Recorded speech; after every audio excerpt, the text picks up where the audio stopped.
Okay, sorry guys, we're live again. I think maybe I don't know. 1 minute, right? Yeah. It'll take me a few minutes to reset up anyway, so that's fine. That's fine. Let me like repost this and all that. We I don't know, boys. We were having some issues. It's we're trying our best here. Yeah. It'll take me a few minutes. Oh, whoopsie. All right, we're good now. That was me. Yeah, it's always Dr. Bob. It's always Dr. Bob, but it's okay. We love Dr. Bob. All right, so we have to reset. I don't know what the issue is. There's all these flipping problems, unfortunately. All these problems. All right, what's up, Sam? We got MadMan. Let's see, live now. Let me post this in the Discord and all that, and people will hopefully find it, and we'll get the people back. Live reset. Everyone. Yep. And here, let me put a well, we're going to do some good watch talk. We're going to see some interesting watches from Watch Collector. He's going to pull some stuff out. Pull some stuff out. So if there's anything you're interested I think that in was seeing, funny the way he was trying to tell us how he was trying to make excuses for buying the pocket watch. Like all of the rest of us have too many watches. We got to make excuses to buy another one. Yeah, well, you know what? It's always good to have a travel thing. You know, I get it. It's tough. Watch people. A lot of watch people. Live now. We'll reset it. Never make excuses. Well, we're doing our best here. This is all we can do. Literally all we can flip and do. It's pretty hard. Okay, no, so MT85, I don't have my channel back, so I'm like using somebody else's channel, and then I can't use this and that, so I'm not like, so you know how everybody uses a certain program? I'm having to use a different program, and so like, I just have to deal with this till Friday, so we just have some issues for a couple days. Sorry, guys, there's going to be some stuff like that, I think. Oh, look at this, a Swatch. Oh, you mentioned this was the what was the thing with this? That's what it was. That's the one with the bell, is it? Yeah, that's okay. There we go. The red meat. That's what it was. It was the red meat watch. That's what it was. The red meat watch. Exactly. That's what it was. Oh, that's awesome. This is a brand new one. I haven't really worn it, and also it's categorized as a ladies' watch actually. So probably yeah. A little feminine, I guess, but it's still cool. Yeah, it's fun, right? I'm probably never gonna wear it, but it's just a fun piece. Yeah. I agree with that. Definitely fun. Definitely a fun piece for sure. Definitely a winner. Definitely.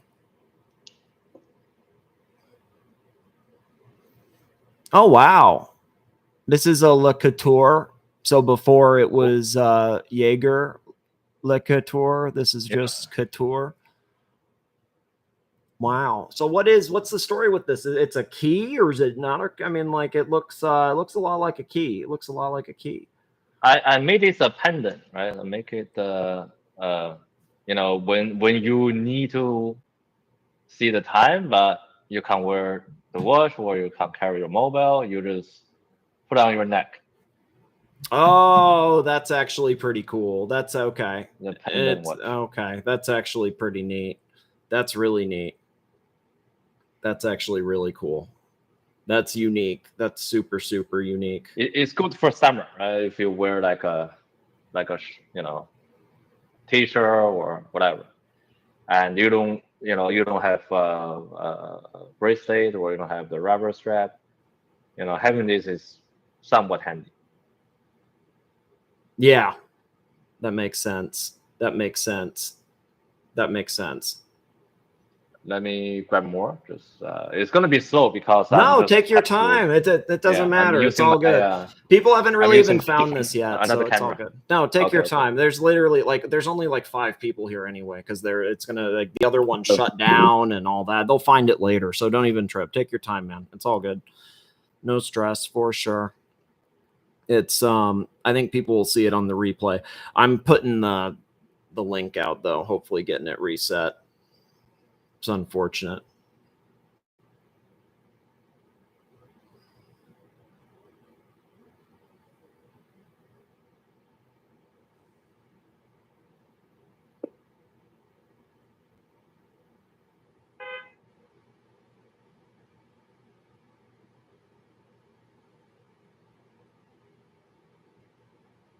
Here, I'm going to grab a water. Give me 1 sec. Since we only have a couple of people here anyway. How have you been doing, Dr. Bob?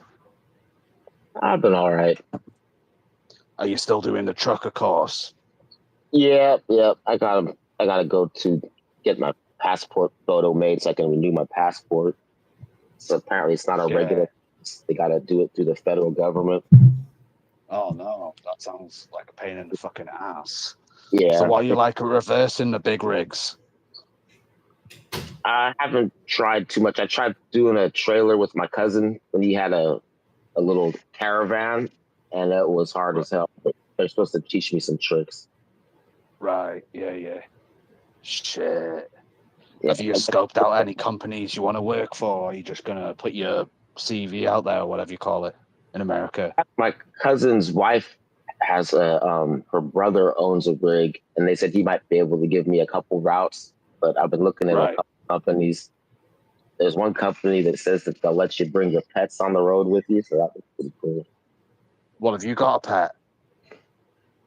I got a little dog over here, but it's the house dog, nice. my dog. But Yeah.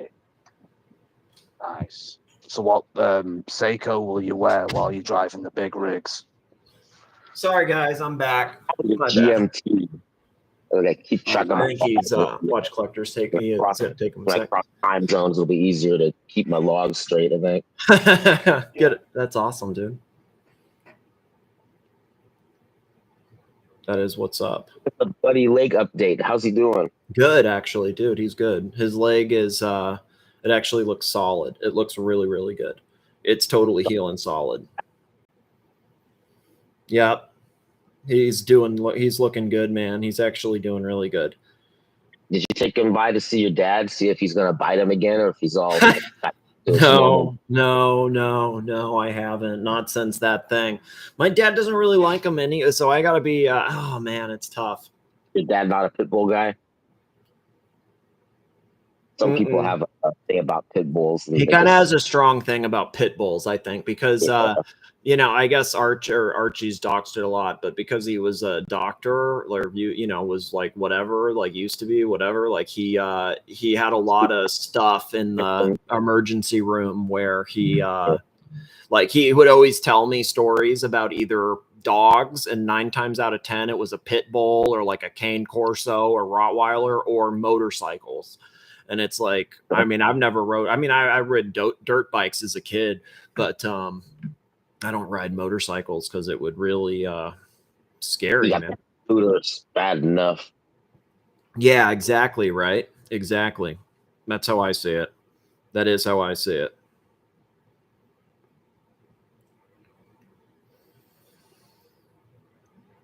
Yeah. Come on, let's get up to double digits. Where are all these punters at? Yeah, it's tough. It's tough. I tried, you know what I think what happened, because the last one, it got shut down. I think people think that it got yeah, whatever. They'll find it later. It's probably not great for super chats and stuff when we only have 9 people, but it's not really a big deal. It's going to be one of those weeks, and we had the generosity to keep it going, so it'll work out and people will find it later. So as long as we put it out, I think having some watch talk is really all we need, and it'll be solid. I think that yeah. What would you buy, Bob? What watch would you be? I mean, would you ever get a Grand Seiko, or would you just do a normal Seiko? I've thought about getting a Grand Seiko, but I don't know if I would get one of those or just one of the really expensive Seikos. They have Seikos that almost cost as much as Grand Seikos already. See, I think I would rather get one of the Seikos that is like the Grand Seiko, if that makes sense. Dirk Diggler. Is there audio, Dirk? Audio, we're doing our best here, okay, Dirk? Like, you think this is easy? It's like Archie shuts me down on bullshit. Now it's like, you know, I get a channel, but, you know, I can't integrate my StreamYard. So I'm actually, you know what I'm doing, Dirk? I'm actually streaming from my webcam. You know that? It's, I'm streaming from my webcam, Dirk. I'm literally streaming from my webcam. It's a disaster. You have got audio, I just checked. Okay, good. That's what's up. Dude, I literally know what I like. So I couldn't figure out how to do this stuff. So I literally have like, I'm streaming with my webcam, but then I just have the, like the little thing like covered, you know, because I couldn't figure out a way to like get the StreamYard on. So I'm streaming through the built-in webcam, but, I don't know why, like, you know, because like, I guess I just don't understand why I couldn't, why there was an issue with this, you know, but it doesn't really matter. It's only a couple days, so who cares? But it is just, it's odd. It's an odd thing. Did you hear that OC's already back, Sam? What do you think about that? Know what's crazy though? Okay, so dude, okay, not sorry, but like, so he the first time he found out that he was struck, it was literally exactly 60 days ago, and now he just came back and he's like, oh, I won my appeal, whatever. I mean, I'm not sure if he actually won it because I think he might have just waited it out, and now he's trying to act like he won. But sorry, that's basically if he'd won, he would be on his old channel. Is this Day Bethune or what is MBNF? What is this? Oh, this is a Baron. Oh wow.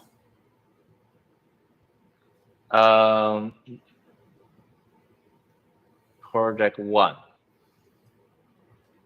You know the Chinese watchmaker Baron? No, I don't think so. No. Let me look it up. I think you covered one of these, the Louis Vuitton, the watch award. Oh, yeah, they made a semi-final. Yes. They had yes. I do actually, yeah, I do remember that from that. But this is one of their earlier model, and it's called the Project 1. I think it's the same name for the Mars project, or the Mars landing of the Mars probe. Oh, okay. Yeah, it was. I think that is it. Yeah, or I mean, that sounds right. That's so pretty this cool. one basically have a Earth time. You can see this is the Earth time Is showing that Mars? from this wheel. Yeah, that's an hour. That's a minute. And then you also have a Martian time here. Martian time. That's awesome. Martian time. Oh, And then that's cool. of course you have a different date wheel. So from Wait a minute, Monday Martian to time for real? yeah, Martian time. Yeah, this is a Martian.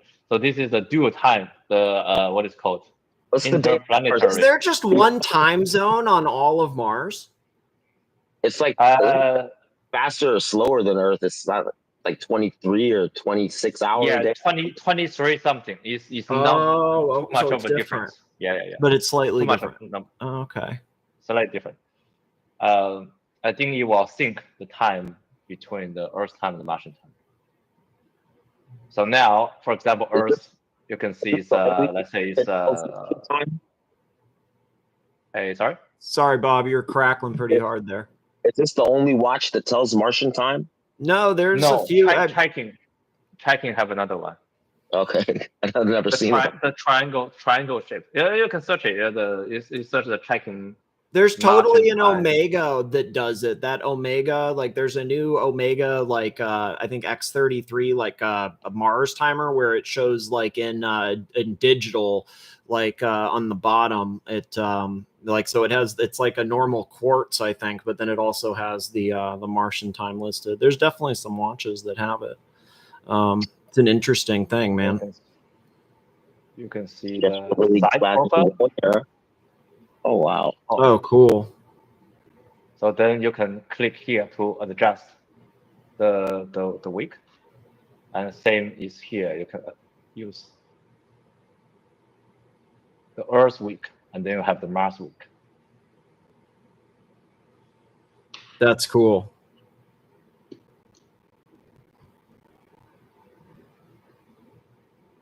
And it also looks like a skull. I don't know if they intentionally make it like this.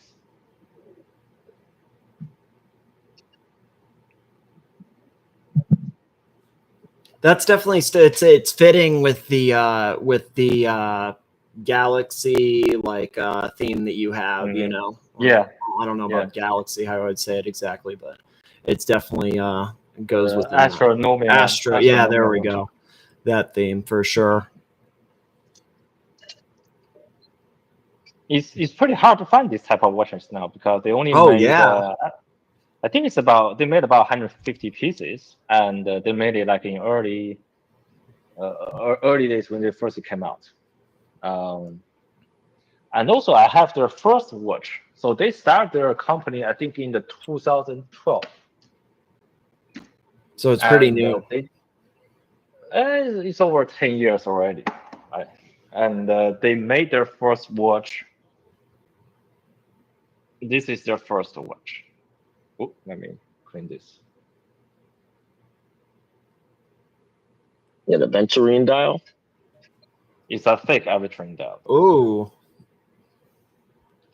it's kind of neat looking. So this is the regulator watch, and they did a modification for the from what's called seagull movement. So you can see there's a moon. There's a moon sort of disc. It's actually it looks like from like 3 to 9 kind of. Yeah, but it's actually it's a date wheel. So the moon will rotate and it will disappear and then will come back. So it's a date wheel. And then you can see there's an hour, there's a minute, there's a second, there's a regulator, typical regulator configuration. And then at the bottom, there's a day-night indicator. Oh, wow. And this is actually quite sought after because they only made 50 pieces pre-dial configuration. So you have the steel with the fake with aventurine dial. So this is the most sought after model. The second one would be the rose gold with a mother of pearl dial. But the rose gold is actually plated rose gold. So you seem to kind of like the mother of pearl sometimes. Nothing wrong with mother of pearl, or no? Maybe not. I want to have if it is a mother of pearl, I don't want to have just a creamy whitish look. I want to have either the black pearl I had. Okay. Or you want to have more of a iridescent pearl.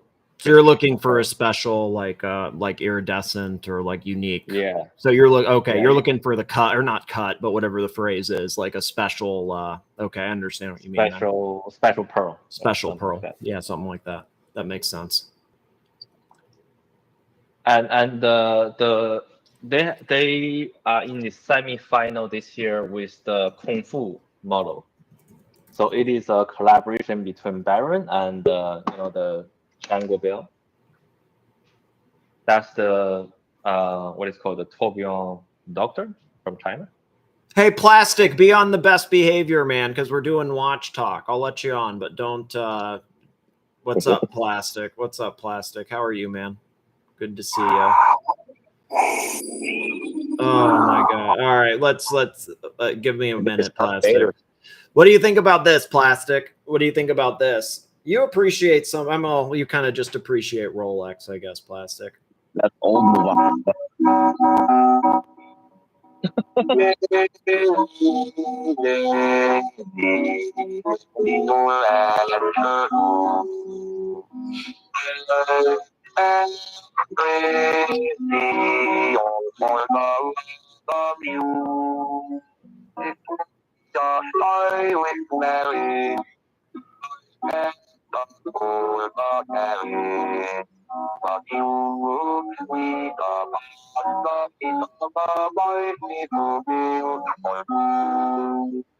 All right. Wow. Plastic. That was awesome. That was awesome. Thank you, Plastic. Thank you, Plastic. That was something. That was certainly something. That was certainly something. Sounds like he was streaming from an iPhone.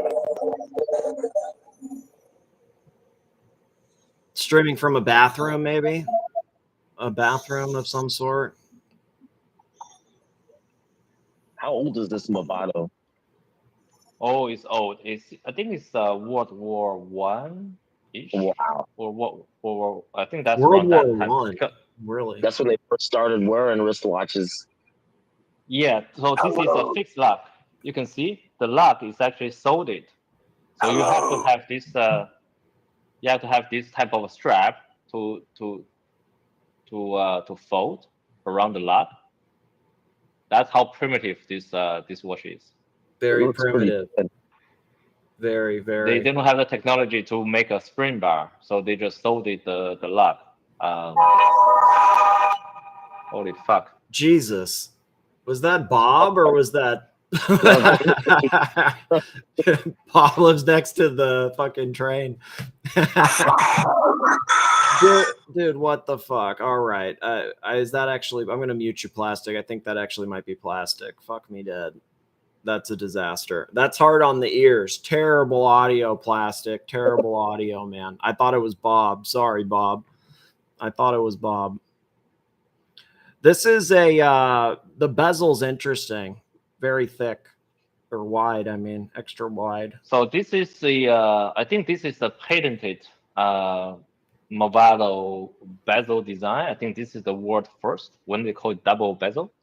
So you can see you can rotate the outer bezel, and then you can also rotate the inner bezel.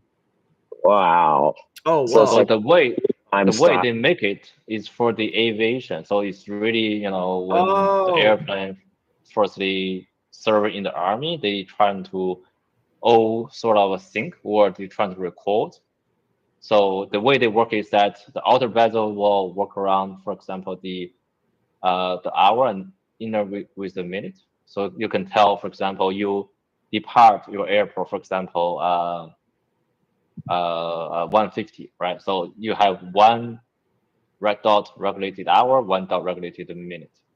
So now you're looking at what is time now. You can work out how much you have flight in the air. Wow. That's actually pretty cool. That is pretty cool. That is So really it's cool. almost, I think it's a post World War One watch. Post World War One watch. It's tiny. This one is like a 32 millimeter, I think. 32 or 34. 32 or 34. Gosh, it's interesting, it's the very small. sizing Very from small. back then, it's like, so what, so you said this, you think is around World War One, and so like 32 to 34, and then I guess like what? Fixed lock. Oh Yeah. wow. Let's see. Fixed lock. I have to order a very specialized. I have to get custom made this strap for this watch. Yeah, I that think would the actually size probably be tough. The size of the strap is also, I think it's 15 mil or something. It's like a very weird configuration.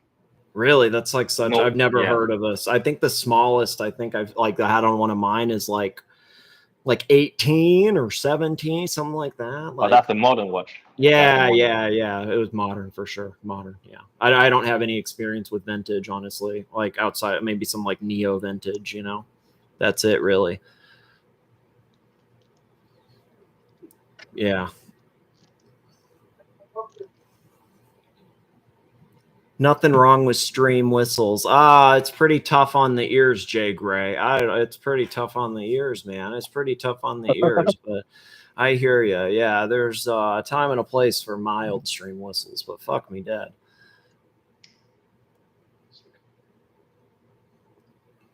Oh, hey, look at this. This is the calculator. Juvenna. You remember the Johnny Depp was wearing one of these this branded watch and become suddenly all popular? Oh wow. No, never heard of it. No. So it's like a actual. So it's like a slide rule. Then it's got the slide rule on it. That's what this is. This is the first generation of the slide ruler. Oh, okay. So you rotate this. For example, you want to try to find maybe 12 times I'm still trying to figure out how this works, right? I never actually figured out how to use a slide rule, to be completely honest. I don't actually know how to use it. I never, it was like before my time, and I never learned how to, or never, never learned how to do that. Franklin guy, maybe he could explain it. Yeah, he would probably know. He would probably know. I agree with that. I also try to figure out how to work. Only thing that you can recognize this is a slide rule is there's a pi over here. I think what you do is that you're trying to multiply or do the addition. You just need to put this into some sort of a position, and then looking at the other side. Yeah. For example, 6 times.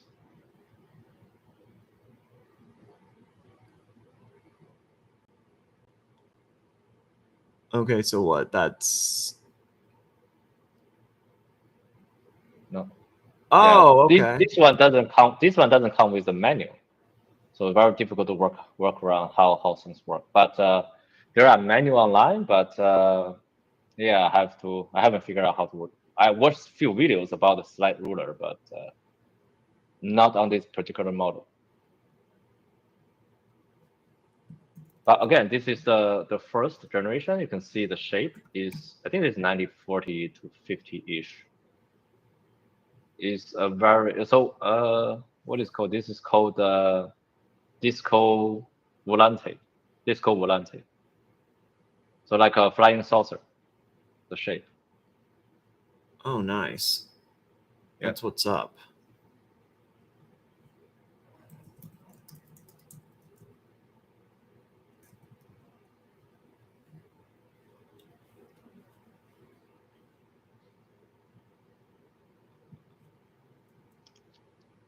Who is Bradley? Watch Nick.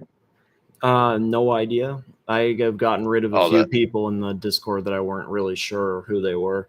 So I don't know who he was, honestly. Maybe it was one of his. There were definitely a handful of people I got rid of there, though, that I wasn't sure who they were just because of all the stuffs. But I'm not sure who. I'm not really. I've seen him in the chat before, but.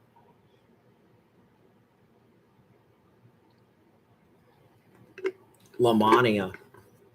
Automatic. Elvstrom. Never heard of this.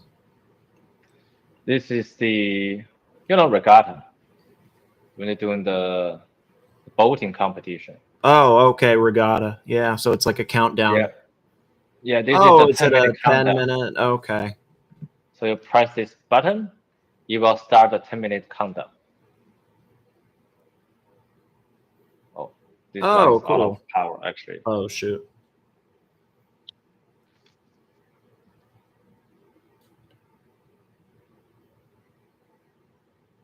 Okay, here we go. 10-minute countdown.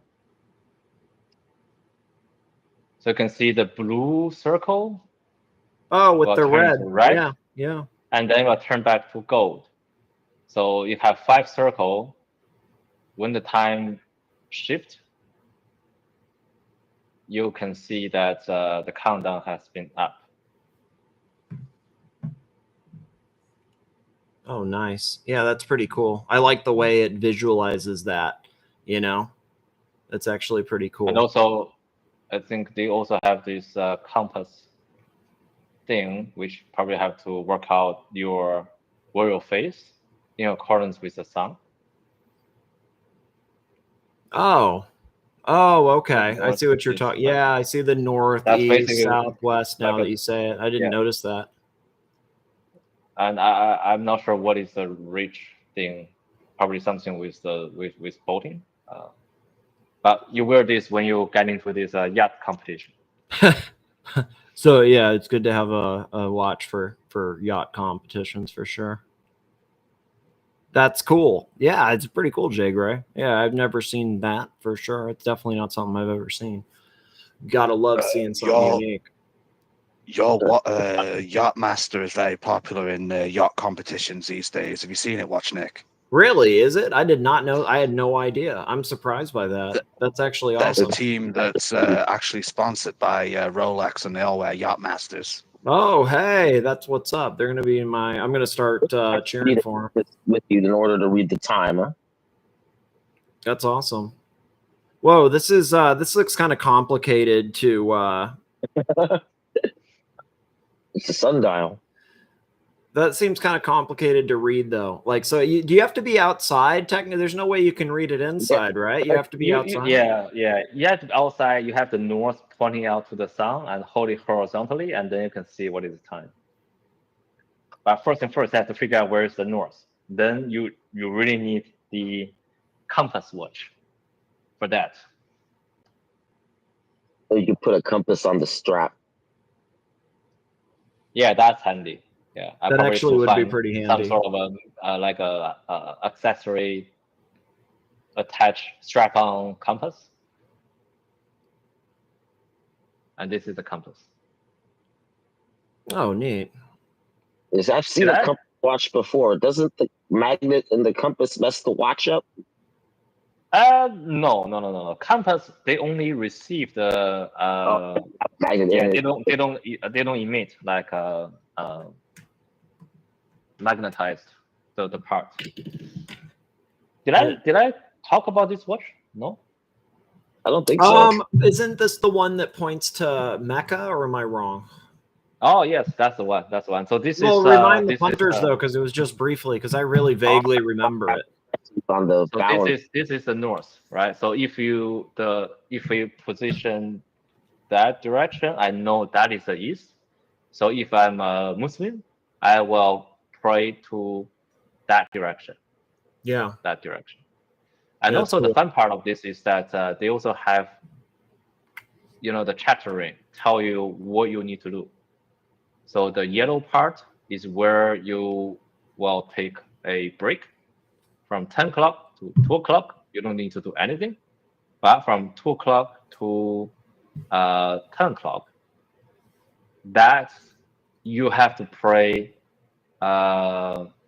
every 2 hours or something. You need to pray 5 times during this green zone. Oh, so okay, no, okay, That's so your that pray time. okay, so that's your it's rest indicating that. So it's like an indication of prayer versus rest or non-prayer. Okay, that's a then nice There's visualization. a little red thing that you can rotate the bezel to remind. For example, if you need to pray at 4 o'clock, you twist the bezel here to 4 o'clock. That's a reminder that you have to pray. Once you pray, you move it to 6 o'clock, you move to 8 o'clock, you move to 10 o'clock. So from you 2 move o'clock, it to the next one, to the next time. you move the next one, you move the next one, Yeah. next one, 5 times a day. Yeah. Oh, that's actually a super handy indicator, like, and so you can just kind of like clock it to the next one. And that's a really smart and unique way of visualizing that. Yeah. So it's made by this company called Dali, and this company has already out of the business. But the way they promote this is that the watch is designed for travel Muslim. Okay. So if you are travel, you're certainly not sure where the Mecca. So Yeah. you need a compass, and also you need a reminder of when you're doing the prayer. Yeah. That's actually pretty cool. I mean, so that is interesting. I mean, that's definitely that's a very that's a interesting, like, meaningful piece for sure. Even if didn't you say it was surprisingly not like super, because one of the punters is asking if it's valuable, wasn't it like on the cheaper, or not cheaper, but $20. like, yeah, it was, $20. Yeah, $20. Really? Wow. Yeah. $20. Yeah. Wow. Because it definitely looks way more than that. I would have there's no way I would have expected $20. I think maybe just because of all. No, $200. Oh, $200. $200. Still, that's still pretty cheap. Oh, here we go. What's this? Oh, Orient. There's another cheap watch. Also, this one's about $150. Remember that at some point we were talking about the Krayon watch. Yeah, those are cool. Yeah, the any date, right? That's their newer model, any date. Yeah. So the way what that watch was trying to do is that they will show you sort of the day of the month, right? So this one actually does the same thing. So now, if we are on the 13th of, today is the 13th of August, so it's a Wednesday. So you know instantly 6th, 13th, 20th, and 27th are all Wednesday. Oh, okay. Well, because so Yeah, so didn't you that can- one, the crayon one, it did like it was like shaded or not, or it was like a sandwich dial type thing, and it would be like black versus light to like indicate like weekday versus weekend. Basically, like, correct. it was like, so like Correct. I think like the weekdays are like, you know, a lighter or something, and then the weekend, or I don't know, like maybe the Weekend is lighter. Weekend is Okay, thank lighter. you. Weekday is darker. but it's like you But can this see one- from the visual. It's pretty cool. It's a nice indicator. But this one you can also almost can. I mean that one is like 150,000, and then Yeah, this is yeah. about $50. Yeah. Right? So here you can also see, okay, what is the next weekend? Is the 2nd, the 9th, the 16th, the 23rd, and 30th, and same thing with that. You basically can adjust this pusher to work out your day of the week. But here is really this is a year indicator, but now this one only run up to 2024. So now it's 2025, so it's really expired. But you can still work out here to show the correct day of the week, sorry, of the month, which is, you know, handy for maybe people working from Monday to Friday Yeah. and need a lot of scheduling, right? They can just read this instantly and then figure out, are you free? For example, are you free on the 23rd? Yeah, maybe. Yeah, Saturday. So that's how this works. That's pretty awesome. That's actually really that's pretty And cool. also very affordable, right? This is if you're looking at eBay, or you get this for $150 or $250, depending on the. I mean, if we're talking like $200 ish, I mean, you know, that's we're getting a lot of stuff in there for that price point, you know. And it's a unique complication, right? You don't. Oh, you definitely don't see that very often. I mean, I mean, no, for sure. I agree with that. Yeah, super unique. So I do have a whole bunch of cheap watches alongside with a super expensive one. I think that's cool that you have the mix of like the shitters with the really hot stuff, because it's I don't know. I feel like if I had access to like the really like crazy pieces, it would be hard to appreciate some of the cheaper stuff. So I find it pretty cool that you like, you know, that you have these cheaper watches and are able to like, you know, get enjoyment and you know, all that from them. Oh wow.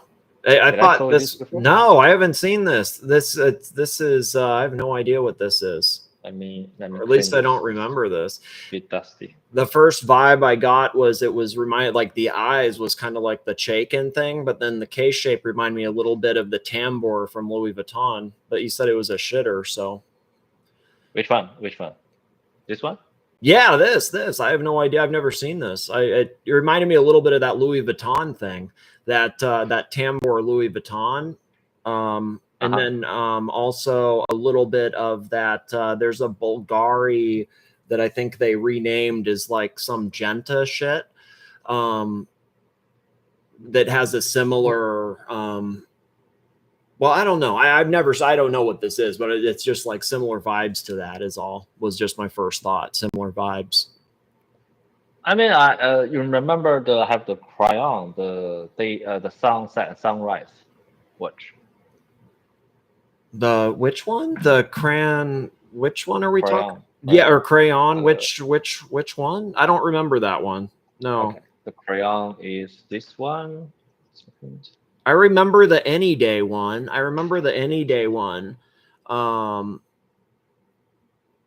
Oh wow, I don't remember seeing this. I remember seeing something similar through pictures. I don't recall. I forgot about that one, man. That's pretty. Okay, I don't. My memory's shot. It's terrible. I don't remember that. If we did talk about it, that's okay. bad. 1 second. Let's talk the Krayon first. So the Krayon. This is called the Anywhere. So you will have this is 9 o'clock in the morning, 9 o'clock, in the evening, and this is the calendar. So as the calendar go by, this is where the sun sets.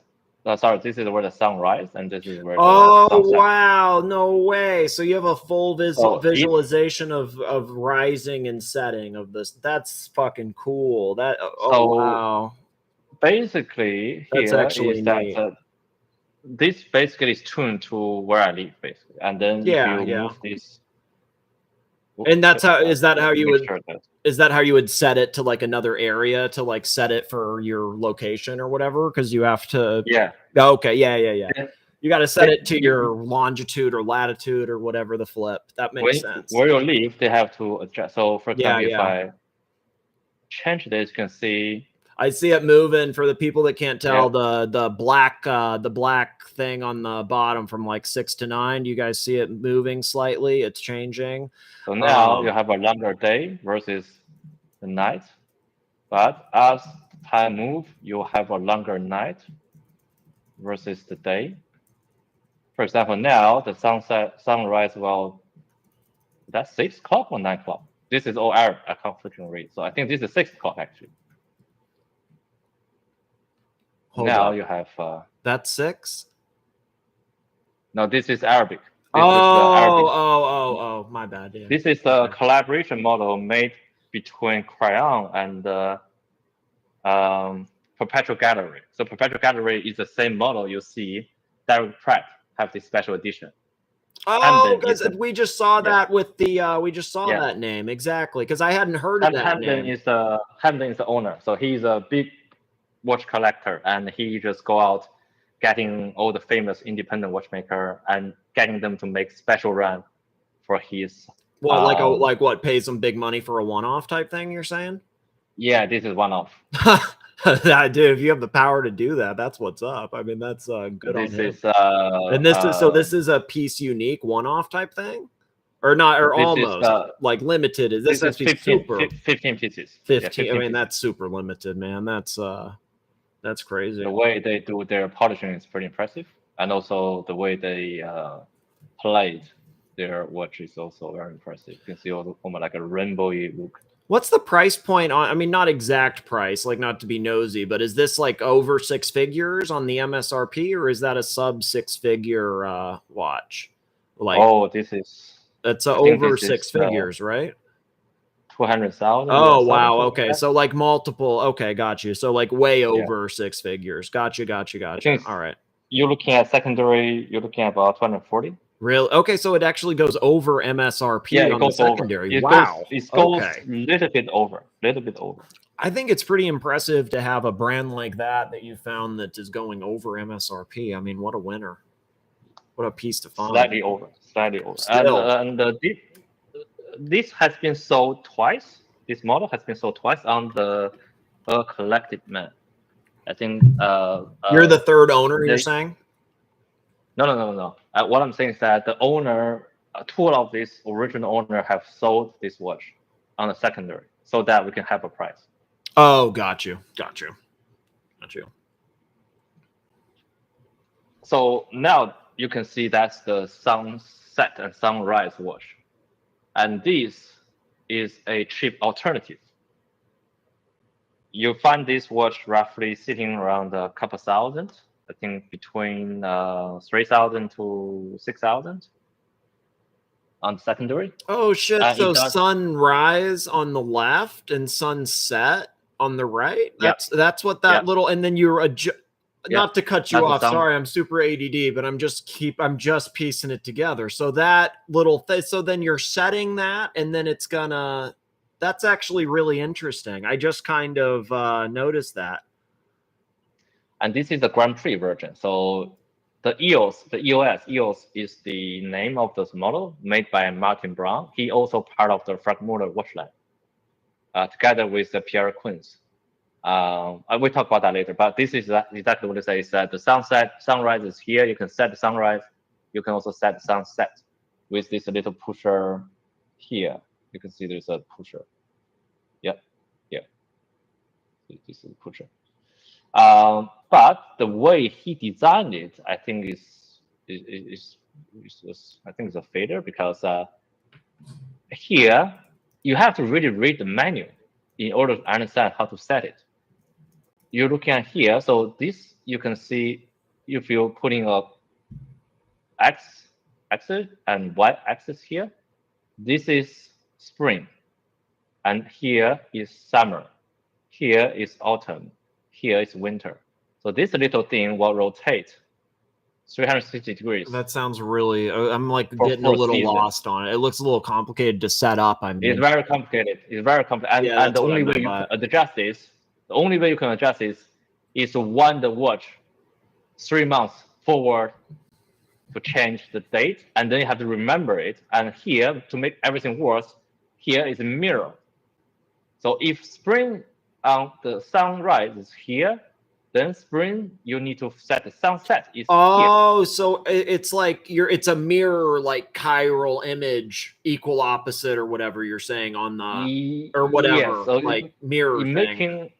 making setting the time extremely difficult. Plus, Yeah, that would you be have really to memorize it. I either wear this like every day, otherwise you will just lost track, right? You just completely lost track. So, it's a very. I think Martin Brown is from my memory, he's the first person that actually designed this sunset song. Oh, hold on a second, he's not first. Let me show you the other one. I think I have all the sunset sunrise model ever made by all the watchmakers out there. So this is the first sunset sunrise watch made by Longines of its 150 years anniversary. And they made, I think, 150 pieces of the gold and 1,000 pieces of the stainless steel. And here you can see this is the sunset, this is the sunrise. And here you can see the equation of the time. Here, the chapter ring. Isn't that the name of this? It was called Equation of Time. Wasn't that the name of the watch? No. Or, we have this super long name. Let me just find out. Oh, it doesn't matter. Longines. Oh, it kind of has like a trapezoid, or not trapezoid, but it's not a traditional. Breguet has that same kind of shape sometimes on some of the date windows. It's like I don't know what you call that. I don't know what it's. Is that a? It's not a square, right? It's slightly off. It's like a slightly, or am I like, yeah, okay, off cut. Yeah, I didn't know the word. I'm tripping. Thank you. Yeah. I like that. I'm a fan of that. Sunrise, for okay. example, 8 o'clock. Sunset, let's say 5 o'clock. Then that is January. So this is the first January 30th. But this is only showing the sunrise sunset of the head office of Longines, which is at Lmania in Switzerland.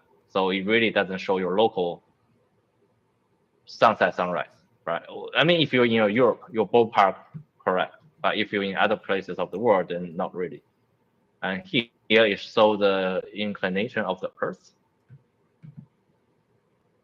It will show you how the Earth is being rotating against the sun. Oh, so it's showing okay, it's showing the axis or rotation or something like okay. And here you're showing the equation of time. So in May, the equation of time is pretty much equal. But then you can see that Earth time will be slightly different, less. Or okay. Yeah.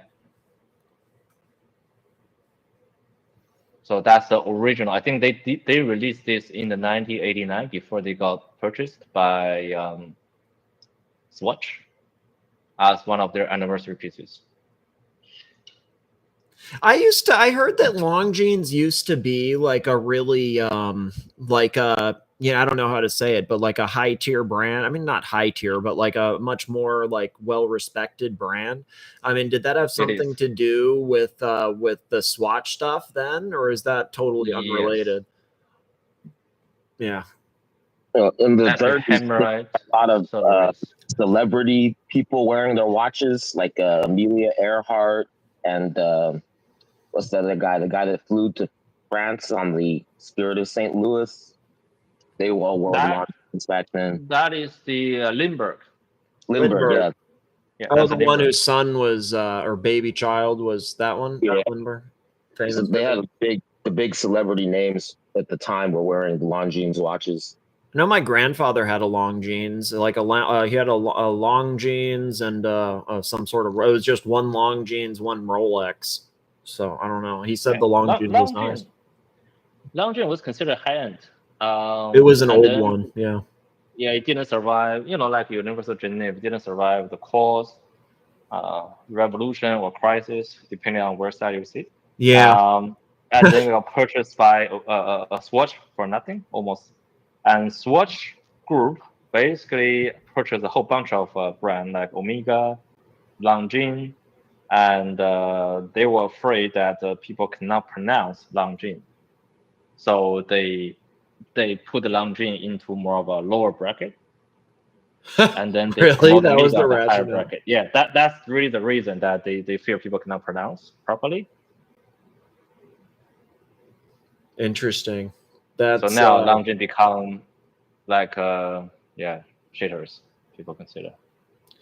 so there's a handful that are okay, but yeah, they definitely I don't know. I like some of their like casual dress. I forget what it's called. There's this one. It's like a tuxedo. They're the cheaper watch. It's like around $1,000 US, maybe 1,500. It has a sub-second. It's kind of like a sector dial thing. It's pretty nice.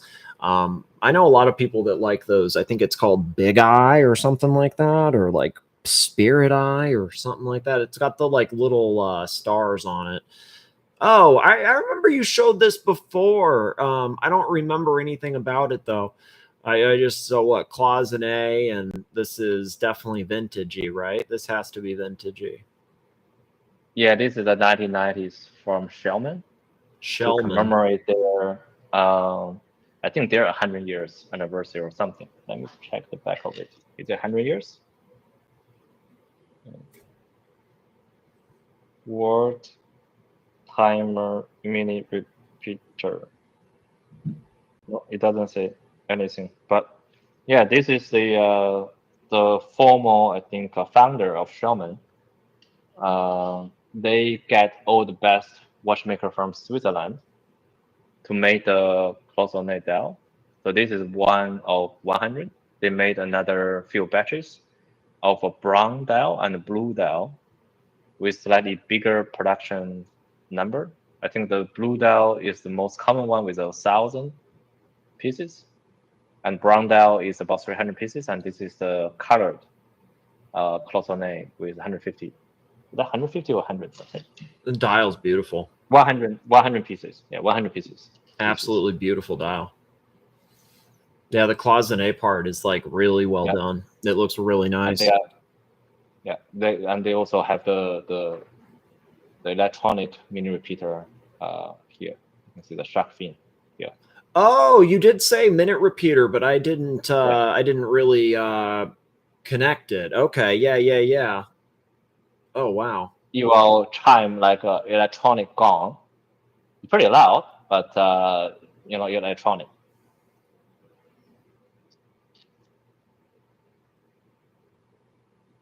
What's the size on this? Is it under 40? It looks 36. 36. Okay. So that's actually a nice size for something like that. Very nice size. Very nice size.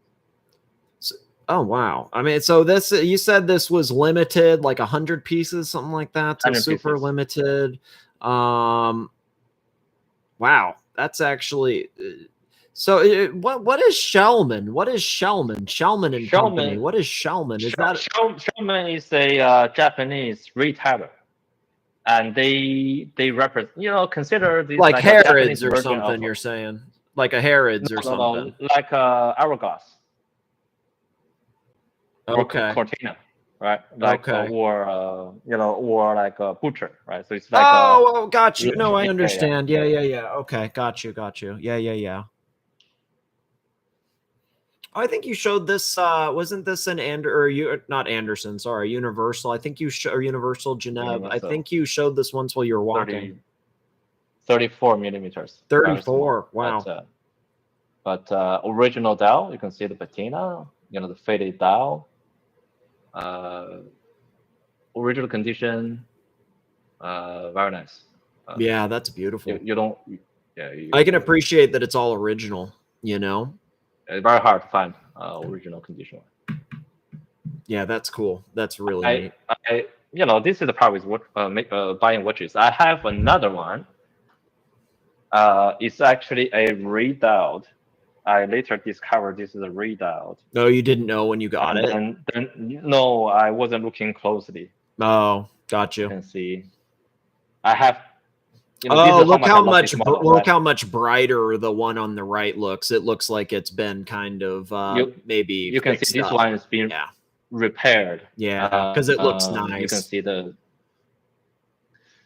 I really like the syringe hand.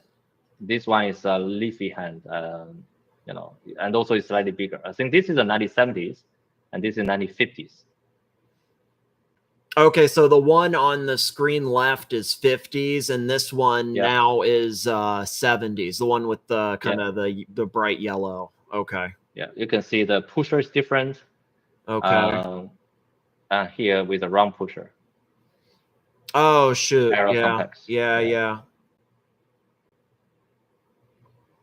This one's actually cheaper. I think I actually kind of like this. I kind of think that I like that the other one is like all original and stuff, but I think this one actually looks a little cleaner. I think this looks nicer. Pops maybe. This one, the color pops. You have the blue, you have the beige. Yeah, that goes together. Silver bell.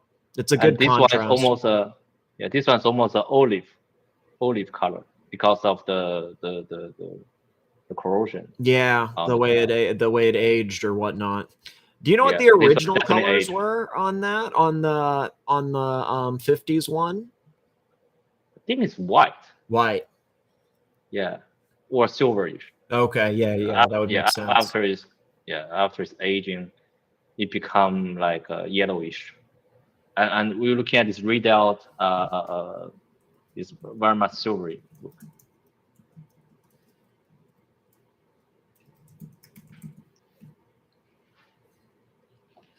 Pickle. Yeah, careful. Oops, sorry. Go ahead.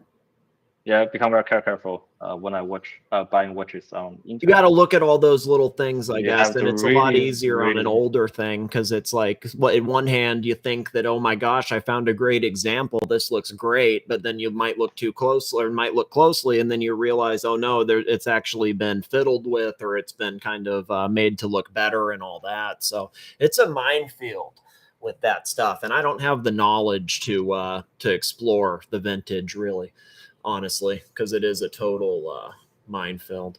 Oh, the link for Jay Gray. Link for Jay Gray. He would love this. What's this one, Jay Gray? Is this one of the what would you say? This is like a what are those people called? That society. Illuminati. There we go. Yeah, there we go. Yeah. Jay Gray would know. It's a gnome watch. So we got the symbol for that that thing, the Freemason. Symbol at the top. Freemason. The Freemason. That's a symbol. Where? Yeah, that's cool. That's awesome. Well, so this was made for them, right? Was that made for that had to have been made for some sort of Freemason, or no? Not sure, because there has been the only sample I can find is this one, and also there's another American company called Withen. Withen. They're doing the triangle shape Freemason watch. Oh, cool, nice. Oh, I remember that. I think we talked about that, and I remember that now. I'm like trying to visualize it now that I did. It's like I actually do. I recall that. Oh, whoa! What is this? Did I show you this? No. No, I don't remember this. I definitely don't think so. It's called the Canadian, made by Vincent Calabrese. So the way this one works is, as the time goes by, so this is the Mona Lisa, but as the time goes by, it's almost like a Moulin Rouge style. We're starting to see her undressing herself. Oh, so it's like a erotic or not erotic, but I don't know, something in that genre. Kind of. It's erotic. You know, you either have a pornography or have the erotic. So when you do it in a more artistic way, you can call it Erotic, I erotic. guess. Yeah, that makes sense. Yeah, that makes sense. Well, because yeah, this is definitely on the more artistic side. It's not straight up pornography. So, I mean, I guess slightly, but not really. It's not. I wouldn't call it pornographic. I would say it's artistic. So, yeah, I would, No, yeah. That's actually well done. That's actually pretty cool. I'm not usually a fan of those, that type of style, but that's a neat one for sure. That's definitely a neat one. I mean, it doesn't really explicitly show anything. You just Yeah, it's nothing crazy. Exactly, it's reasonable. It's a fun piece. Yeah, I think that's a good way to put it. Because some of them I think are a little. I know that it shows it on the back, but they're a little too like honestly, like it's not something. Even if it's on the back, like I would never wear that because it's so to me, it's like. I mean, I guess it's one thing to I'm cursing all the time, but like it's kind of it's a little explicit to have on your wrist. You know what I mean? I don't know. Even if it's hidden on the back, if it, I don't know. I could understand having it in the collection, but I would feel weird about wearing it all the time. I think I'd have to wear it for the right stuffs, right thing. But yeah. Oh, I haven't worn this for a while. After I got it, I only wear it like twice. The Renault TXA. Just really looking at the back side of the watch. I never really put it under. Oh, whoa, wow. Oh, I have to clean this 1 second.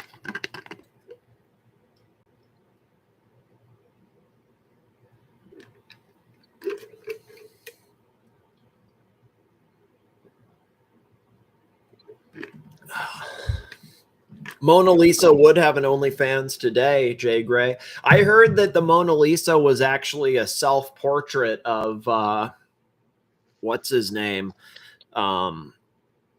Leonardo. Yeah, Leonardo da Vinci or DiCaprio, Da Vinci. Fuck me, dead.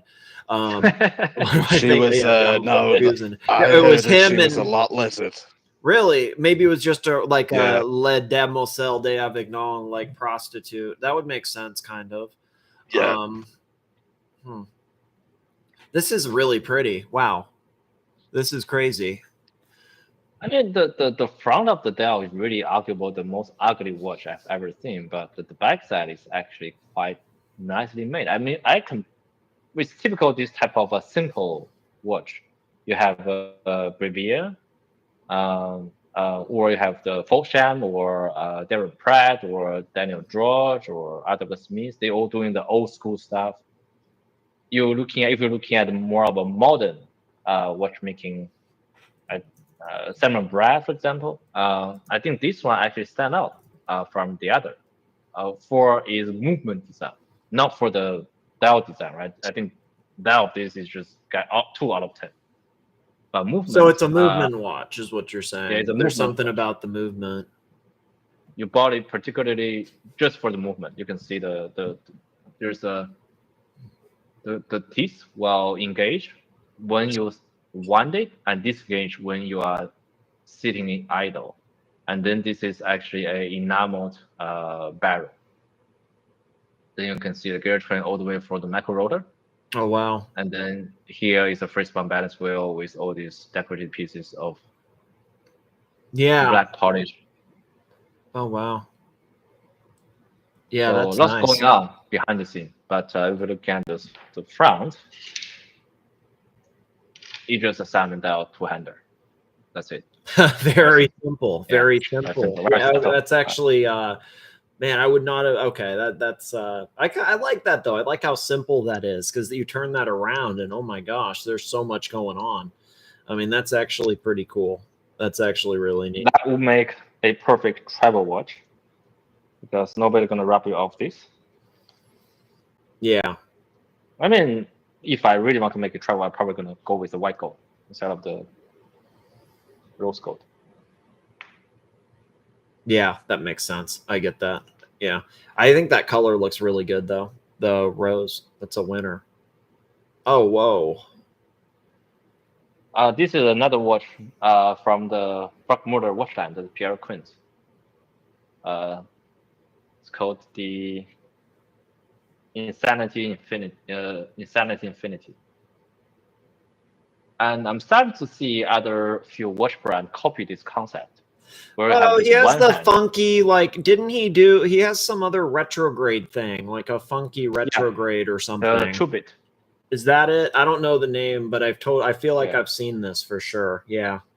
They have the tri retrograde. They have the second hand on the 3, 6, and 9 clock. Each will retrograde for 20 seconds. Yes. Yes. Yes. This is insane to try to flip and read, man. It's 2 o'clock, right? So once past 2 o'clock, you see this one will go to 50, 30, 45, 3. You will just go into this circle. Oh, okay. So I do. Okay, now I can actually, now that you pointed out, I do see it. I guess at first it was super kind of like odd to me, but I do see it now that you. Okay, so now what? Like 2, 3, 3, 4. Okay. 4:30. Yeah. Okay, I see it now. I mean, it's Frank Müller, you know, the watch line, they have a whole bunch of things like this. But some boy didn't take off. Jeez, that's actually, you know what? That actually, you know what? You can kind of, you know, like some of the Frank Müller stuff, like not the crazy hours, but just there were some other like weird, funky things, like weird displays. And you can kind of feel that vibe from that for sure. That makes sense. That's interesting. That's actually really cool. That's really, really cool. Oh, hey, Geo. I love me some Geo. Geo. I love Geo. I'm a big fan. Well, I mean, I guess I can't say I'm a big fan if I sold it, but I did have one and I enjoyed it. I did enjoy it. This is nice. This is the best travel watch. The best travel watch. What makes it the best in your opinion? Is it not too thick? It's like the right size and everything? Oh, it's bulky. You see, this is 42. Well, to fit everything in there, it's going to have to be. It makes sense, yeah. But you do have a daylight saving. You have a daylight saving time and also a standard time depending on your destination. And you have 35 time zones. So not only this one have the standard 24 time zone, it also includes some Australian time, Adelaide, Darwin, and also some Indian time, Delhi, that have a half-hour time zone. Not only this have a half-hour time zone, it also have a 3/4 time zone. I think there's one particular area in Australia between Perth and Adelaide. They have a 45-minute time zone. I don't know why that happened, but yeah, what would be the benefit of that? Why would you do that? This one includes a 45-minute time zone. That's, I mean, it's pretty impressive they worked it into there. You know, like that's actually cool. That is very cool that they worked that in. And then, so that's the. I like the sparkle on this too. The way the dial kind of pops a little bit.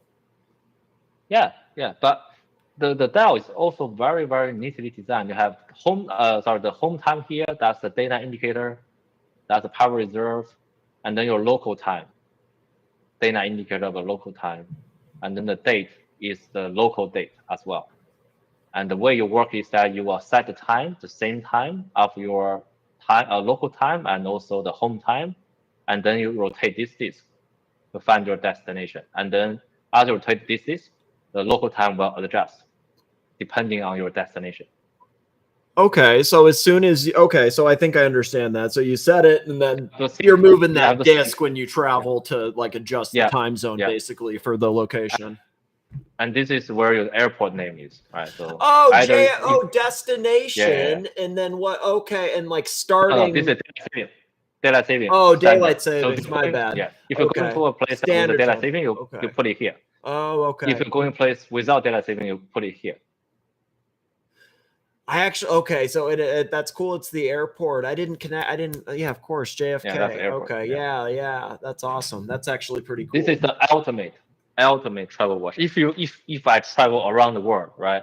from one destination to the other, right? This one definitely be the one that I'm wearing, because you can very neatly just adjust the local time, and then everything will sync with it.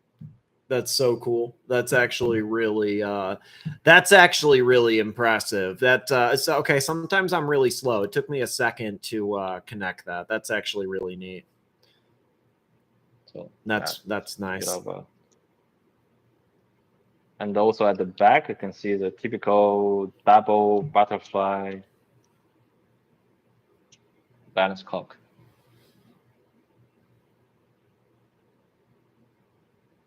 Yeah. Two of them. Yeah, that's a butterfly one. Wow, that's really pretty. They do have a stainless steel version with the stainless steel bracelet, but I went for the rose gold one. I think that the gold with the leather looks pretty good, or any strap, you know. The gold is nice. Stainless is definitely enticing, though. Oh, wow, Breitling.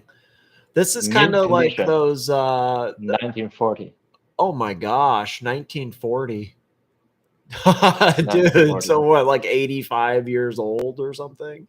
This is like, we're pushing almost 100, like we're not that far away from this being 100-year-old watch. I mean, that's real. And look at it, you can see the seconds going at the 9 o'clock. You see the subside, it's totally working fine. That's pretty flipping cool. This is a manual one, so you just have to wind it manually. But it's the Lmania movement. Sorry, not Lmania, Venus movement. They are incorporating with the double split. That's one. Another second hand here. Original mint condition dial. Very, very rare. Oh, wow. This probably cost 2 of Archie's war timer. That's awesome. How expensive this That's is. What's up. That's great. That's you said the movement's Venus movement. I think Venus movement. 945. I think that's the name of it. 945. Okay, 945. I've heard of that name before, just because it was something like they were I don't really know, like bought out by Valjoux or something, or maybe it was something else. But there was totally some I don't know my vintage stuff, but there was something interesting with them like that, some history that I don't know. But failure to launch info is insane. 185. Venus 185. Let me look it up. Venus movement 185. It's a vintage hand-wound column wheel chronograph movement known for split seconds function and hour counter. It's 6 o'clock. It's a member of the Venus 175 family. It was, oh wow, it's okay. Yeah, so this is actually super rare. It looks like some of these were used, they were reissued in a handful of other, like in some Panerais and Parmigianis at one point. But oh wow. But the way they do it is they just replicate the Venus 185, because Venus has already the pieces are under there, right? Exactly. Right? Yeah. My bad. Exactly. That's the only thing that makes sense. Yeah. Even the modern Patek, the one I had, they also is based on a modified version of the Lmania movement. Then they made it in-house, because Lmania no longer exists. It looks a lot like that one. There's a Rolex that looked a lot like that. With that Breitling we were just looking at, it was probably from the same kind of era too. I don't know my flipping Rolexes is the problem, but or in any of my watches really. But there's a Rolex that looked a lot very similar. It had a similar setup, like you know what I mean, with like the subdials and like, or not, I guess subdials and everything. Here, let me try to find this.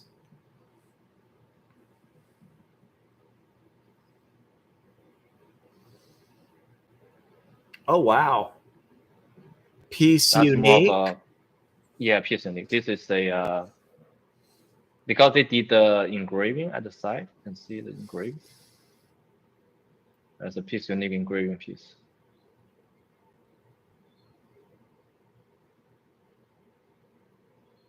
That's a classic. Oh, I very see that. classy, Wow. yeah, That's super very classy. classy sort of movement. And this is the same league with George Daniels and Adam Smith. Oh, but that George Daniels, Adam Smith sort of made it, and there are many other watchmakers didn't make it. But and also Philip Dufour as well. So you're looking at simplicity is roughly ballpark same quality to this. Wow. Actually, they cost the same, right? When simplicity came out, it's like what, $60,000. So same price point, basically. It's the same price point. It's the same price point, right? Roughly. But again, it is in the 90s or early 2000. So from early 2000 to 2010, roughly that time period, it's been sold for 60,000 to 80,000 on the same ballpark with simplicity. Oh wow. That's actually that's interesting. That's actually really interesting. You can see the teeth of the wheel is called wolf teeth. Oh, okay. So you said wolf teeth, and so is that because it's it called looks the wolf super teeth. sharp? I'm guessing Yeah. it looks like like It's incisors unlike this. almost. Unlike this, is this all specially polished. You see the edging is all polished, extra sharp.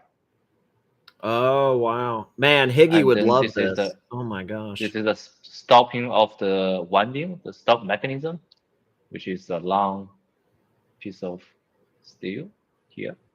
So stopping the watch when you wind it. And then you can see that's the anglage.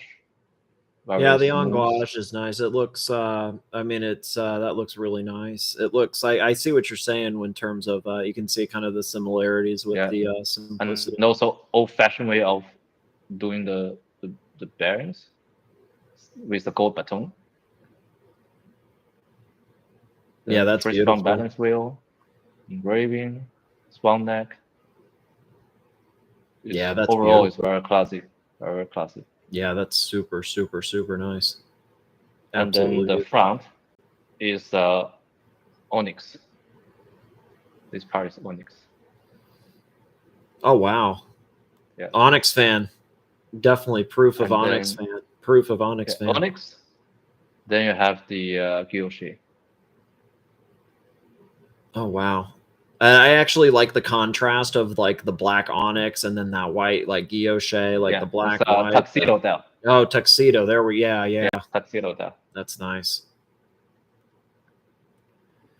Oh wow. I see somebody was saying the war timer. Let me just grab a war timer. Oh yeah, they're asking if you have any world timers. Yeah, do you like yeah, world timer time, baby. World timer time.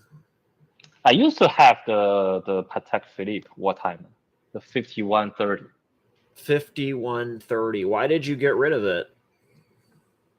Because I bought the 5204. I don't keep one per brand. Oh, okay.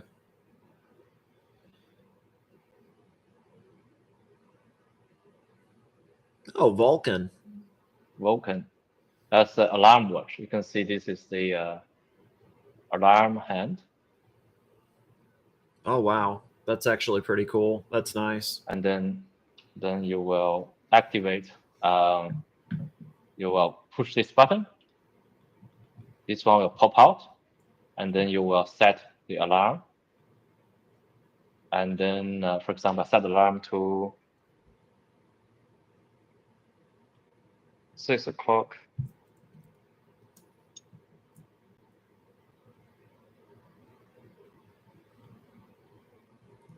And then, I'm not sure you can hear it. Oh, I could. It sounded clean. The way I could hear, I mean, it was faint, but I could hear it. It sounded nice. Like it sounded, yeah, no, I could hear it. It sounded nice. It sounded very crisp. Oh, here we go. I can hear that. You hear it? Yeah. I could hear it. That's roughly the sound of the cricket.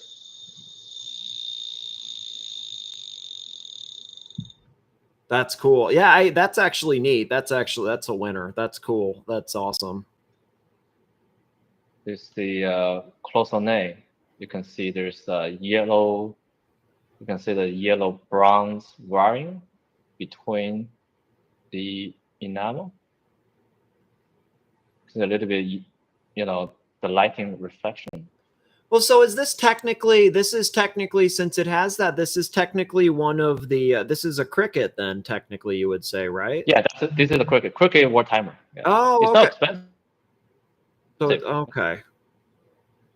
Because I know that there was, what's that president? LBJ, I'm pretty sure, had a Vulcan Cricut. Or like maybe it was a Movado. Yeah. It could have been I don't remember if it was like a Movado calendar or the Vulcan Cricut thing. I could have sworn it was LBJ because it was like that 60s era. And I remember, you know, just from, you know, like history classes and shit, you know, you seeing it and also in some ads or whatever the flip. Yeah, so I think it's a tradition for the U.S. president to gift one Cricut president watch. So Cricut watch to the next president. Really? How did I not know that? Yeah, that's actually awesome. Then the Cricut was called the president watch because it's being used by the president as a gift. Oh wow! I mean, that's great. Is there any better marketing than having your brand or your watch known colloquially as like a president's watch? Because presidents like started a tradition of like passing it down to one another. That's pretty amazing for your brand. Jeez. Yeah, but I didn't bring that. Didn't work in the end though. Didn't save them. Fuck me dead. Yeah. Jesus. That's the Cricut.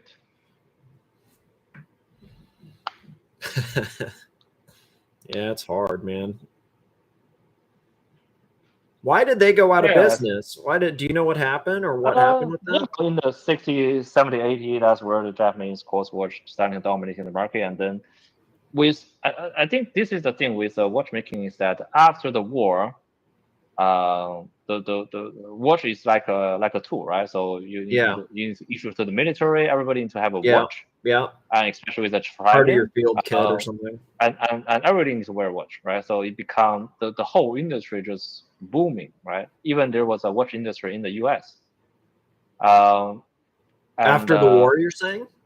Yeah, after the war. And also, you know, when there was airplane, when there were more travel, people definitely need to have a watch. That would actually, okay, so like if we're thinking about just like historically why people like the need to start having like a second time zone and stuff, it would be like once you have air travel and once you have like, you know, I guess like boats and stuff, when you have air travel, you really need to be there on time. Otherwise, you're going to miss the bus, you're going to miss the flight, you're going to miss everything. Everything. So when people need to be mobilized and going further to where they live, they need to have a watch.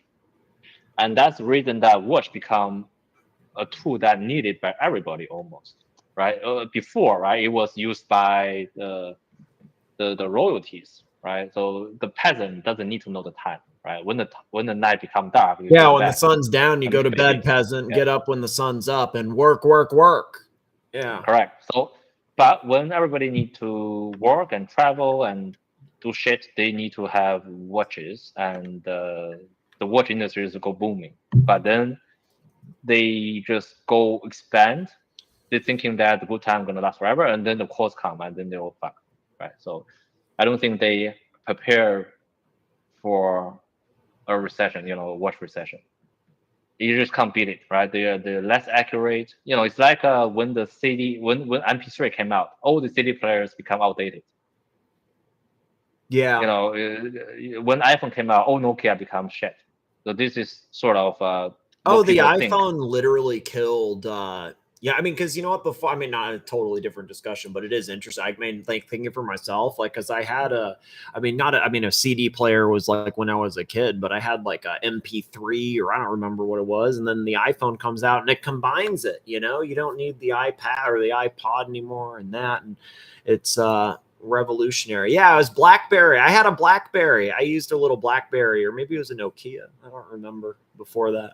I had a Nokia. I mean, I in this transition period, Nokia was also having like a high-end, like a sign-bind operated mobile.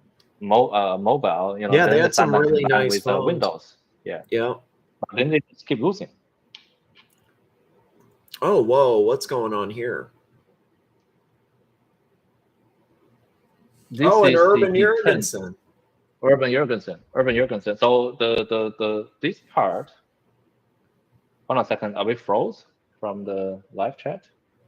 Oh no, it's just No. it's just slow. It's slow, but they're here. Hey, punters, who's here? Got Basil's, Beezels, Pickle. Ask your questions, punters. Ask your questions. What you want to see with it? Ask your questions. Now's your opportunity. So what? This is Platinum, Urban Jurgensen. Like, tell us about this. You can see there's no Swiss headed fork. You see the difference? Not really, actually. With a honestly. traditional. Okay, let me grab a. I mean, I don't see any difference, honestly. You're saying the balance fork? Pallet fork. Pallet fork. Here. Let me see what watch I have with a more visualized pallet fork design. Here, I'm looking it up really quick. Pallet fork. Pendant cylinder. Oh, okay. So I see what it kind of looks like. It looks kind of like okay. I see what it should look like. But I can't I'm having a hard time visualizing this in other watches. Let me see. Oh, I see. Okay, I kind of see. Okay, I think I okay. So what's this? This is to stabilize, or what's the point of this? What's this thing doing? The pallet fork, I mean. You know, so pallet fork is pretty much the universal regulating system of a watch. You know, that's how the watch will beat for example, 18,000 vibration per second or 36,000 vibration per second. I'll just taking this one for example. Is a cylinder escapement? This is called the detent escapement. So it's a different. So, for example, here you can see the pallet fork in work, which is you can see this is pallet fork. Let's go back, back and forth. See? Oh, it's under. Okay, I see it now. Okay, yeah. I do. I can see it. I see it. Yeah. So this is it's moving. moving. You can see that it's moving like left and right. Left, right, or something. Yeah, that's a pallet fork. Now you're looking at this. There's no pallet fork. See? Oh yeah, it's not. There's none. Yeah. You can see at the very back end there is a rotating escapement. It's called the detent escapement. The detent escapement giving less friction, doesn't need a lubricant, and it's even a lower beat. I think this is 2.5 hertz. Sorry, 2 hertz instead of the 2.5 hertz. Oh wow. So it's a very low beat and almost friction free. So is the idea behind a low beat is not just, I mean, that it's just less wear and all that? Is that the main thing with that? Is that the thing with that? Okay, there's few reasons people prefer low beat, especially when people talk about independent watchmaking. They all prefer a low beat because one, low beat, you can appreciate the movement better. You see the things in action. Okay, yeah, that makes sense. You see the whole thing. It's like it's a slower. Okay, I understand that. That makes sense. And also, when it comes with the low beat, the balance wheel is normally bigger. You know, typical example is one of the biggest I have would be the Breguet. You can see that one have a huge Breguet talk. Oh wow, yeah, that is huge. Huge balance, and then you see that in action will be much visually pleasing. And normally you have a bigger balance wheel, you will need more power. and also it beats slower, right? And then you can see the balance will go back and forth in slower motion. So it's pleasing to the eye. So it's just it's an aesthetic thing or whatever you want to call it. It's just I appreciate. I mean, that's on if you're buying a watch at that price point, it's about just being like pleasing for yourself. So I get that. That actually that may because I never understood that. I guess because I guess in my head, like I always thought that like a higher beat rate was kind of better because like you'll see. I mean, I have no idea, but I just assume that. And then also you'll see some of these watches where like there's a Breguet I think that's like. It's something crazy like 8 hertz or 10 hertz. I don't know. It's something weird like that. Or maybe there was 30 hertz. It's something really weird. I don't know. The higher the hertz, the more the worn out, right? Because you instead of beating it 18,000 times per hour, you're beating like 36 more wear, or more wear. Yeah, more wear, and also they demand more power. Right, and with low beat, it doesn't need a lot of power, so you can probably have a longer power reserve, and less wear, and also more sort of aesthetically pleasing. Yeah, that's nice.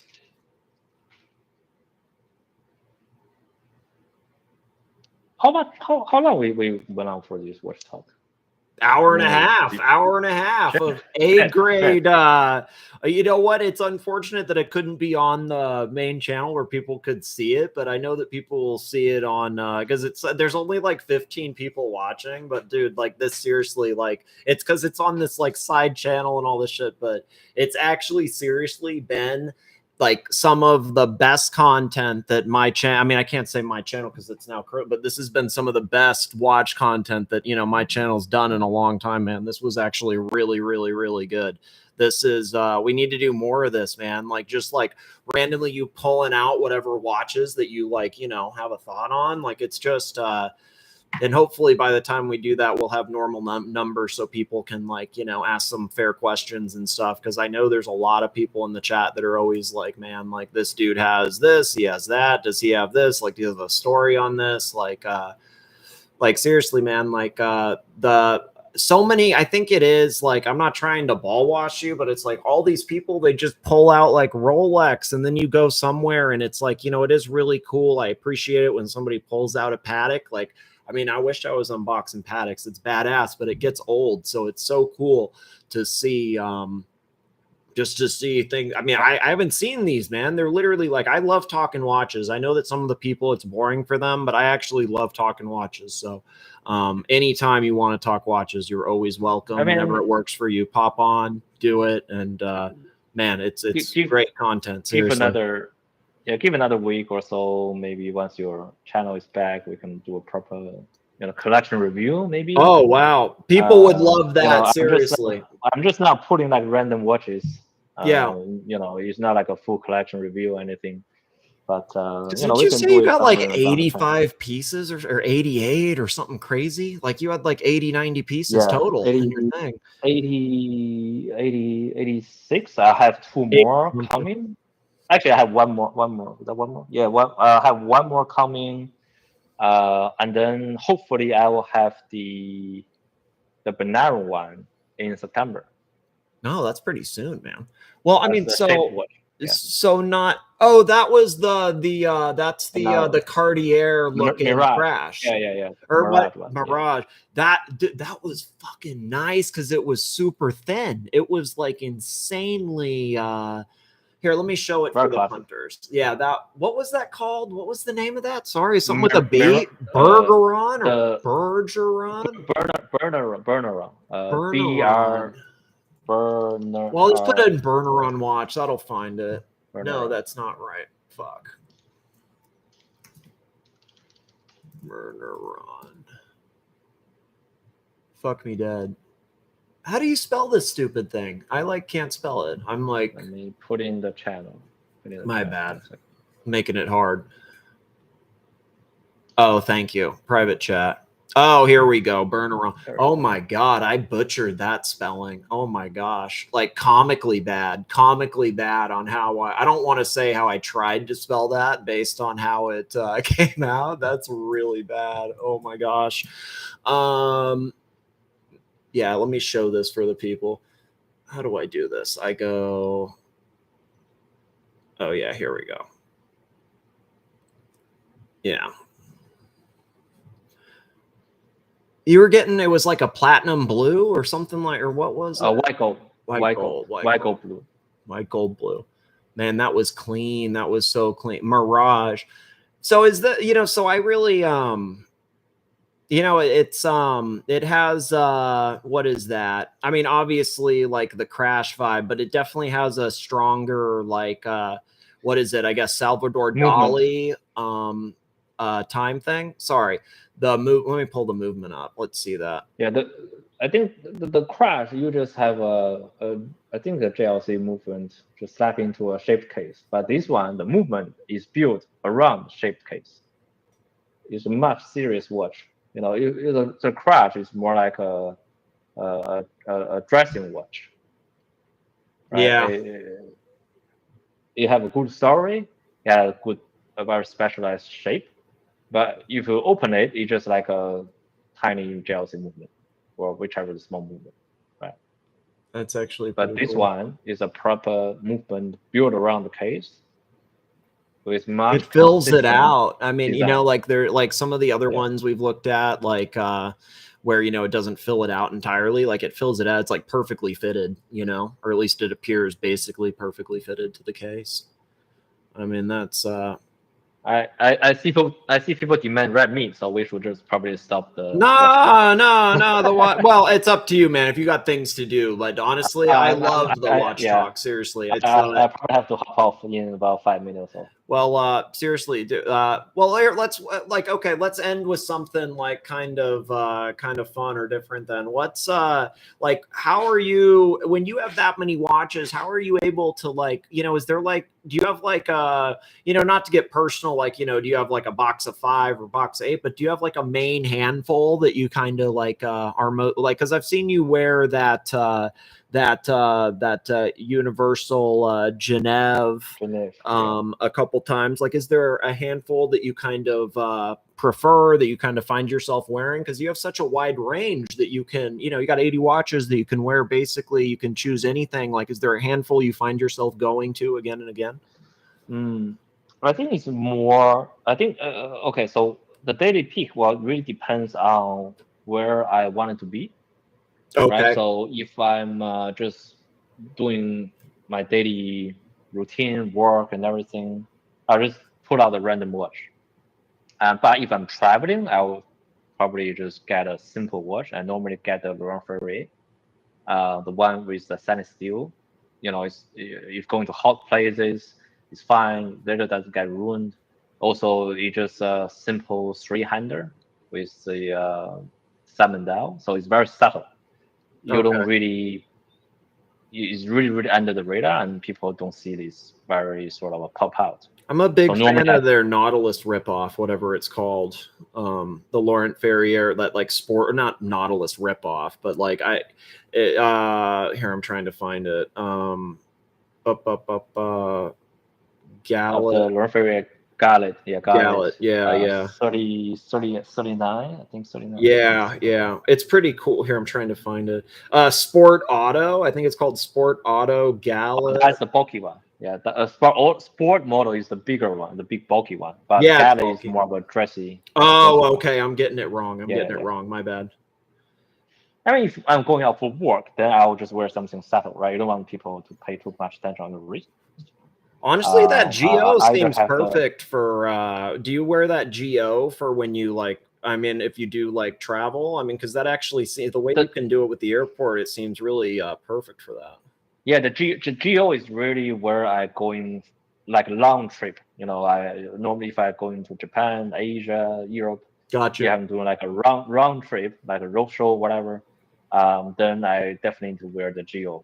Right, so because you really need to know what the hell is going on with the home time and also the local time. But if I'm just going to one destination, you know, if I'm just going out for leisure, I probably wear the, you know, the one that I showed you the last time on my airplane. Yeah. The what is it called? The Duton. The chapter 3. You know, the one that you have the pusher. You can see the second time zoom Yes. with the shutter. Yeah. But if I'm going to like a party, depending on how you want to be seen, perceived, normally I'll just wear the Patek, right? It's just convenient. Patek's the way. Or I'll just, if I going to see the same people again, I just change the second time. Mix it up the second time. Yeah, Don't wear it again. Yeah. Otherwise, they say, "Oh, you just have one watch, right?" Yeah. That's a subtle flex. Yeah.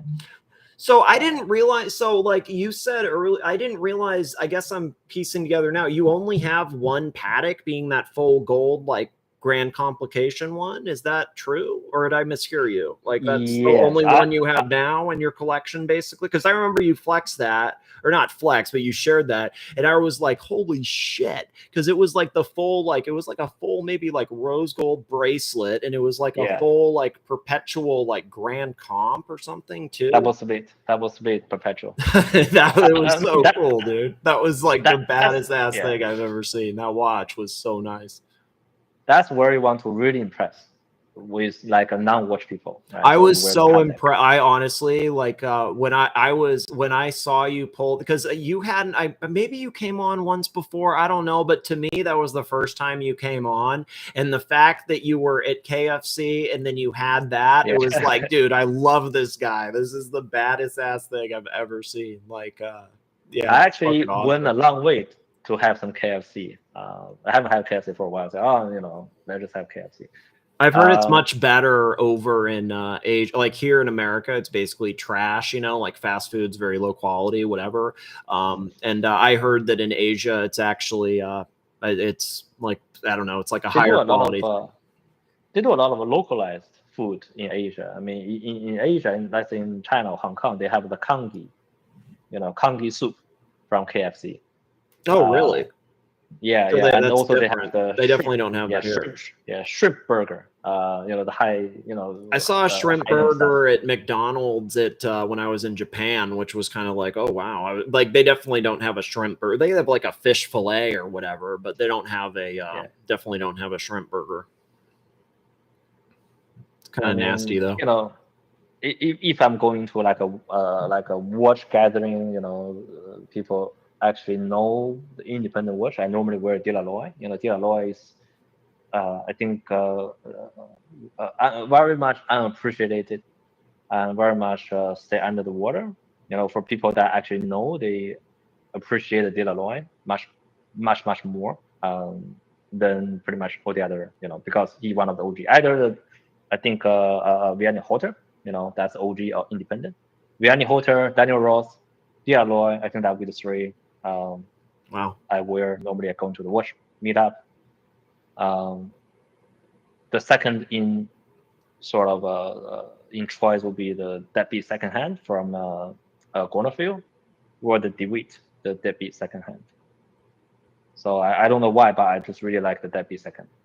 I think the Deadbeat's cool. Yeah, I like it too. Yeah. I don't know why, but I've always I find the I don't know. I just think it's neat to me because it's like I don't know. I think because so many people assume it's something else, kind of. Like a fake quartz watch. Yeah. Like it's like what's actually going on is really neat, because it's like no, it's a lot more complicated than that. So it's just it's like all the extra stuff like needed to actually make it do that and like have it be like perfectly like I don't know the terms, man, but I mean it's like it's actually like basically like a perfect second, you know what I mean? So it's like it looks like it's just a quartz, but it's actually like really it's pretty complicated mechanical stuffs to slow it down like that, and then display it. But I mean, it really depends on what kind of party you're going or people you meet. I mean, if I'm meeting like a younger generation, I'm not saying I'm old, but 40 something. If I'm seeing people in their 20s, I probably just get a Jacob, with a leopard Daytona. Normally they're leopard Daytona would impress. Yeah, for sure. The leopard Daytona. Yes, leopard, because that's just ridiculous fun. Because it's like, you know what I mean? Like the Jacob's another good one, but I think those will both. Yeah, that's funny. That's actually that's good. But I'm still waiting on my 2 Grail watch. I think I think 2003, 2004 is one of my good years. So good money been made, and so I'm thinking at that time I was thinking about getting the bucket list field. So I getting the Thomas Pletcher. I think that's always been my That's the great dream watch. I think I have a few. Dream watch. One of them was the Moser one, the Moser MBF collaboration model. That's sort of when I was making. When my first company actually made good money, Uh-huh. I bought that watch. Well, that's a And nice then when sentimental like reminder for that, or like however you say. That's awesome. And then when I sold my company, then I bought one of my biggest Grail watch was the Gyro 2 Tourbillon. Okay. Wow. Yeah. So that's I always wanted that watch since 2008, right? When it first came out, and never thought I can afford it. Then Well, I mean, that makes it a lot sweeter, man. Yeah. Then I said, amazing. okay, that's it. I bought that watch, and then I'm now looking at the watch now. I lost about 30% in budget. It doesn't even, but you still have it, right? It that's doesn't matter. I mean, Yeah, that's actually, yeah. I mean, so you know what? That's actually, the fact that I think it's pretty cool that you wanted that watch basically before, and then you were able to get it, when you had the means to. Like, that's pretty. Yeah, who gives a shit if it lost a little bit? That kind of sucks, but man, who cares? That's badass, dude. That's awesome. That's. And then I think 2003, when I was my second company doing quite well. Then I commissioned 2 watches, right? One is the Debbie second with the Moonstone Müller dial. Okay. Nice. Piece unique. That took about probably 2.5 years. Wow. So I probably will get it somewhere in 2026. Piece unique, Moonstone, simple dial, Debbie second with a specialized movement, right? So I think that one's quite nice. Tourbillon actually. So that is that.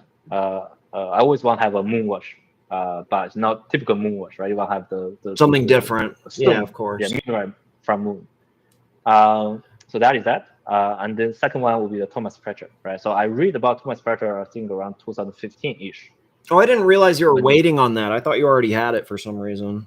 No. So the story is that I think Thomas was really, he doesn't want to be famous, right? He rejected the Mark Boozer invitation to include his tourbillon, the triaxial tourbillon Really? in the That's Harry interesting. Winston opus, right? I think when Mark Boozer approached Thomas, say, I want to order 10 of your double axial or triple axial movement for the opus, and then Thomas rejected because he was all about doing small production, everything done by himself. He doesn't want to be famous. He just wants to sell to the people that actually approach him or find him, because there's so little information about him. But when you're looking at his work, I was in his house, looking at his presentation. He make watches for president. He would make watches for like really high-end people.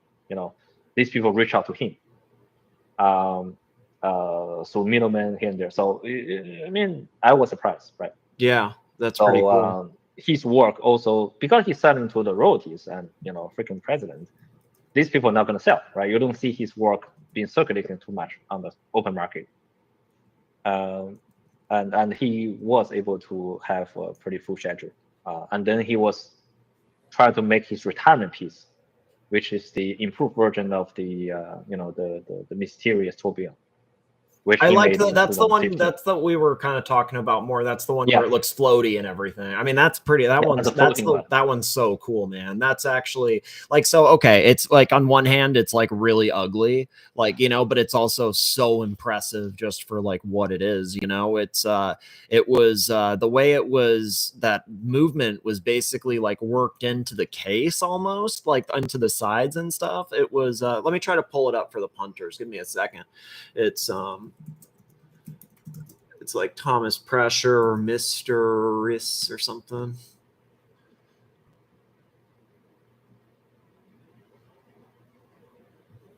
Oh, wow. Not the best picture, but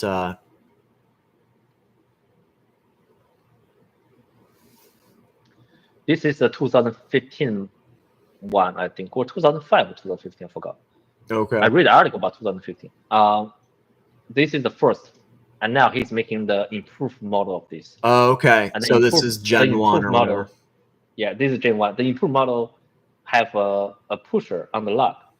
Where you push it, you will change the display from moon phase to something else. I forgot what that is, but you see the bottom right and bottom left.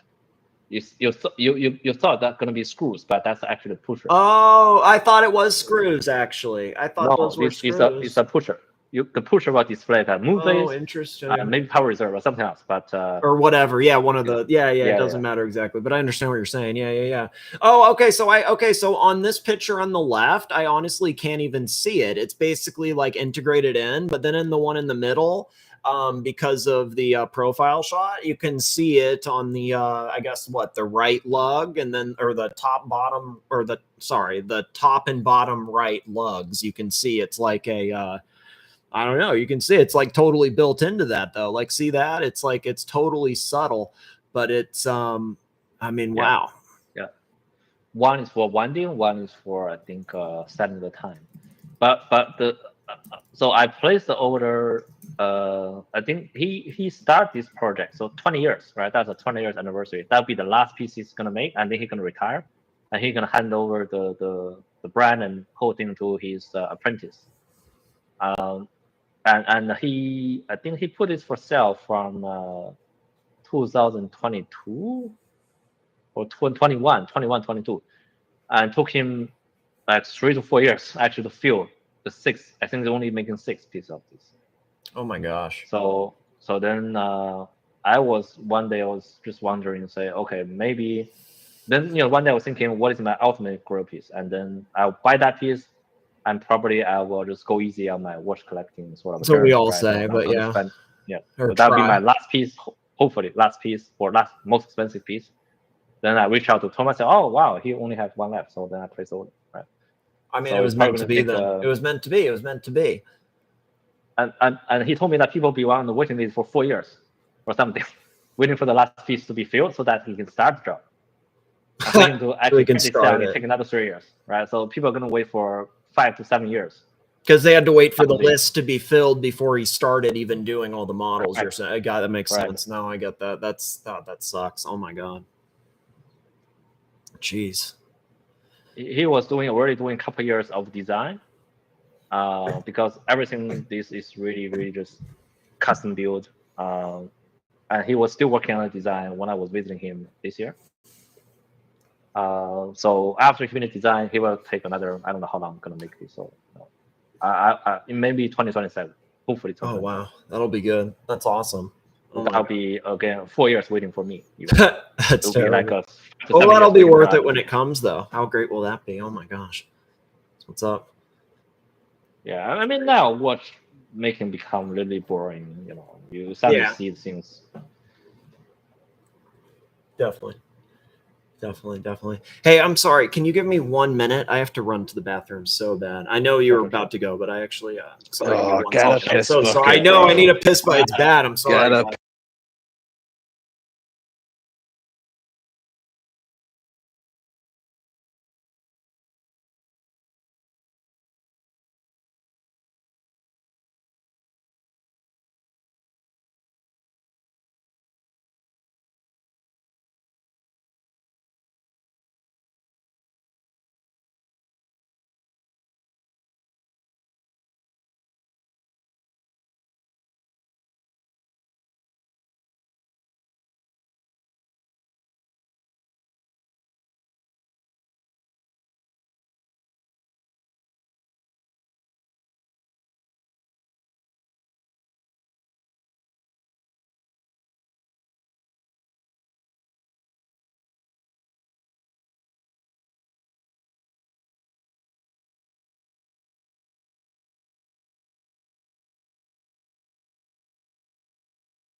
one, you can actually push the button and then transit between the sweeping second and also a jump second. Wow. So that is the second watch I'm hunting. And the third watch I'm hunting is called the Goblin. The Goblin is the I've it's heard like a that portrait, brand. Those are crazy, right? Those are really expensive. Goblin. Goblin. So let me give you the name. So it's called Brass and Leer. Goblin. Let me give you the link. Okay, one sec. Let me find this. Or whoops, that's not it. There we go. Oh, thank you. Appreciate that. So it only surfaced 3 times from 2006. Last time it showed off from the surface is about 2024. I missed it. So it's the 7th wonder of the world. You can see from the right hand side one. You know, it's a colossus. You know, statue collapsed. I think in mid-century, but Whoopsie. So this one have a pusher on the 9 o'clock. You push the pusher, the 2 hand will raise and pointing to the time. That's the reason it's called the brass and layer, meaning that arm in the air. Oh, Wow. that actually. You Okay, see the wow. 9 o'clock pusher? Yeah, that's neat. Yeah. And So it have when were different these made? in the early 90s. Okay, got you. But actually, Thomas Prescher also have a similar one made. You know, with his samurai or the Russian eagle, the same mechanism. You push the pusher, then the wing or the sword hand will move to indicating the time. Wow. Yeah, that's cool. It's a winner for sure. Let me give you another link. There's a Phoenix one. Here we go. Yeah, one sec. So not necessarily I need to go with the Goblin, but if I'm sticking with my sort of one brand one watch per brand, then I can now go back to the Thomas Prescher one, buy another one. Yeah. That will break the rules. Right? Yeah, so yeah, I need to find an alternative brand. I need to find an alternative brand. Also have the similar model. You can play the video. I think that will. Oh, wow. Yeah, I can play it. I just won't be able to have sound, but I can play it. Or well, maybe is there sound? Do you guys hear that? I can't hear it. I'm not entirely sure if it's playing on the stream. It's okay. Oh no, it is. It is. Oh, it is. Okay. Sound doesn't matter. This one doesn't. Yeah, it doesn't matter. Oh, so it's got the Russian eagle. You can see. Yeah, you see. There's a little pusher on the crown. Yeah. Oh, he just pressed it, or they just pressed you it. Press yeah, it, yeah. Then you're indicating the time. Otherwise, you will just rest his arm.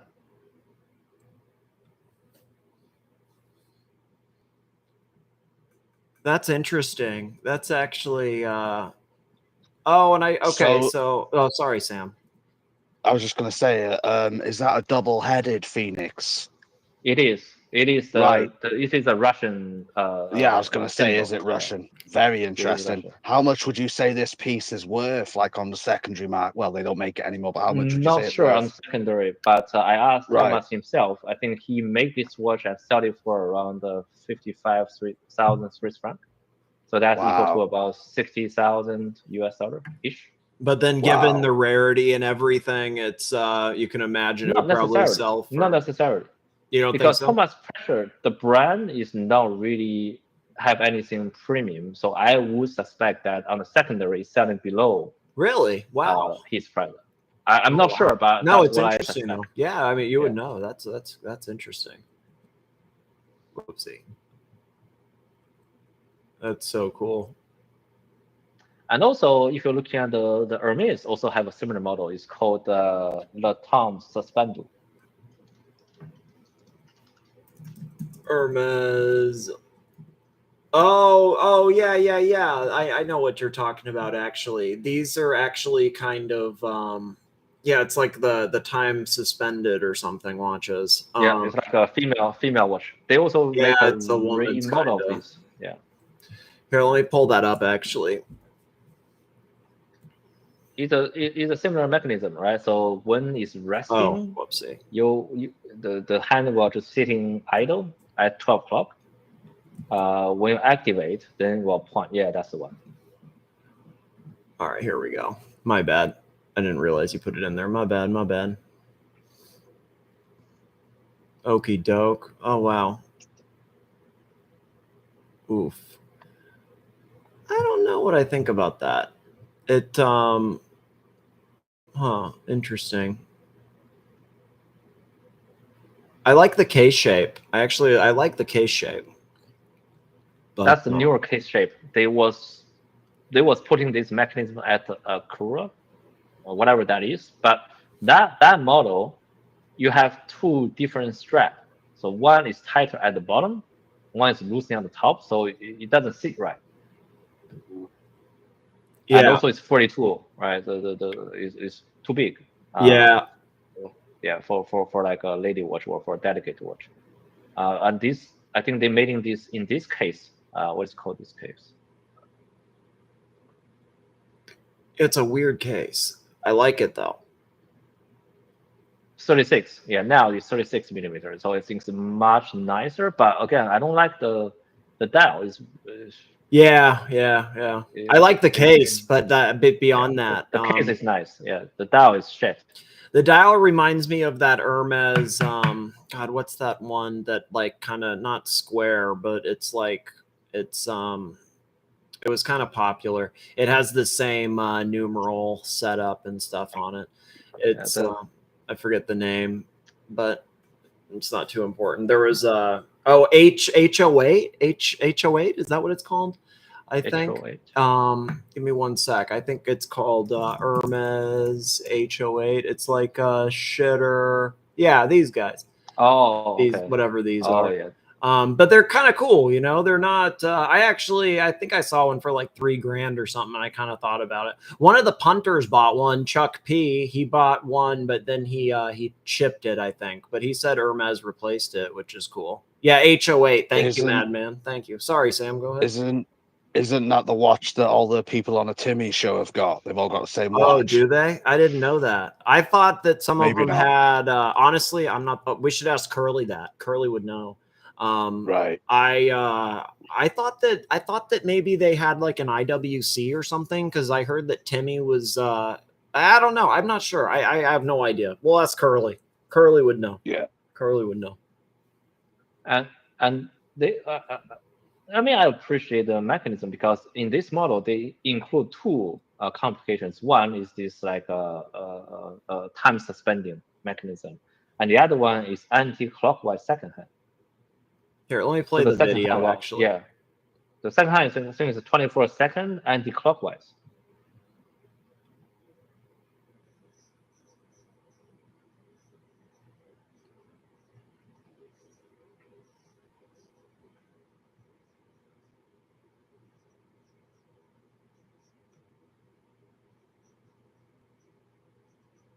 You see? Okay. So it's actually, I was really on the verge. Should I get it? Yeah. Because you tick two boxes. Yeah. With one watch, but I just can't get around with this typography style. You just not really my style. So I just better just wait if they have a better dial iteration, maybe in the future model. Yeah, because it. Yeah, because I think that if you can build off the case, there's potential there, but I don't really like that that layout, so to speak, either. But 39 is not terrible. 36, 39.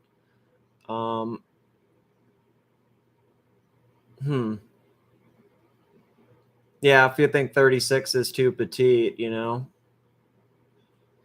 This is cool. Oops, sorry. Yeah, that's cool, the way it's going counterclockwise like that. Yeah. Probably I'll just wait another 5 years, 6 years. Maybe they have another newer model to see if we change the design language. I mean, I do like the first model, right? It's very classy look. Yeah, it is But, classic. Does it come with different colored straps? I mean, it's Hermes, right? You will probably have Orange. they will probably can customize your strap. Oh, The great reason point. why Right, I was gonna Yeah, say, there you go. My bad. Exactly. Yeah, fair one. That's not normally too you buy shabby. this to get a handbag. Yeah. Buy it to get a handbag. Yeah, that's actually probably accurate. Buying it to get a handbag. I do believe that. Yeah, I think that's pretty. I think that's true. Yeah. Yeah. So I'm indifferent, right? So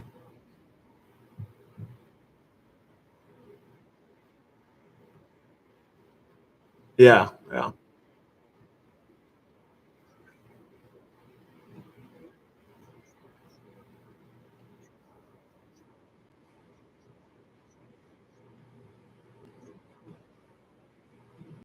Have good ones. I don't think he has like Right. Birkins or Wait. anything, but he does Hermes definitely handbag. have some. He Yeah. does definitely have some Hermes and like, but I don't think he has. I don't think he has like Birkins or anything like legit, if that makes sense. But I don't You really know need my a bags.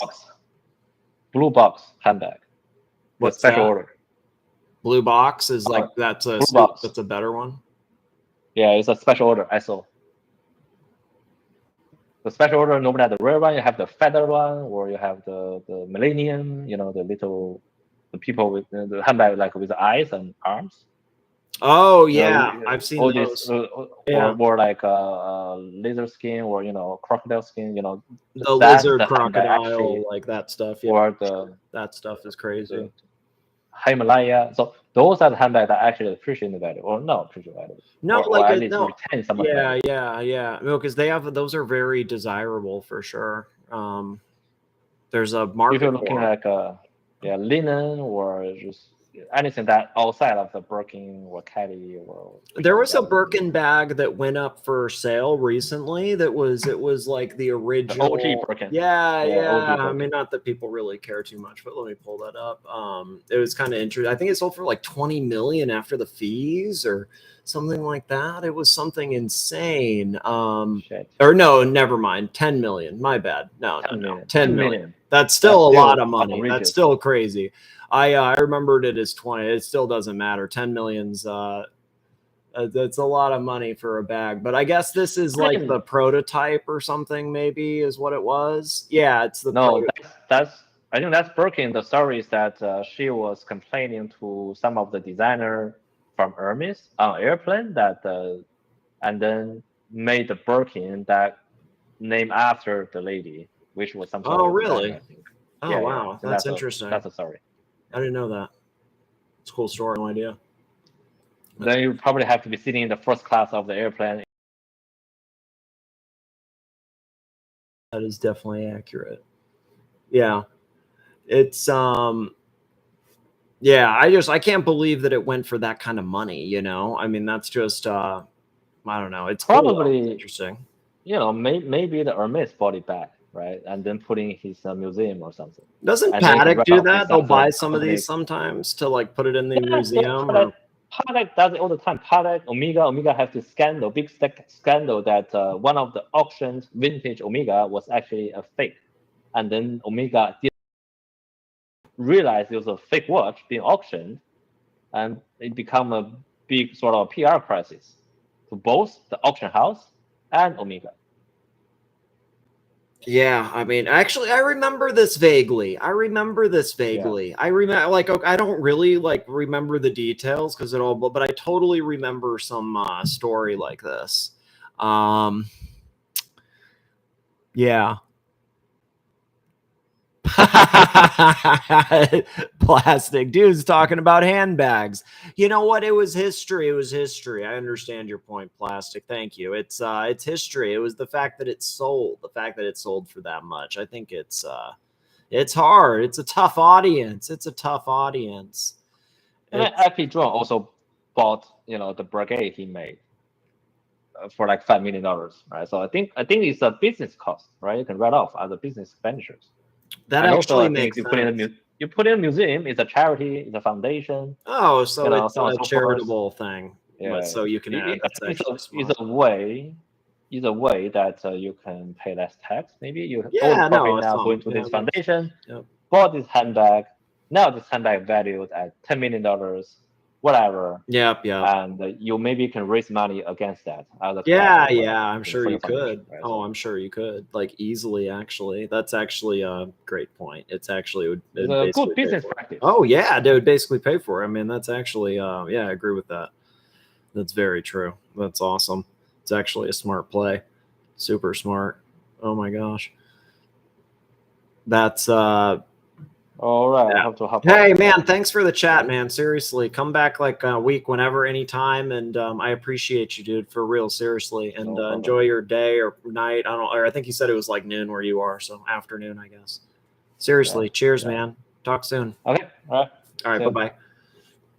Dude, that was A-grade shit, Sam. You know what? We had some drama, but dude, that was A-grade watch content because sometimes it's good to do watch talk, and Archie was doing watches, so I thought it would be good to do some watches. So I think that was a total win. That was fucking great. Well, dude, you got to remember that AC3 doesn't stand a chance on what's the word, rubbing shoulders with someone of watch collector's caliber. Yeah, it's the same with the colony people, the colony cucks. You know, it's a bunch of spreadsheet collectors. There aren't a lot of people showing like appreciation, so to speak, for the watches. You know, the only person really over there, you know, like Higgins did have an appreciation for watches. He was just, you know, a shemale enthusiast.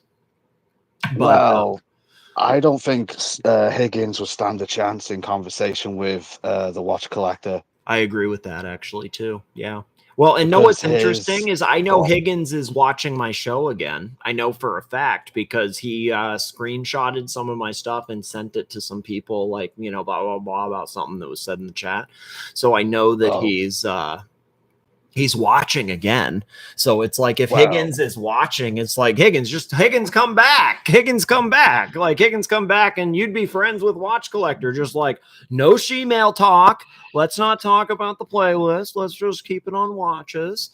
And I think or is this not a good plan? I mean, I'm trying to say we're all friends again, but yeah. Well, Uncle Curly confirmed that the shemale list was fake, that he lied about it, and no one noticed what was on screen. I feel like that's a total narrative. That's like super. That's like Curly doing them. Oh, really? I don't know.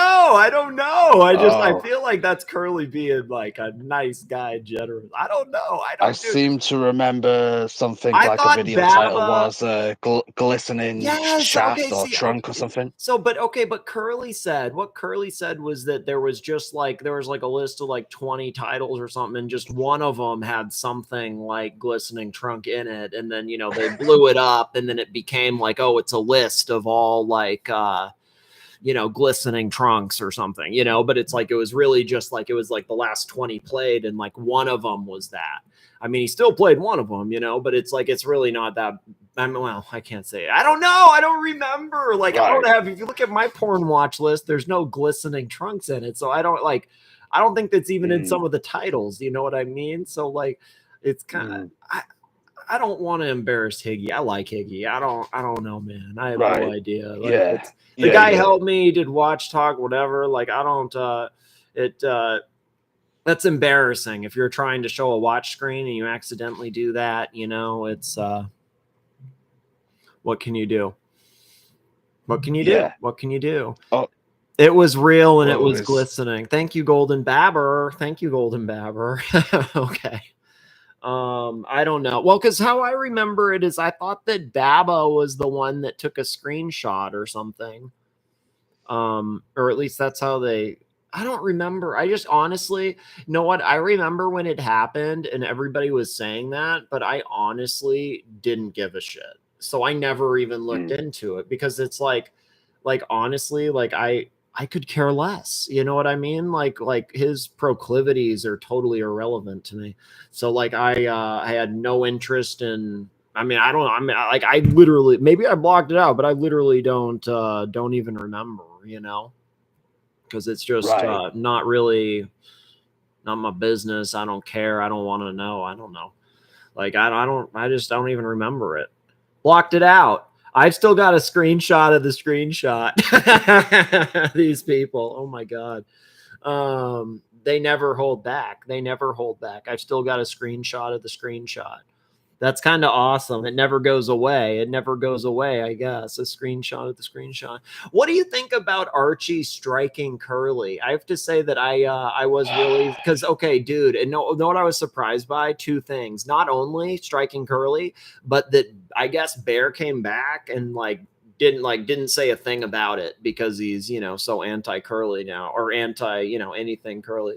So like, having Archie, like, nobody said a word to Archie about the fact that he's like striking people and shit, which is I don't know. I did think that striking Curly was not something, I never thought he would do that, to be completely honest. I was surprised by that. I was. Yeah. But kind of think that'll backfire, honestly.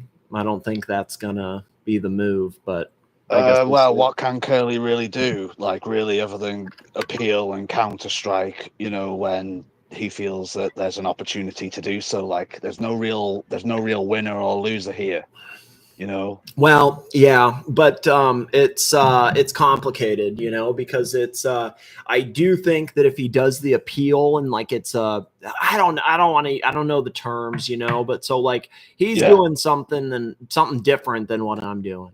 And because he's doing something different, he's actually like challenging it. And if he like wins his challenge, it actually goes against Archie, where Archie gets a warning and then he's not able to do that again. So it makes but that's not going to end the war. People ain't going to lay down their weapons and stop with the terrorism, the cyber terrorism. The terrorism is going to we're still going to be losing buildings. You're right, but if he's not able to theoretically, like, if he can't even like do strikes anymore, it's like, well, he can't shut down channels, so it's like, let people troll and say stuff, but that doesn't really matter. It's once you start like going, I guess, real world shutting down channels, that it's like people take it more personally. So I think that I don't know, or am I wrong on that? I guess that's the thought, at least, maybe. To be honest with you, I don't even know why AC3 is concerned, because he doesn't really give a shit about any dramas normally. Like the latest shit that happened within, a few months ago, I think like 60 days ago, the OC shit, he refused to even acknowledge it, and he would only pass a sentence here and there on it, basically just stating that he didn't want to really talk about it. And now all of a sudden he's pissed off because he's in the crosshairs of the us freedom fighters and a couple of Splinter Cell cyber terrorists. Yeah.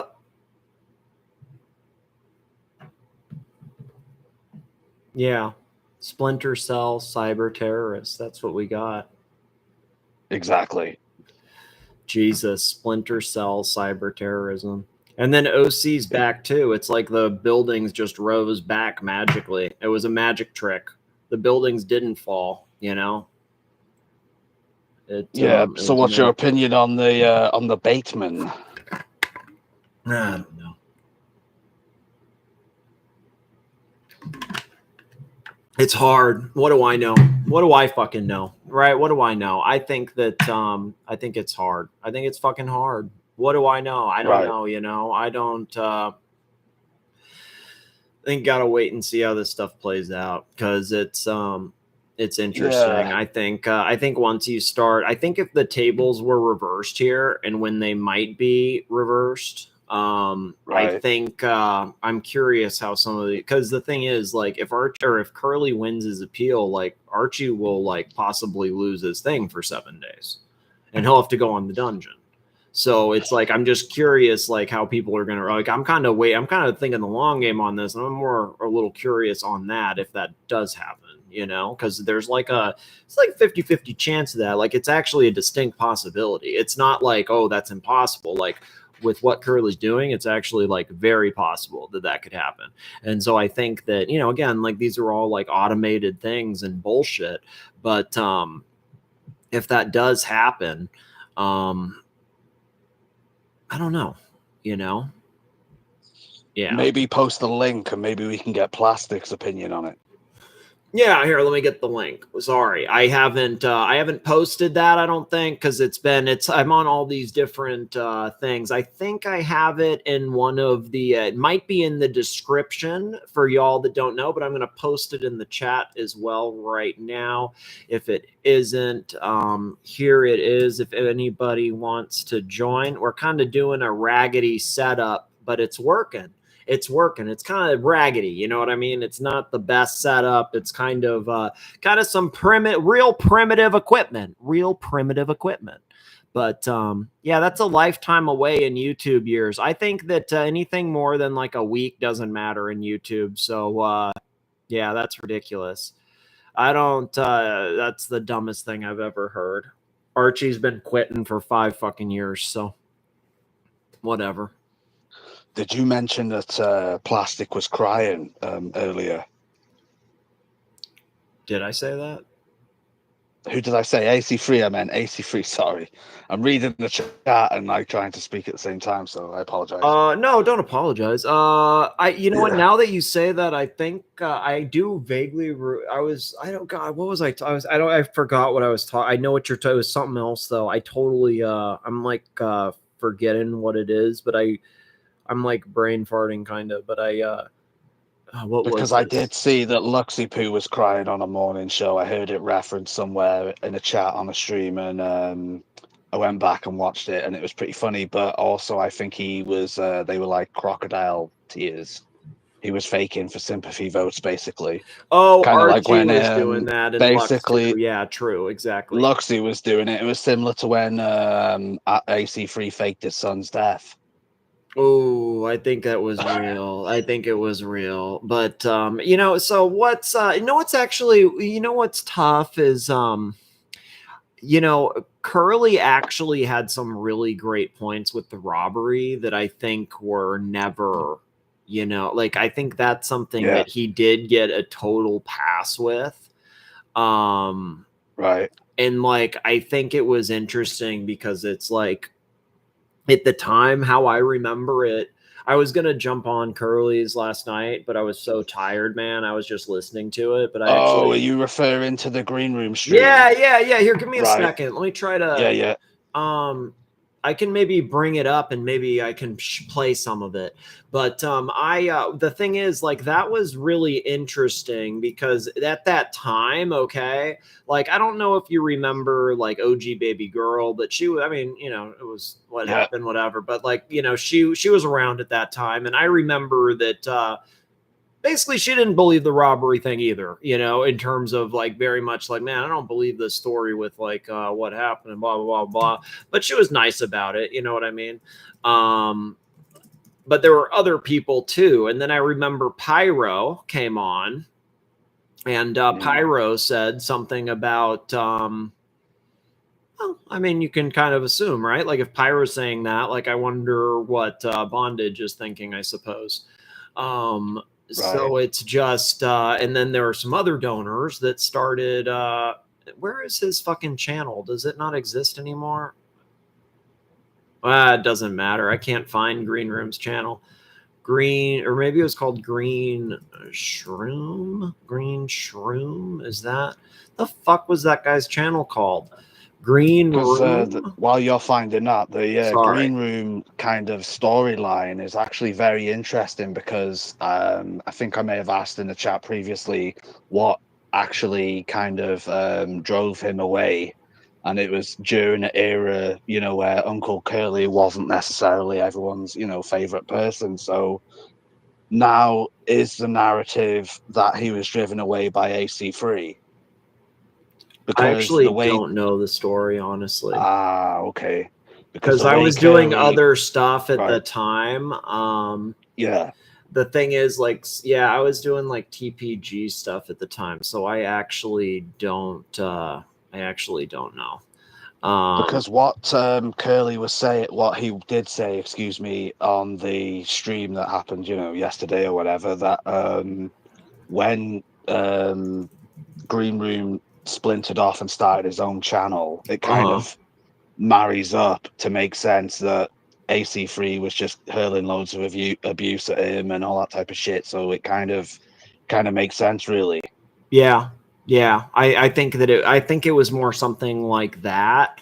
And then I also, I think it was that, okay, that Archie and Archie's people, they were actually acting like they were acting like he assaulted Archie with that pillow shit. So he was getting the treatment from like all of Archie's people, like, how dare you fuck with Archie and stuff like that, you know?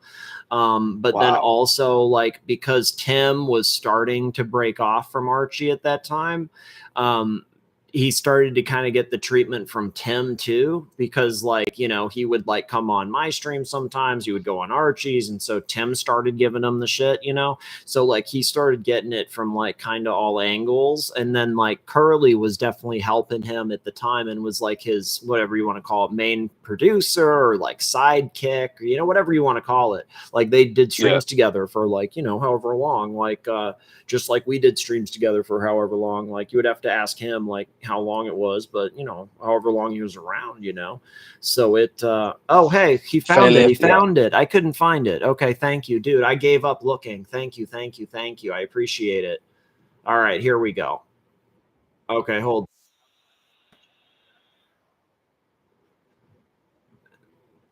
Okay, hold up. Okay, now how do I do this? Fuck me dead. Okay, give me a sec. They can't hear us on the stream because I fucked this up. I have to do it on this one. They won't be able to hear us, I don't think. Maybe they can. Okay, so now I have it up here. But now, okay, can you guys hear us now? Are we back now? Maybe. No, I'm not. It's not sharing the screen. Here we go. No, it is. What about now? Do you see some pretty boring now, people? Now? Not a huge fan audio? of. And below that, we have the. All right, cool. I think it worked. All right, now we're good. All right, sorry guys. This is this setup for real. It's oh my god, y'all have no idea the amount of bullshit to do this. When I'm able to do the other streaming type again. Go current. Go like maybe go. Yeah. I think maybe we're a few seconds behind. Yeah. Okay. Cool. It's fucking weird. It doesn't matter. Oh, so he didn't like OC. That was the other thing. He can't keep getting away with it. He didn't really like OC. Yeah, no, he can't keep getting away with it. And then a picture of OC. He definitely didn't like OC. All right, where's the bullshit burglary? Okay, so what I was trying to say was he got a lot of shit for this, okay? Like this was kind of towards the end. Like you look at, you know, the latest, you know, like he did this and then he only did, I mean, look, he did 2 more streams he did one that was an hour and a half that was like, look, a fake robbery. My quail was stolen, like a fake robbery, like Archie's robbery. My quail was stolen, my watch is stolen, whatever. And then he did a 2-hour, you know, so here's a real stream right here. But, you know, I guess what, like an hour. So he basically kind of like, this was one of his last things. And then I think he kind of called it out and then left, you know. But I think he got such blowback from that. He really, I can't do it, Tap. I'm sorry, Tap. It's not my department, but got you when I can, for real. I honestly, there's too many modules and shit, and it's not my department. Like I can't even do it, but if I could, I would, and when I can, I will. But I mean, also, I only have this until Friday, so maybe not, Tap, because maybe it won't even matter. But when I can figure it out, I gotcha. But where the fuck? So what I guess the context was he got a bunch of shit for this, okay, like a ton of shit, and he was already getting shit from the Archie people of like, oh my god, you assaulted Archie on his you know, on his trip, and you know, you're a simp for Timmy and you're helping the other side, like that whole thing, you know. And so I think that then once he actually called out the burglary, Archie was the Archie people were very pissed. Well, here, let's just hear some of it. About how they feel something isn't quite right.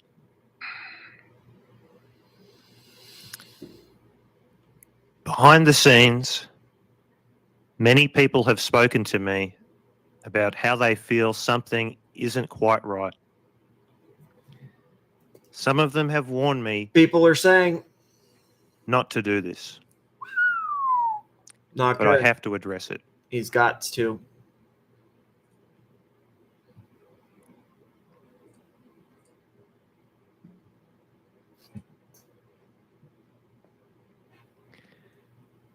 The big bullshit burglary by Green Room.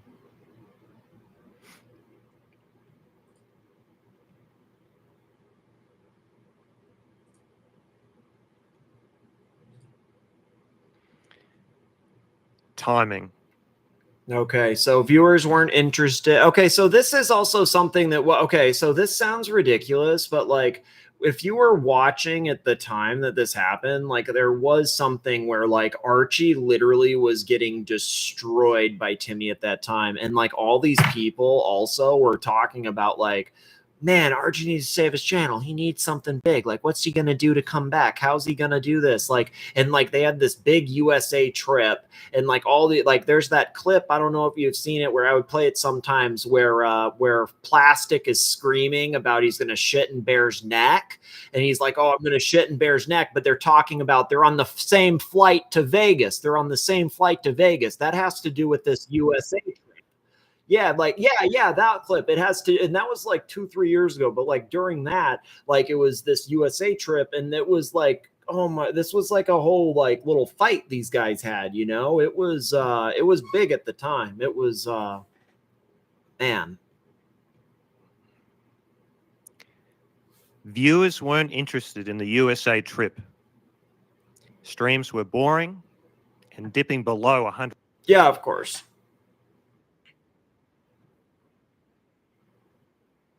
You didn't like the bro house?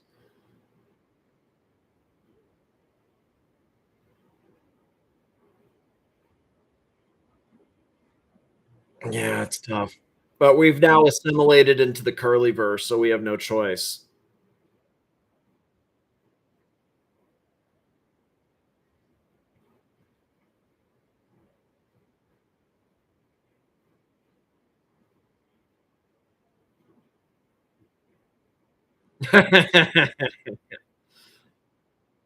He's always okay. So okay, like it's. I will say that like I've only done like 2 kind of like semi trips on here, and it is really hard to like stream and like share stuff and all that. But like every single time, he literally like doesn't even try, and it's just like it's sitting in the hotel room, and it's like, dude, like why are you streaming from like China in the hotel room, from Japan in the hotel room, from Geneva in the hotel room, like what the fuck?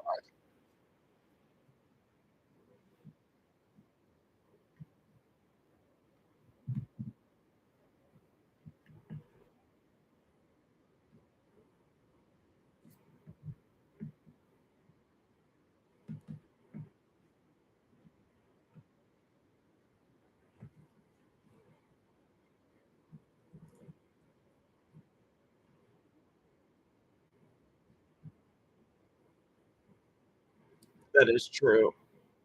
That's true. Well, they kind of like it kind of varies, you know what I mean? Like I mean like you have a core like group for sure, but like it definitely like I think what happens is like nobody has time to like listen to this bullshit like for the amount of time that people do if you're actually involved in it. So like people listen to a bit here, a bit there, and then I think they kind of like they'll take something sometimes at face value, whatever, from Archie when it's like it's kind of usually the same thing, you know. Um, and then I think it just spreads, and they assume like, well, Archie said like you know that you were doing, and it's you know like I don't know, like I there are definitely people. There's like a handful of just like you know people that'll just regurgitate it and defend it no matter what. But there's not. Yeah, it's just one of those things. It's not like. Yeah, sorry. Go ahead.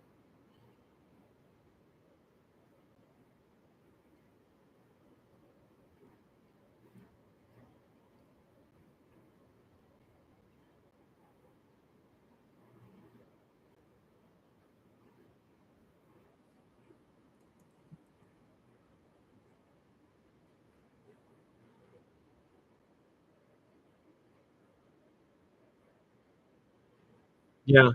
Well, they're funny though. Okay, so what Narc does and what's funny is that Narc can only hear watch Nicholas. Okay, shit. One sec. The people can't hear you. I can hear you, but the people can't. All right, I fucked this up.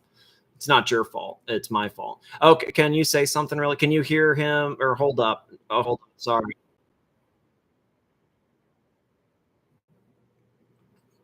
Can you hear? Okay, I think, okay, yeah, my bad. Sorry, guys. There's all these different tabs and stuff. I fucked it up. I think we're good now. Yeah, I think it's good now. My bad, dude. Sorry. Disaster. The people thought that I went crazy and was talking to myself, and they thought I was talking. They're like, what the tab's like, who are you talking about? And Madman's like, I think he's talking about Curly. Like, no, I did. Like, no, like, no, dude, like, no. You may as well run the clip. You may as well run the clip because I can't remember what I just said. So Jesus. Oh well, fuck it. It wasn't anything interesting clip wise anyway. Oh, the clip thing. Fuck the clip. The green stream clip. Fuck it. It's, I think it's too hard to play with both of us on here. Actually, the way it's, right. On this, I'll have to do it on like Friday or something. This system's fucked, man. Like, cause I'm like I don't. It's yeah, the people don't want to hear this and that, but it's you may as well run the lyrics of the show needs guests or money. The show does need guests and the show needs money. Send money now. Support the stream. There's a bunch of ways to support the stream. Yeah, I agree with Dr. Bob. We love Curly and his AI is just as good as Morty's. Yes. The best AI. We love it. The fishing trips are 100% real. Yes, they've always been real. I misspoke. I forgot. They've always been real. I misspoke. Correct. That's correct. That is correct. Have you seen Dr. Bob's trolling of Curly? Yeah, it's kind of funny. Yeah. Dr. Bob's funny. Dr. Bob, we love Dr. Bob. Yeah, he's Dr. Bob's great. So have you spoken behind the scenes to Crappy? No. He disowned me the second that Curly came on like a month ago. And, I know that what I found shitty was that people that like pretended to be like my friend, whatever, like Patrick Bear Crappy, like they actually were like, man, he deserved to get struck because he had Curly on. Like he deserves it. It's fair game. And it's like, dude, the fuck? Like to me, it's like, well, you know what? It's like, it just shows that it's like, just use anybody basically, at least to me. Even, it's been confirmed that AD Never Calling said that. Yeah. I mean, you have to. I mean, you guys go. I can, next time I see him around. But yeah, no. I mean, he's like, you have Curly on, you deserve it, type thing. So, what can you do? But he's also, I think it is kind of tough because he, like, I don't want to be nasty because he's like, he's like grieving and stuff too, So it's it does change it. So. Wow. That's interesting. Yeah, it's tough. A lot of people really dislike Curly. You know what I mean? Like, there's just, but it's like you can't hold on to that shit, man. I don't know. What do I know? I know that it's tough. But okay, boys, you need to send money now. Support the stream. Become a member. Let me drop or you can't become a member here, but let me drop all the links. There's a GoDaddy, and the GoDaddy is totally anonymous. It's totally anonymous. You can put in any name, whatever, as long as I think it has to be a US credit card, but you can use anonymous stuff. You can put in funny stuff, all that. That's the GoDaddy point link, and that is super great. The Patreon is kind of I don't really use that one that much, but let me get that in there. 1 second. And then we got the Cash App. Cash App's awesome. That's totally anonymous as well. I think you have to be in the US though. And then we got the PayPal. PayPal is awesome. It's worldwide, but not anonymous, but totally cool. Ko-Fi, the Ko-Fi is totally active. It's not linked up to this channel. It's linked up to the other channel, but tell me if you send a Ko-Fi, and I can totally pull it up. And we got the Venmo as well that doesn't link for some reason, but it should. Let me drop the link. We need guests. The show needs guests. It's actually, I'm glad I figured out the guest Do you know thing. what else? Do you know what else you want to work into your spiel, your sales pitch? What? You need to say there's nobody else streaming, and you will be bored when this show ends. So that is a huge so that actually is okay. Like seriously, I think that not gonna lie, I think that is a big I think that also people forget that part of it until I actually end, and then it's oh fuck, it's actually shit. Now we're stuck with like, is it just Timmy or something? Like, what's on? Well, no. The only person on is Jimmy C, and a lot of the, Jimmy even C. the red meat people don't really like watching Jimmy C. Well, you know I what? haven't watched him in a Sometimes I while. actually okay. So, do you think it's good to just like, well, then you know what? You cut them off and you have them wanting more. You know what I mean? Or is that the wrong mentality? Yeah, you can definitely do that, but there's 20. Well, there was 30, but now there's 21 people. So Well, maybe some of them left to send where the fuck are money. they gonna go? Maybe they left to send money. Maybe we went from 30 to 20 because some of them just left to send money. So maybe that's what happened. So you know what? So I just did this. I do think working in the, you know what, guys, like you're going to be stuck with 7. Like, so what's going to happen if I don't stream? You know that Lux is going to start a stream and he's going to go to 7-Eleven and be shopping for variations of chocolate. That's literally what your option will be. So send money now. There's a bunch of great links in the description. There's totally anonymous ways to support. If you're not able to support, that's fine. You can upvote. You can tell your friends. You can hop on the stream because there's a link. It's kind of complicated. It's not perfect, but it's literally perfect for the week. And it definitely 100% works. So hop on the stream, send money now, all that stuff. And nobody else. The thing is, boys, you're stuck with there's literally there's Jimmy C. There's nothing else on. So that's can't wait for strike challenge results. I'm fascinated to see who's right about it. Well, I know that I don't know, but I if I was going to bet, Madman, I would literally bet that Curly will win because he is actually going through the entire process to challenge, whatever. So like to me, I think that it's probably pretty likely. And his technique of stopping and starting and reacting is really good because there used to be the joke that he would fucking make a 5-minute clip last but he's 6 hours. great. But he's great at he's it because really like good at he doing does it. like, so that's like, so I'm not saying I don't have skill, but the problem is I get lazy with it. And I will occasionally, like, if you want to be totally honest, I'll let it play for 30 seconds or something where like, if you listen to Curly, he really doesn't, he's very good with it. And I think because he's always done it on somebody else's channel, he's always very, well, I mean, I guess now he has his own, but it's like, he did it on mine. He did it on Archie's, he did it on Mookie's, he did it on, whatever, Marcella's, whatever the fuck, like he knows how to be extra careful with it. So I think that, that it's highly unlikely. Check your PayPal. Just put something in your PayPal. Hey! Dude, my bad. Thank you. I appreciate it. We'll keep going. Go drop it. I had to go drop a deuce. Oh. So that's. Thank you. Show sponsor Sam. Thank you, Sam. Thank you. Yeah. Dude, thank you, Sam. Show sponsor Sam. Thank you, Sam, baby. Curly playing because clips is frustrating. Sorry, go ahead. Sorry. No. Pivots every 10 seconds. It's frustrating. Well, it's hard to play clips, NATO. It's tough.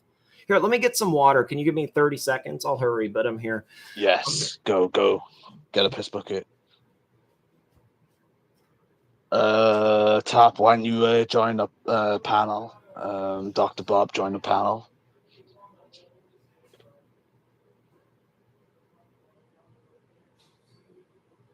Oh.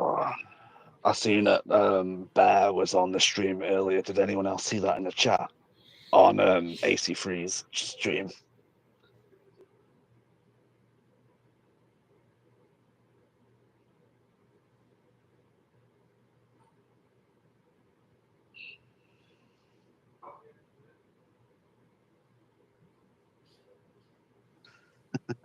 NATO. Damn, I went to have a look at Jimmy C. He doesn't look well. He's living an alcoholic life.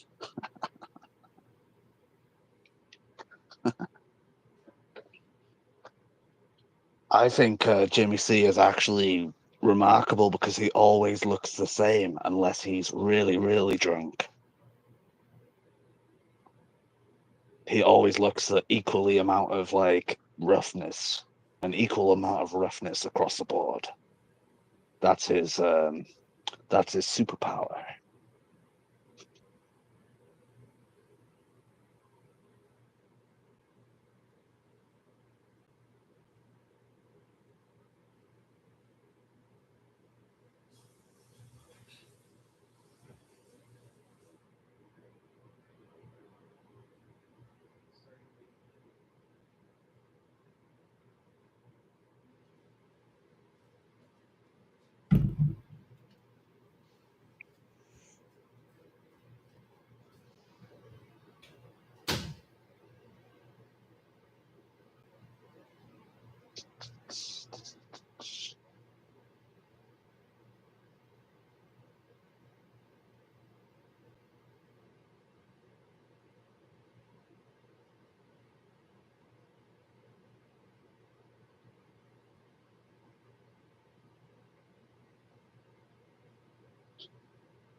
Sorry for the silence, guys.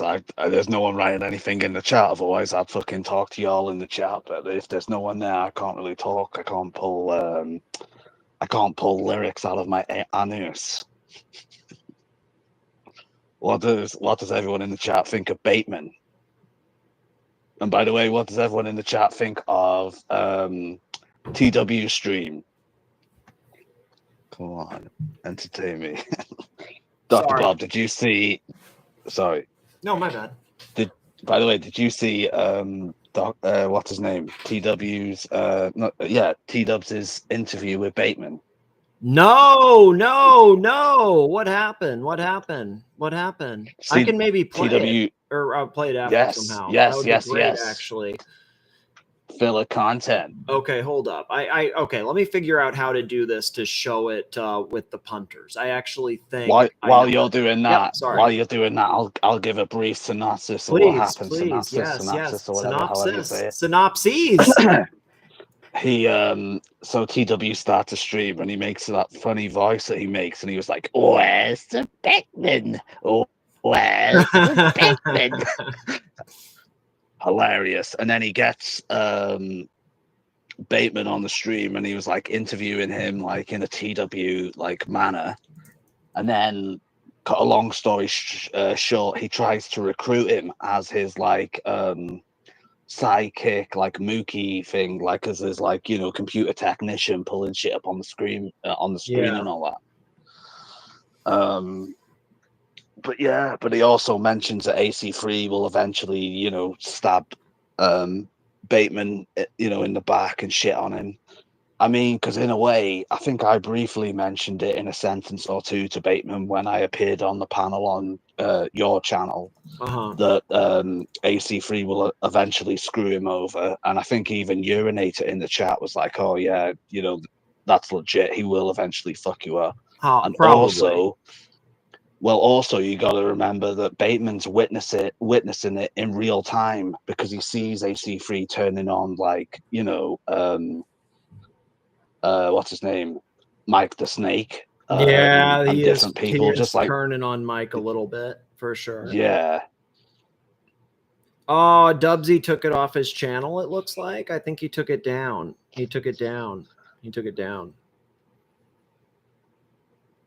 Unless it's on a different one. I think, yeah, it looks like he deleted the videos. He took it down. He's on like the free plan or something. Yeah, the Dubsy interview with Docs and Bateman. Yeah, that would have been, we have to get Dubsy on to talk about it and tell us. Look at that. Dubsy getting the A grade stuff, really. I do think it's interesting that, you know, it's like, I don't know. I guess it's like it's like I don't get it's like I thought Bateman was cool, but the issue I had, I guess, it was just, it's like I just saw a clip, right? But it's like, dude, straight up, like Archie's like, oh, should you do this? Should you do that? And he's like guiding them, like, oh, you like do this, do that, do harassment or vol, or I don't fucking know. It's like, dude, what the fuck? Like, I just like, I don't have anything against the guy. He was nice. He was coming on, helping me and stuff, but it's like it's just like, damn, dude, whatever. It's like, what can you do? You know, it's like, it's what can you do? You know, you just you do your best. It is what it is. It's yeah. But I'm not sure, because I was kind of like a bit like, oh, I wonder why Curly's kind of going after Bateman initially, when Bateman was kind of appearing on your show. I didn't also really get it AC3's. earlier. I didn't get it. Really, I didn't get it either. But there's something about these boomers. They've had that many interactions with people.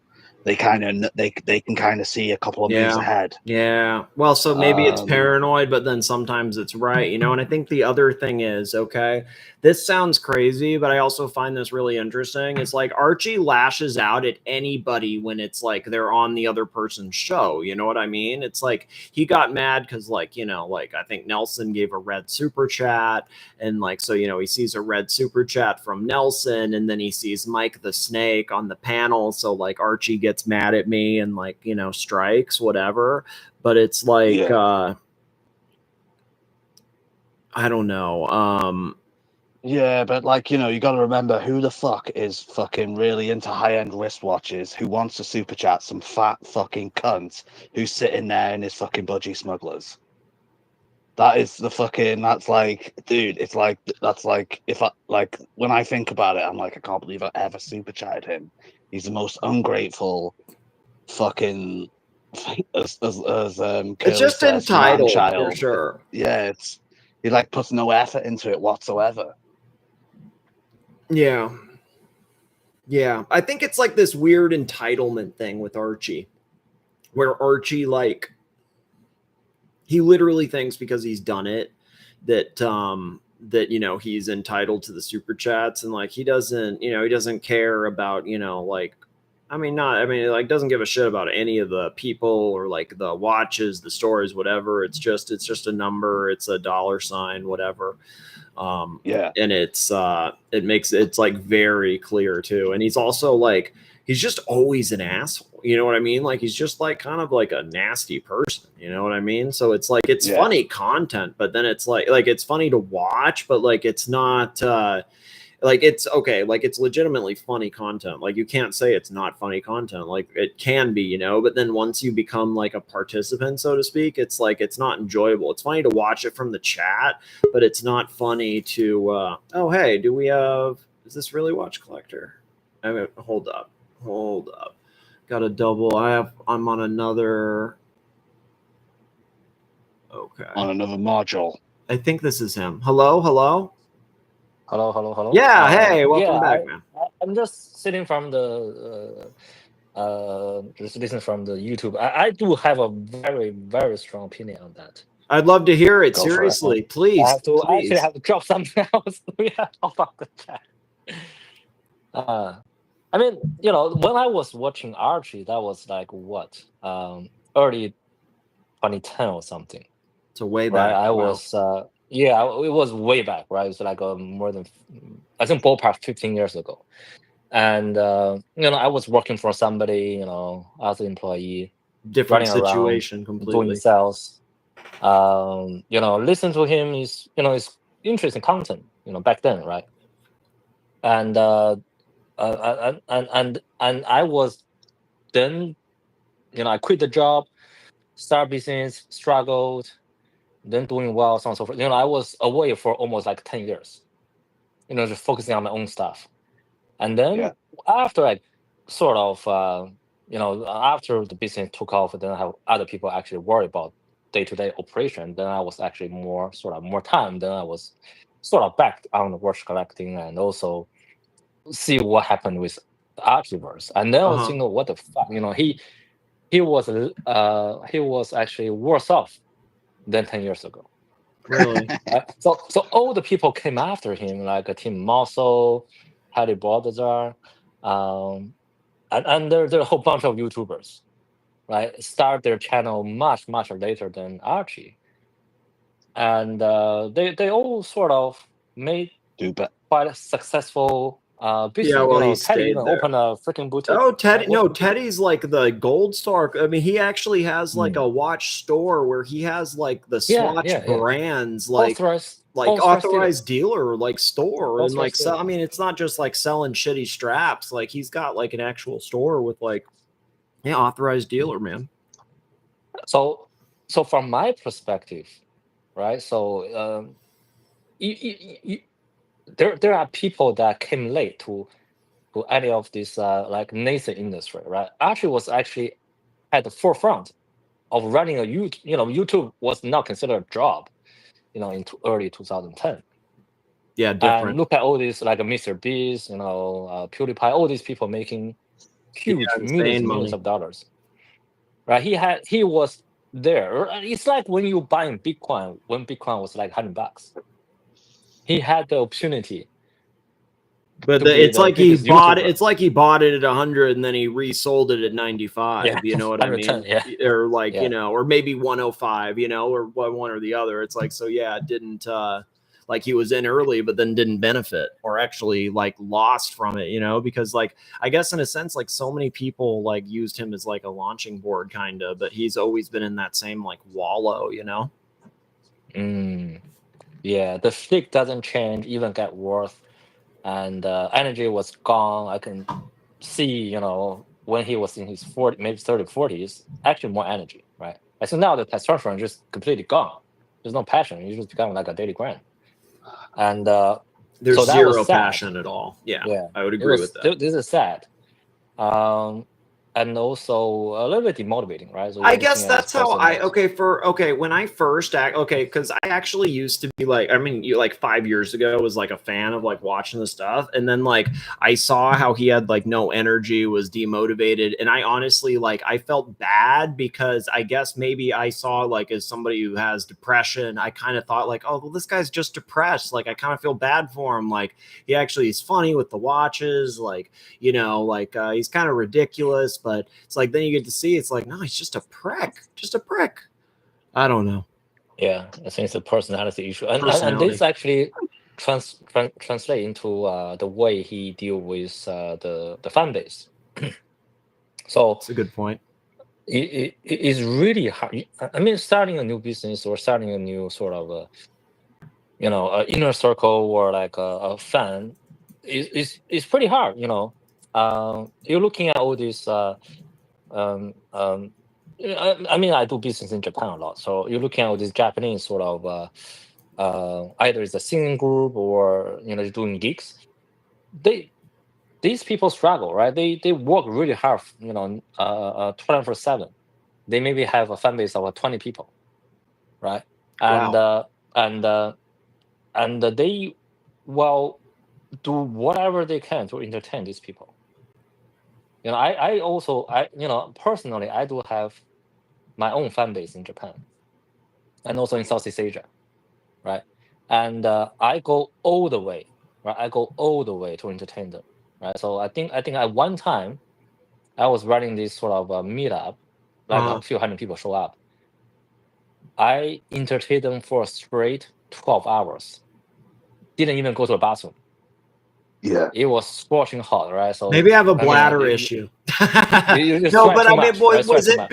Yeah, I think it's because I drink too much. But so was it because you were like so thankful that all these people basically came to like see you, whatever, that it's like you went above and beyond? And because I mean, to take that much time, that's like super generous, But it's like I'm sure everybody it's like wow, appreciates it. Yeah, I mean, you want to make them feel comfortable, right? Yeah, great. I mean, because you're only going to get that one memory. Yeah, exactly. Yeah, you give them gifts. You bring from home, and they give you gifts. You taking photos together, shake hands, understand where they're coming from. Do chit chat. Yeah. And then you move on to the next group of people, so on and so forth. Yeah. And this is, I think, I'm not sure. With Asian culture, people be more polite, be more appreciative. More than the general American, that's for sure. I think. and also be genuine. I mean, that's how you deal with a fan base. Yeah, And fair. I mean, I'm not asking for anything, tipping whatever in return, but yeah. still, that's how I think That's how you things should be. maintain that, though. Like, okay, like it really is kind of like the small things, I guess. And it's like those people are. It's easy to piss somebody off, especially for something that seems kind of innocuous or innocent. And it's like somebody who is, like a fan or helping, whatever. And they, it's like it's hard to actually, meet up and do these things, and then it's easy to get something misconstrued for sure. Normally, right? Normally, when somebody sort of become successful in a short duration of time, in their early age, or like 20 or 30, they become, big smug and become, bloating about their success or mistreat their fan. That's understandable because, in their 20s, right? So who doesn't make a mistake? Yeah. But we're talking about in your 40s and 50s. You should know by then. Yeah. Or it's a personality trait, or a personality defect, so to speak, kind of like you're saying. If you're still doing it, then I mean, I think that's what you're saying, and I basically agree with that. There are so many example precedent that celebrity didn't treat their fan well. Even the fan was demanding something that maybe a little bit outrageous. For example, that intercepting the celebrity at the back door of the concert, whatever, demanding autograph or shouting at them, what. Being a public figure, right? You are under the public scrutiny, right? You will be taking shot or videos, paparazzi, just or a random person. They will put it online, and then you will have a PR crisis you have to deal with, right? So if you are a public figure, you probably have to be, I know that Archie is a persona, right? Oprusa played, but once you become a public figure, you have to play that character almost 24/7. You want to hear something funny? Not to cut you off, but when I first met Archie, okay, like I met him at Watch Time New York because I met up with Tan and 80 Never Calling Patrick and Nelson Oliveira and a few other people. Not to name them all, but met up with some people, and I met Archie there. And literally, no bullshit, one of the first thing within 10 seconds he asked me is, what's the most you've ever made in a month on YouTube? And then maybe within 30 seconds after that, he asked me, oh, I heard you have a Lexus. Did you pay cash? How much did you pay cash? Because I said something on the stream oh, I bought it for cash years ago, whatever. Not to interrupt you, man, but think about you're talking to fans like that kind of, because I had a channel, but I legit was I was a fan of Archie as much as you can be, I appreciate the comedy and stuff, and it's just oh, and then also he mentioned something about oh, hey, I heard your parents do XYZ and they're super rich. You know what I mean? Something like that. I'm whoa, what? What is this guy? I guess at first I found it kind of funny, but then I take a step back now and it's no, it's clearly not funny. That's a weird, I don't know, character defect, like you're saying.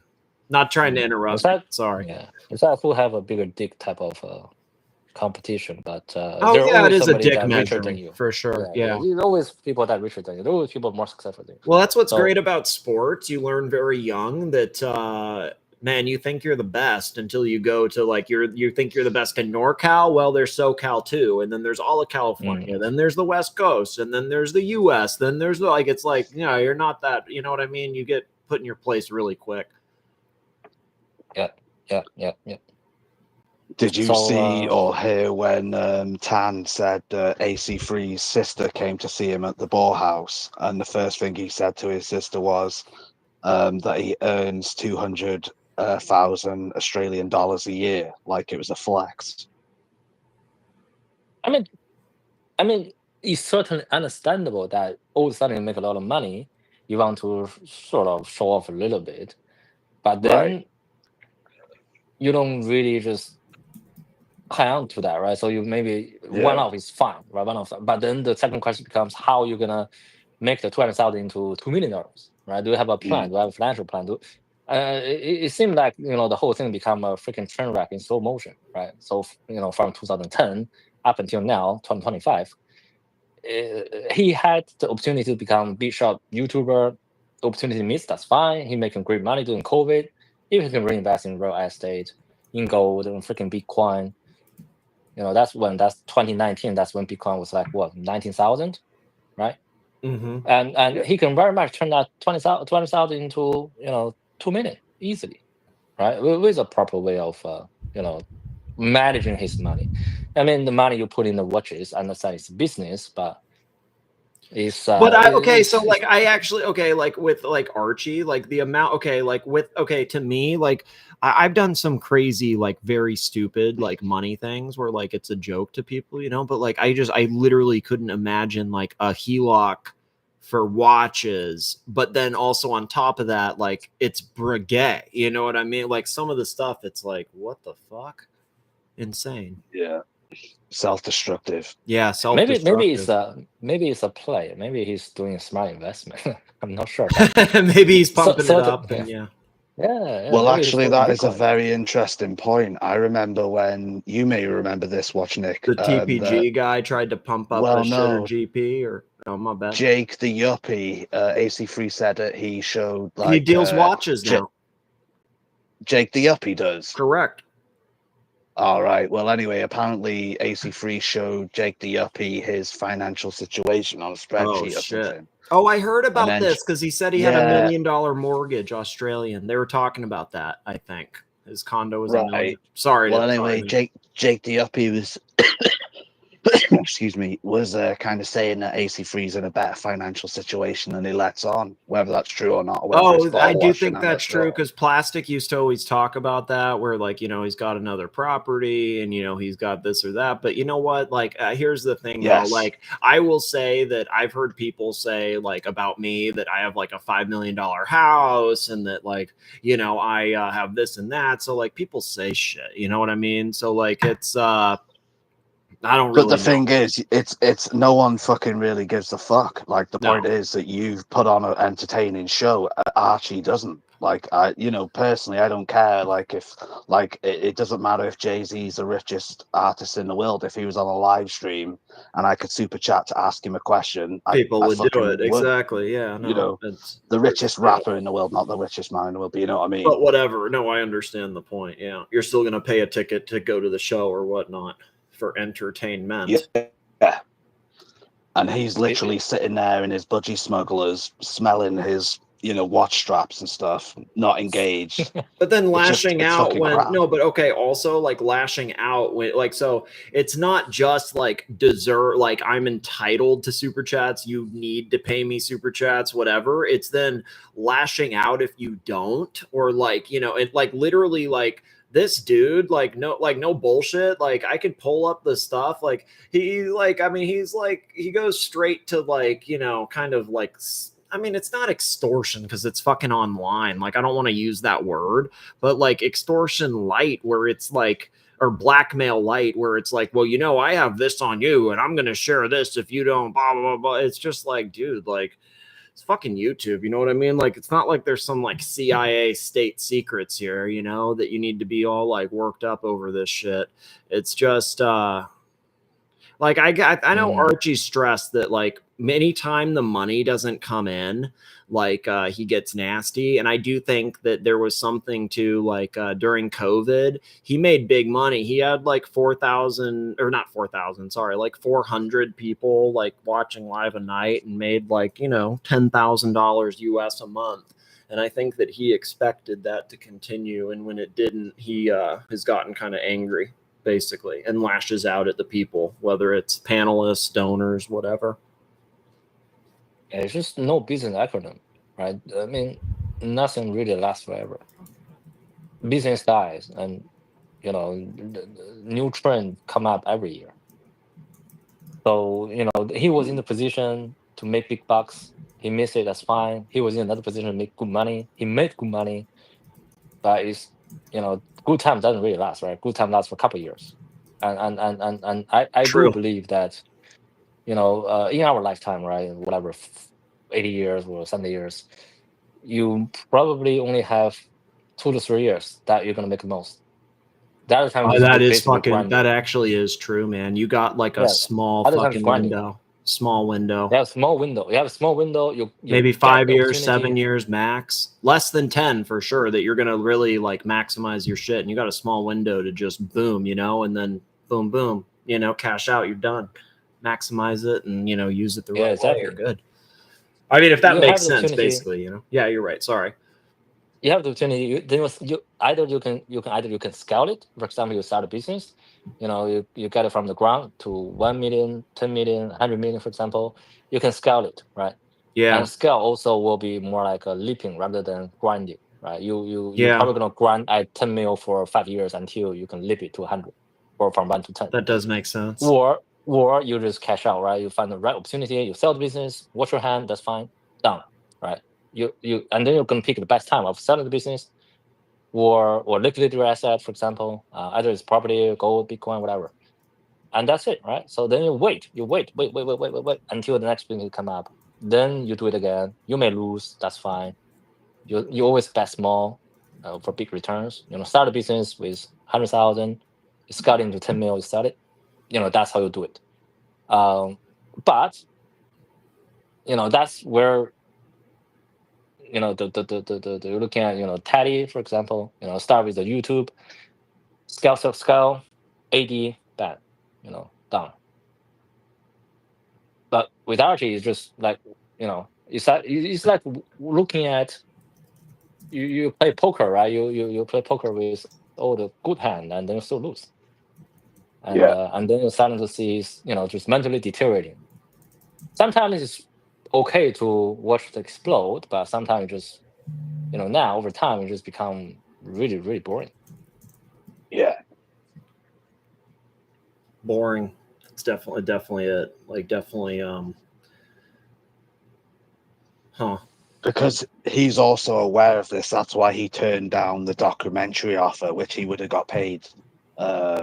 I'm not sure exactly how much, but which they'll do anyway, by the way. They'll do anyway, whether he agrees or not, you know. Right. So, like, he's going to get loads of teenagers fucking trolling him in the chat. He'll wish A bunch of pyros coming in. Yeah. Have you seen that lolcow who's quite popular at the moment called Chyrax or something? Clyrax or something? Oh, Jesus. He actually That's the creeps hop me off. out. Hey, thanks so That's much hop for off your forward. opinion, man. I appreciate See you it. guys. Cheers, man. Cheers. That guy's actually scary, Cyrax, because, well, I mean, I think he might be, like, unwell or something. Yeah, I know who you're talking about. Yeah. Man, that was a great perspective, I think. That was actually a really great perspective on some of the Archie stuff. Very great perspective. Yeah, he's fucking doomed. It's a perpetual cycle of bad purchases, loans, high interest, you know, repayments and all that shit. Yep, that whole shebang, the whole thing, all of it, exactly. Yeah. Yeah, ungrateful, rude to his panelists.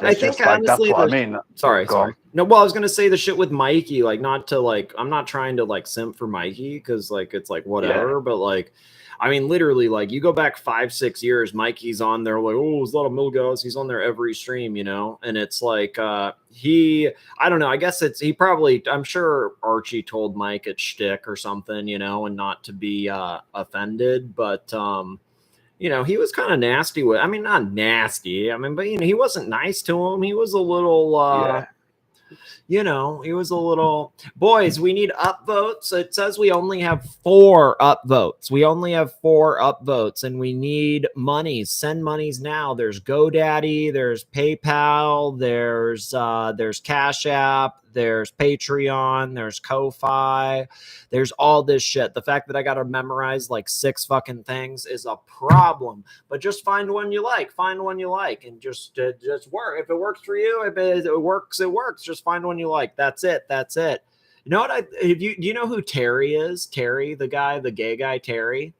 Yes. By the way, you've got 15 upvotes, not 4. Oh, well, that's much better.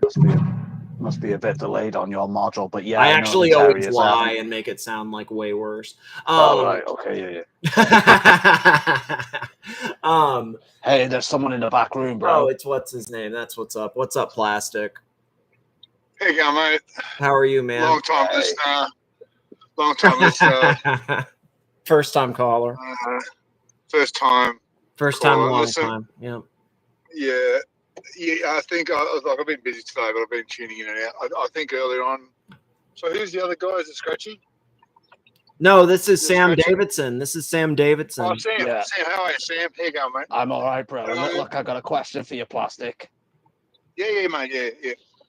On the Eddie show, you said the AC3's only got 6 months left to live. What's your current estimation on how long he's got left? Death pool talk, Who baby. knows? Who knows? Right. Look, we need to see. That's a narc question, to be honest. I just stir in the pot. But I've got a question about. But I've got an opinion. Love to hear it. On all this. Yeah. Okay. About the strikings. Now you know who was striking and getting your channel shut down for the last 3 years. Well, right? so okay, so Now you this know. is okay. So what's interesting is that whole Yeah, time fucking that told they you were, you yeah. up to it. You know? How stupid was I? How stupid? Because dude, no bullshit. I thought like, okay, I knew that, okay, because like, you've been around long enough. I've lost like 10 fucking channels, okay? Like, I thought like, okay, like maybe like once, maybe twice max, like Archie people did it. Dude, I feel like it was like 7, This 8, happened- 9, and this then like latest thing 1 happened or to 2. you? Yeah, Listen, sorry. the latest thing happened to you was because you killed the sacred deer. Because I Right. what? You killed the sacred deer. You put a gun to T-Dub's head, and you blew his fucking brains out. Yeah, that's true. You shouldn't have done that. That was true. evil. That's nasty. Right? You're right. That was evil.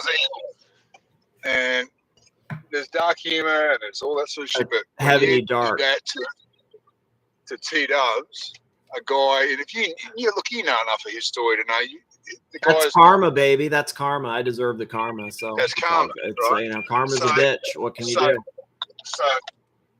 So that's come to bite you in the ass. But We love the T Dubs. upside is- TW stays. You're right. Poor TW. the upside is this: your redemption arc is the fact that you know what's happened. Yeah. You know how you've been fucked for years. Well, dude, Right. like, okay, did you Evan? Did Willingly, you know you I made was money being on the way. fucked for years? Did you know I was being fucked for years like this? Because I didn't know. I literally am like, I am so stupid that I actually thought that, like, because I know that OC and Tim struck me that one time, but I didn't know that, like, I thought that Lux maybe was. I didn't realize that Lux and Archie had been doing this shit 100% this whole fucking time for years while having me on the show and like taking the donations and, like still being an asshole. Like, like, I don't want to give him the link. He's a prick. I mean, because the whole time he's been doing that shit. Of course you did it. Of course it was there. Yeah. You don't have to be Einstein. You don't I'm have a to be fucking young moron. I'm in Einstein denial. to I'm in work it out. denial. I'm in denial. You're right. Where you cross the line, and this is what you did really wrong, is you went too hard on T-Dubs, and that caused a chain reaction that has sent this whole fucking thing into a spiral ever since. You went too against type. You're always Correct. It you're was too always hard a on Dubs. supporter, His a Dubs moral is, supporter, and yeah. we know that everyone's grifted and ripped off people, and this It's whole part place of is it. a It's part cesspit. of it. Why does he not get a pass? Who gives a shit? It doesn't matter. Yeah, it's Yeah. kind of, it was too, it wasn't, it was, yeah, you're right. I'm sorry. You're right. You're right. No, look, that's what caused this whole mess, and this has had ramifications through the whole scene. It honestly, it has. It's changed the landscape. Dubs is going to be the kicking.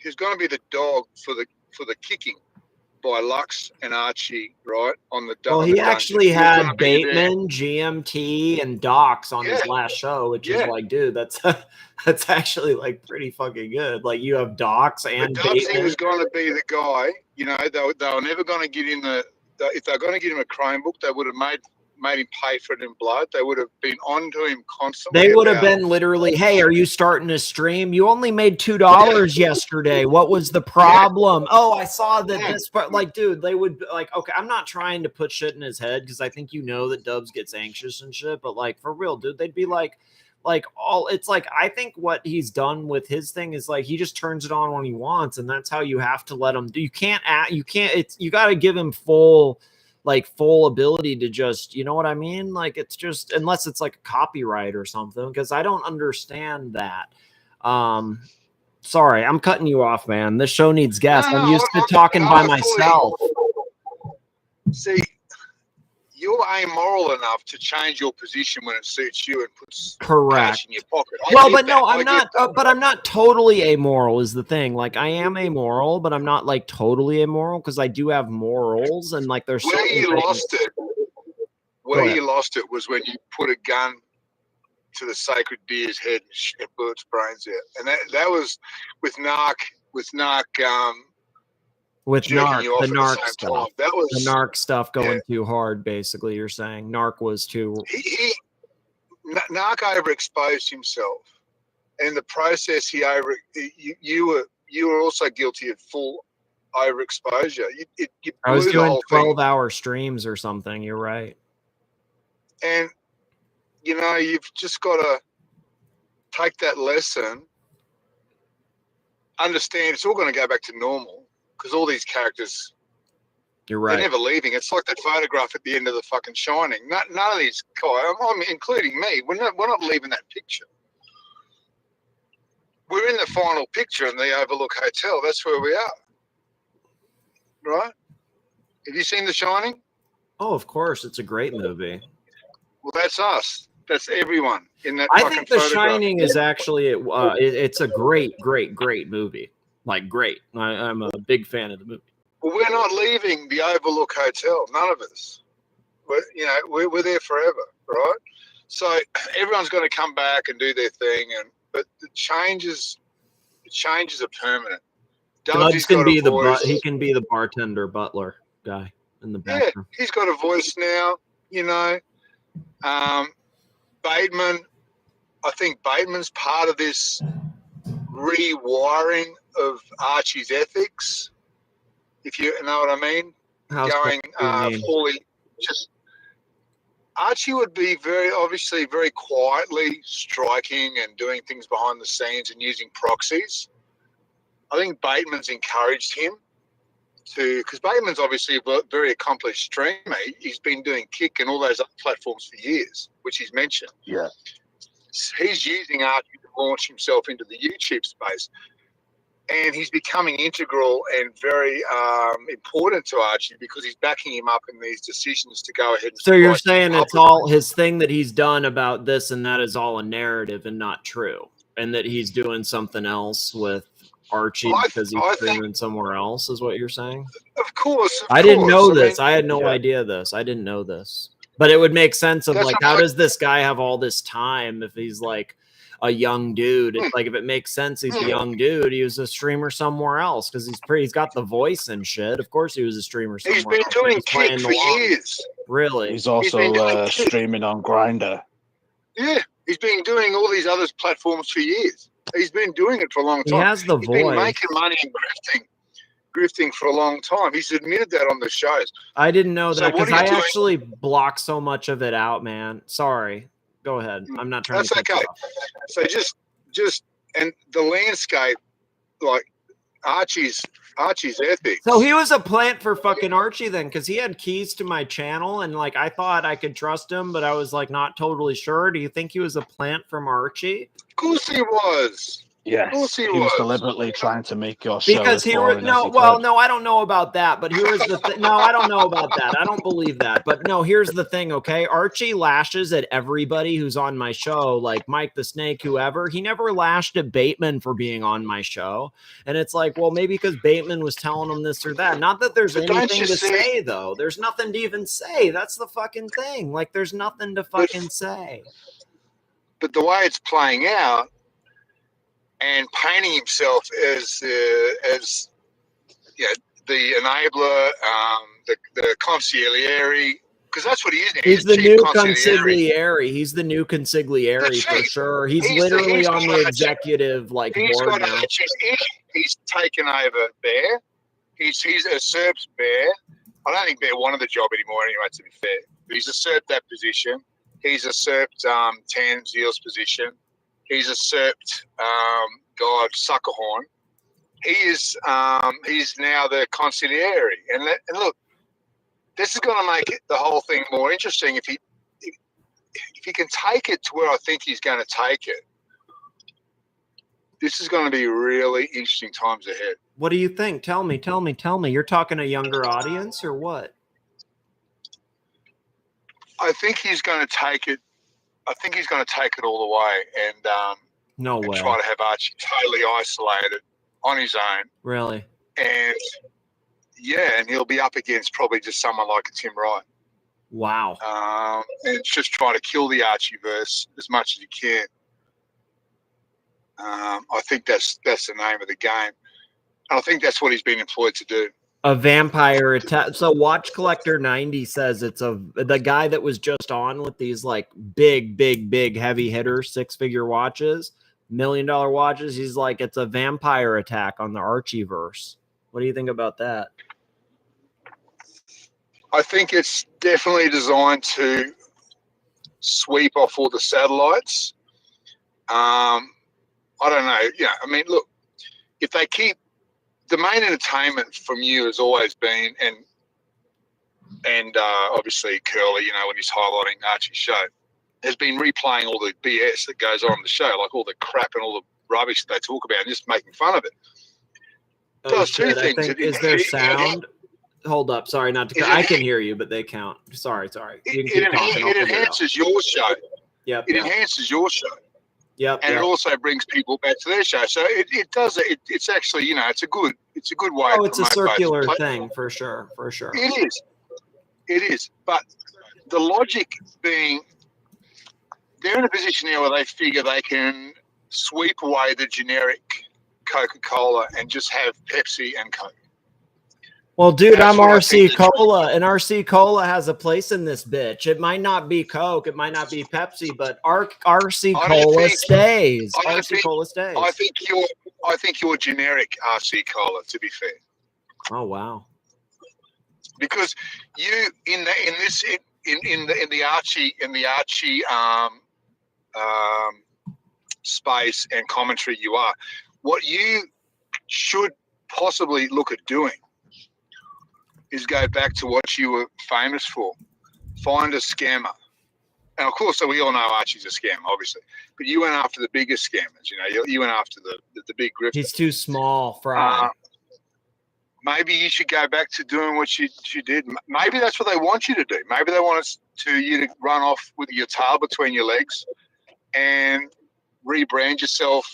Well, can I be completely honest without going into like too much stuff? Like, you know how like I kind of got into, like, I don't want to talk about it on here, but like, you know how I kind of got, I mean, you've actually been around, no bullshit, like the entire time that I've been on you, at least that at least in my mind, you've been around the entire time, because I recall you like talking to you before I was monetized and like shit like that. So I feel like you have a good like idea of that entire thing. Like I think you would agree that like I threw myself in like 100%, you know, at some points, you know, in terms of all that. And I've started, and like I'm the type person that does that, and like I've kind of started to find like something else to kind of like, you know, do that, I guess, with like, so it's not the sole use of my time anymore, so it's changed it a little bit where I don't have the desire I once did, you know.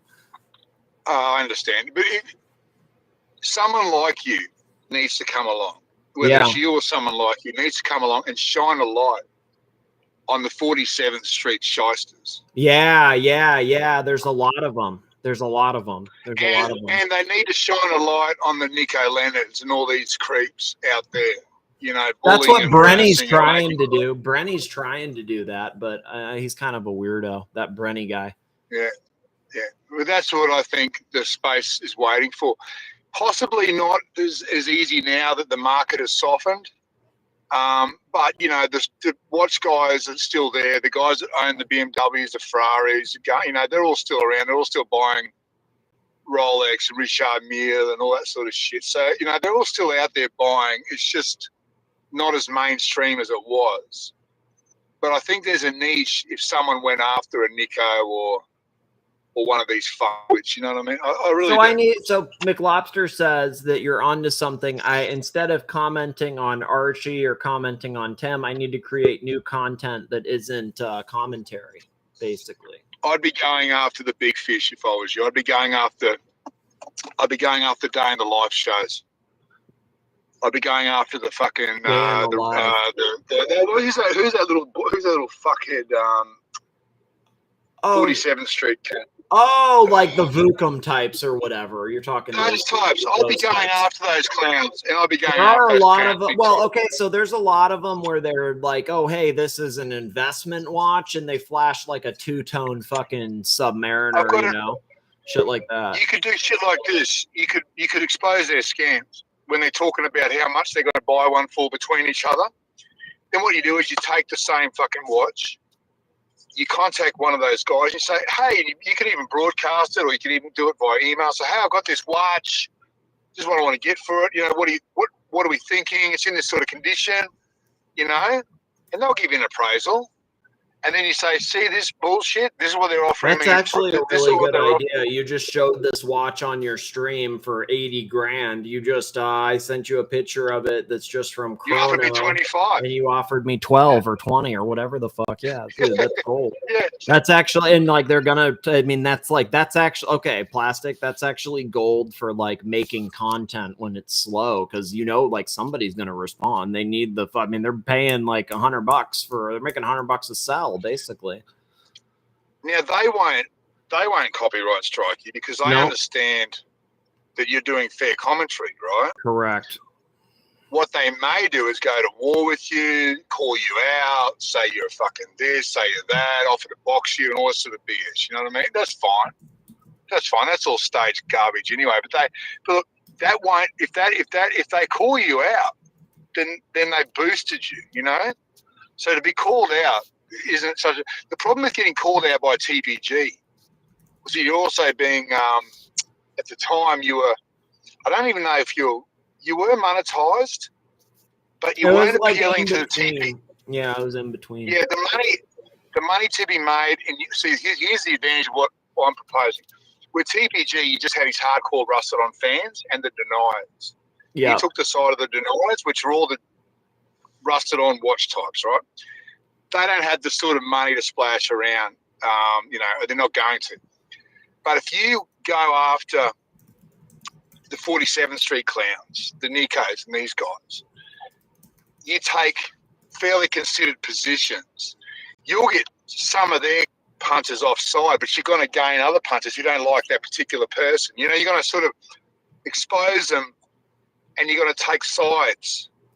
And that's where you're going to build your audience because they're going to go, oh, he's going after Moses. I fucking can't stand that cunt, so I'm going to go and support it. You know what I mean? You're going to get that sort of traction. Yeah, you're right. And, you know, you might pull in an extra, you know, few subs, quite a few subs, you know, if you can get that sort of if you find the right thing. Yeah, I just think that's actually a great point with McLobster. He's like, if you only operate within the verse, you'll never make it because even the founder is barely making a living. You're right. Yeah, that's right. And the reason you're staying within the verse is you're a lazy motherfucker. You know what I mean? And you know the scene, you know the players, you know. Okay. So it's not only lazy, but like I actually have found it enjoyable. I think you know that for a long time. Where like it was actually fun and enjoyable to me, but like. Yeah, no, that it is literally a yeah, you're right. You're right. Plastic knows, he knows. But otherwise, I think that's what the Jizzball, the Walrus, and the Master Bateman are trying to do. They're trying to just put him back as North Korea, where it's just him and a bunch of simps stroking his ego. I think they think that long-term strategy will work, and there's probably some merit in that if they just create a Tim versus Archie scenario again. And of course, JJ's there as well, thereabouts. But he keeps pretty quiet on all this shit. You don't see him doing. He's many reaction actually videos and good stuff about like not getting into that shit, man. Like he has discipline, diligence, leadership. You know what I mean? that. Well, you need discipline to force yourself to eat 5 chickens a day. You know what I mean? That's nasty. Right, Halo Shine. He's got to have those chickens, baby. Are you the one that came up with that chicken thing? Might have been. I've got Oh, to go. I got to go now. I got to get back to my corner, baby. I got to get those Okay. bitches working. all right. See y'all later. Thank Bye. you, Plastic. Thank you, Plastic. This dumb fucker, dude. Oh my god, this guy. Plastic's fucking hilarious, man. I don't know. Fucking moron, but really fucking funny. Really fucking funny. Oh my god. Thank you, Plastic. Let me drop the link for anybody. The show needs guests. The show needs guests. We still got Sam. We got Sam. Where the fuck is Big fucking Meech? Where's Big Meech? Yo. He's not coming on. Where's Big Meech? Have I got audio? Yeah, you do. Can you hear me? Yeah, you Sweet, do. sweet. Okay, Yeah. Good. I have to change device. Oh, I no don't want problem. to, I'm here. interrupt the flow of the legendary Plastic. Yeah. No, we're good. We're good. I can hold it down. No problem. Let's see. We got 5. Yeah, he's the one. He's the they're the chicken eaters. They're the chicken eaters. They're the Didn't quite chicken catch eaters. the chicken thing. What's that in relation to? JJ eating chickens, I guess, because he's kind of fat. Right. It's just a joke because he's fat. Like he eats a lot of fried chicken, basically. Like, oh, he eats five fucking full fried chickens a day. Like he's so fat. Like, you know, he's sweating and eating 5 buckets of chicken or 5 fucking chickens, whatever. It's just Yeah. I gotta be honest. I think I heard JJ on the Franchise Club, and he's actually quite a likable person. I can't even remember why. I fucking said some shit about him in the chat because he's all right, you know. Yeah. No, he's better. He's boring on his own show, but then he's cool on other people's shows, if that makes sense. He was always like, he was cool when he used to come on mine, but like he was so boring on his where like I not to be mean, but I would be like, man, like I don't want to bring your show down, like, you know, it's too classy, whatever. And it's like, dude, it's just so boring. You know what I mean? Like I can't but it I will admit, yeah, his show is boring. a little dry. It's a little dry. I'm not trying to be it's the same as like Lord. It's like I can't watch it. Like I like Lord actually helped me a lot, man. Like we just had a falling out over Higgins, but like the dude was really cool, he helped me, all that, like, but it's just yeah. Well, the thing I find really funny about Lord is he's a big Gucci Mane fan. He likes rap. Yeah. He's a big rap. Like that's originally how we kind of became like, you know, online friends, so to speak, because he was into rap and I was into rap. And like, he's actually like, he's actually a really smart guy, like really intellectual type. So like, he's, you know, I had some great discussions with him. And he's a really nice guy, and like he basically like literally he hates Higgins, and he was pissed that I didn't stand up to him with Higgins or stand up for him with Higgins. Basically, why did he fall out with Higgins then? He claimed, or well, not claimed. I mean, he believes that. So he had an interview set up with somebody, and he claims that interviewer canceled because Higgins contacted them because Higgins had a relationship with them, and a gay relationship. No, like you know what I mean, like no, because like just a friend, Higgins, no, how would I say? Okay, so like okay, so like the dude's like, I think it was like it was like either a watchmaker or a watch dealer or something. I can't remember. It doesn't really matter. It's either like a dude with a watch store or like it was a guy that was like a watchmaker, and like Higgy because, you know, he had like bought something at the store, or Higgy because he had maybe looked at a watch at the guy's store or something before. Lord said after he had an interview set up and ready, like he had it booked. Like, I mean, the idea was Lord said this guy, like whoever it was, I can't remember, was supposed to come on August 13th at 2 p.m. Basically, like, I don't, it doesn't matter. That's just an example, but it's basically like, yo, like, hey, this time this dude's coming in, he agreed to it, all that shit. And then later, you know, Higgins, he claims, contacted the guy, and then he backed out of it. And Lord was like, dude, he's messing with my money. This is my money. Like, the fact that he's taking out of my pocket, fuck that. And Right. and I get that. And he just had a very, it's like if somebody was taking out of your pocket, what would you do? Like, why are you having this double standard with me? And I mean, he was right. I mean, because I basically said, like, well, dude, like, well, I don't have a problem with Higgins. He's fine. Like, but it's like, you know, he's like, dude, that guy's toxic. You shouldn't have this guy around. Like, he's just going to do this or that. He's just going to do this. And I'm telling you, he fucked with me. He'll fuck with you. He'll go to your donors. He'll go to people behind the scenes because that's what he does. Just get rid of them. Dirk said that they had a dick pic relationship. Nah, Dirk doesn't like him because he met Lord, and Lord said he didn't tip or something. Oh shit! I don't remember. No, I can't remember what. I think it was like, okay, like Lord's Jewish, and I think Lord didn't tip, and so Dirk said he was cheap, and then Lord got pissed and said, "Oh, you're anti-Semitic because you called a Jewish person cheap," and it's like, well, you didn't tip. Like, I don't remember the story. It doesn't matter, but it was something stupid. Yeah, it was something kind of like it was just something petty, you know, like they met up and had a little, like, you know, over who knows, I don't know.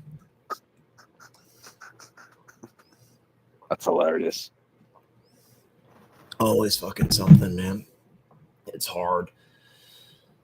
Fuck me dead, dude. It's not easy. It's really not easy. It's tough. It's tough. So you figuring you may have to kind of bury the hatchet with, like, maybe like JJ and not so much AC, but certain characters from the colony, because of, obviously, you know, you've kind of amalgamated into the Curlyverse. Curlyverse forever. Yeah.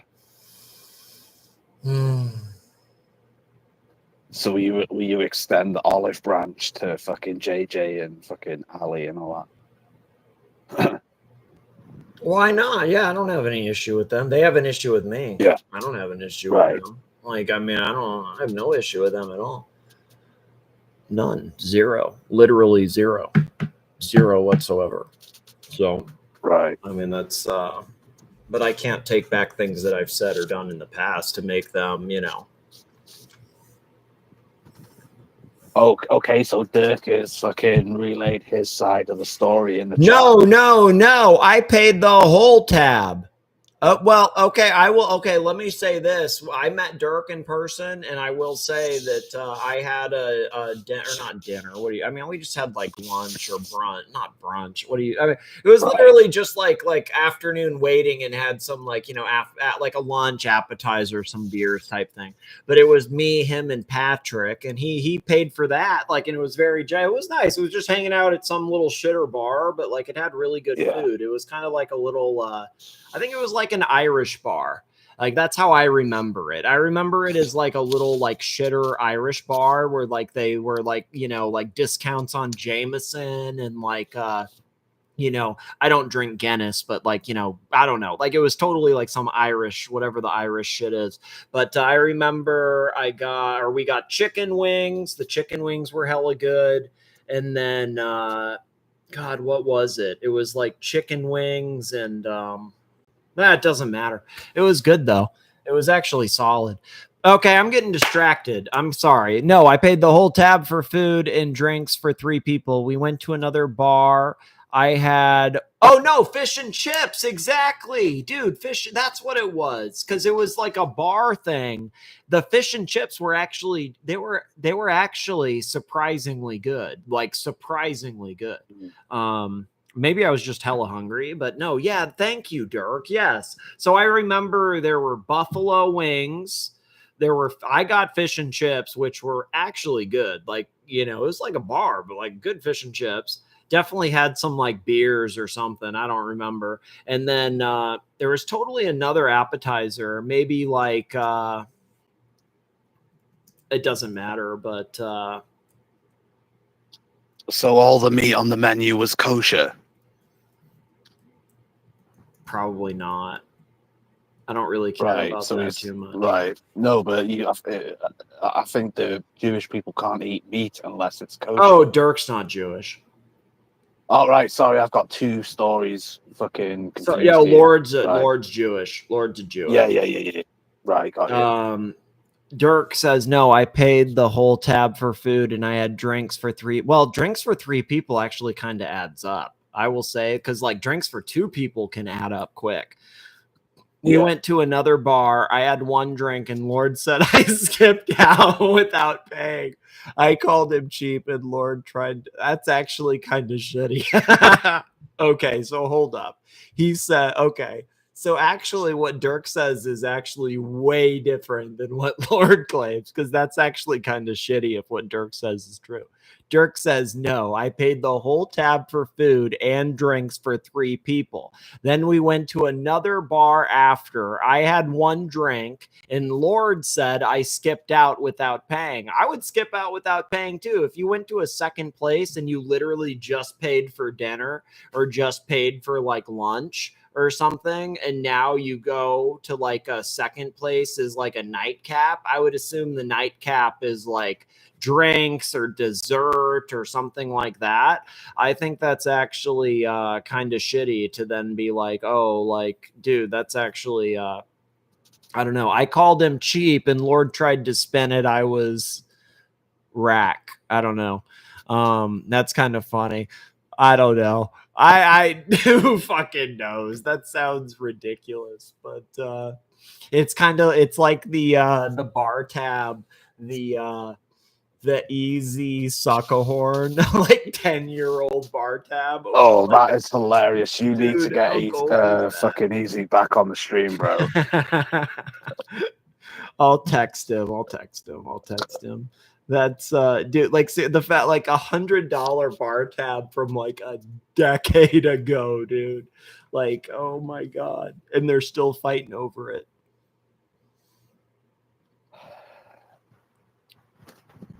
Oh wow. Don't say jerk or Dirk can't be. Okay, you're right. I have witnessed. Really? Dirk, that's hella funny if that's true. If that's true, that's actually funny as fuck. Oh man, that's hella funny. You never know, right? That's just that I kind of feel like that's possible. It sounds kind of possible. It's kind of believable. I don't know how, like, that just sounds so much more believable of like, okay, like 3 of them went out and he paid for the first thing. And then the second thing is like, a beer or a drink or something someplace else after, and he leaves and then like, I don't know. That's yeah, that's funny. Yeah. It's tough, Dirk. It's tough. It's definitely tough. So have you met Lord in the flesh? No, not in the flesh. I have not met Lord in the flesh. No. But I used to do streams with him on Marcello's way back. And then also kind of like on his and stuff. And so he like helped the channel and stuff, I would say, for sure, big time early on, but it's really all it is. So what was the motive for AC3 really blowing up on Lord and fucking telling him to fuck off the channel and all that shit? Oh God. Because Lord, from what I remember, well, from what I've seen in clips and probably Yeah. on an old Curly show, Madonna. he was like running fucking Correct. AC3 show for a minute. Correct. Yeah, there was a time where where Archie was like gone on a trip, and the show was Lord instead. Well, it was Lord. Actually, this is kind of funny. They were gone, and Marcello and Lord both had keys, and the two of them did this stream together. And dude, it was the most passive aggressive stream between Marcello and Lord because both of them had keys, and then Archie was gone, so they were both like trying to kind of impress the people or whatever, but also be like, oh hey, I did a good show and all that. So it was dude, just like off the charts funny for real. Right. But yeah,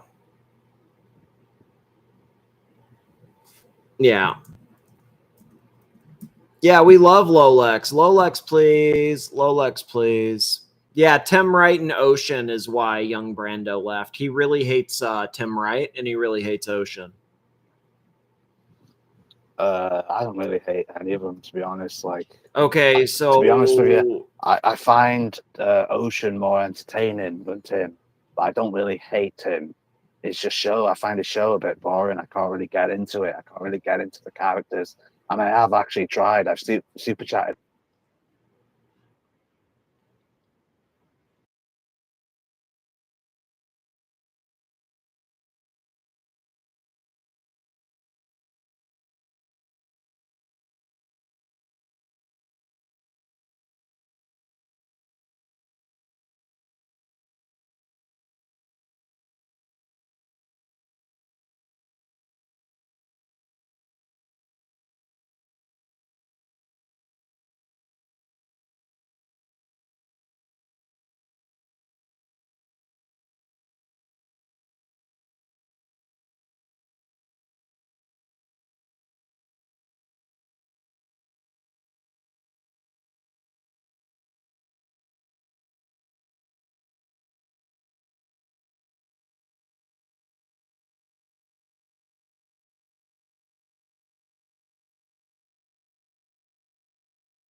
Audio. Do we have audio?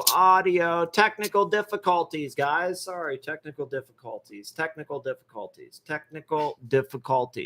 Hello. Hi, P-Cars. What's up, P-Cars? Sorry, P-Cars. Disaster. It's very, very hard. Now, yes, I think I pressed the wrong tab. Different module. A lot of modules. Man, you know what? I don't drink that much water when I'm not online or working, whatever you want to call it. But then when I'm on stream, I really try to be cognizant of drinking water. I think maybe because Docs and Bear and some other people got in my head about a what's those rocks you have in your kidney stones. And so I think now I drink so much water, and I got this new water bottle that so it's a 48 ounce, and I had the full 48 ounce earlier, and now I have 24 left in this. So what, that would be 48 plus 24. So that's 60. That's okay, so that's 64 ounces, or maybe 2,500 milliliters, 2,500 milliliters, or maybe 2,250 milliliters That's a lot of fucking water. That's a lot of fucking water. Wow, they're the water drinkers. It's good to drink the water. It's good to push the water. The water is very important. The water is very, very, very important.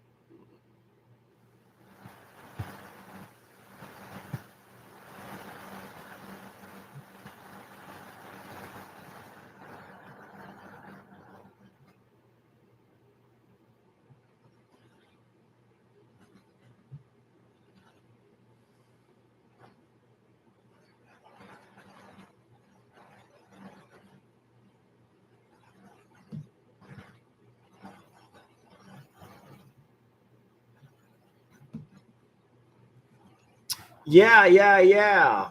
Is anybody here? Is it water or Kool-Aid? It's water. Here, boys, let me drop we need to drop the link. We need some donations. We need some donations because this has actually been on a very long time with literally, well, actually, the earlier stream did make a little bit, so I can't complain. But it's tough. It's tough. It's tough. It's hard. It's hard. It's hard. And we're about to hit 4 hours, and nobody else is on. Nobody else is on. So send money now if you want to keep it going. If not, it's over. It's over. And you know what? There's nobody else on. There's nobody else on. There's a bunch of ways to donate. There's GoDaddy. There's Patreon. Hold up. Where is this? Fike me dead. All right, here we go. We're Patreon. Patreon's kind of shit, though.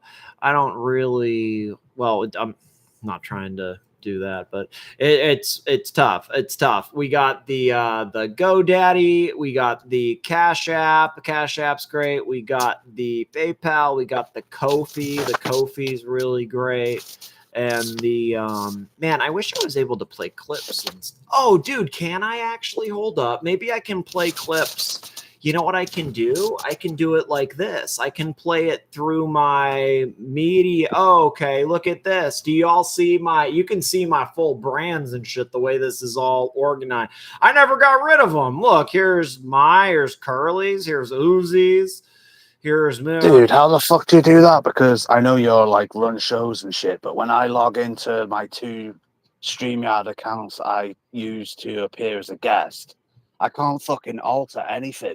I don't know. I don't know. I don't actually. Long drawn out process. Yeah. Well, no, I legit don't.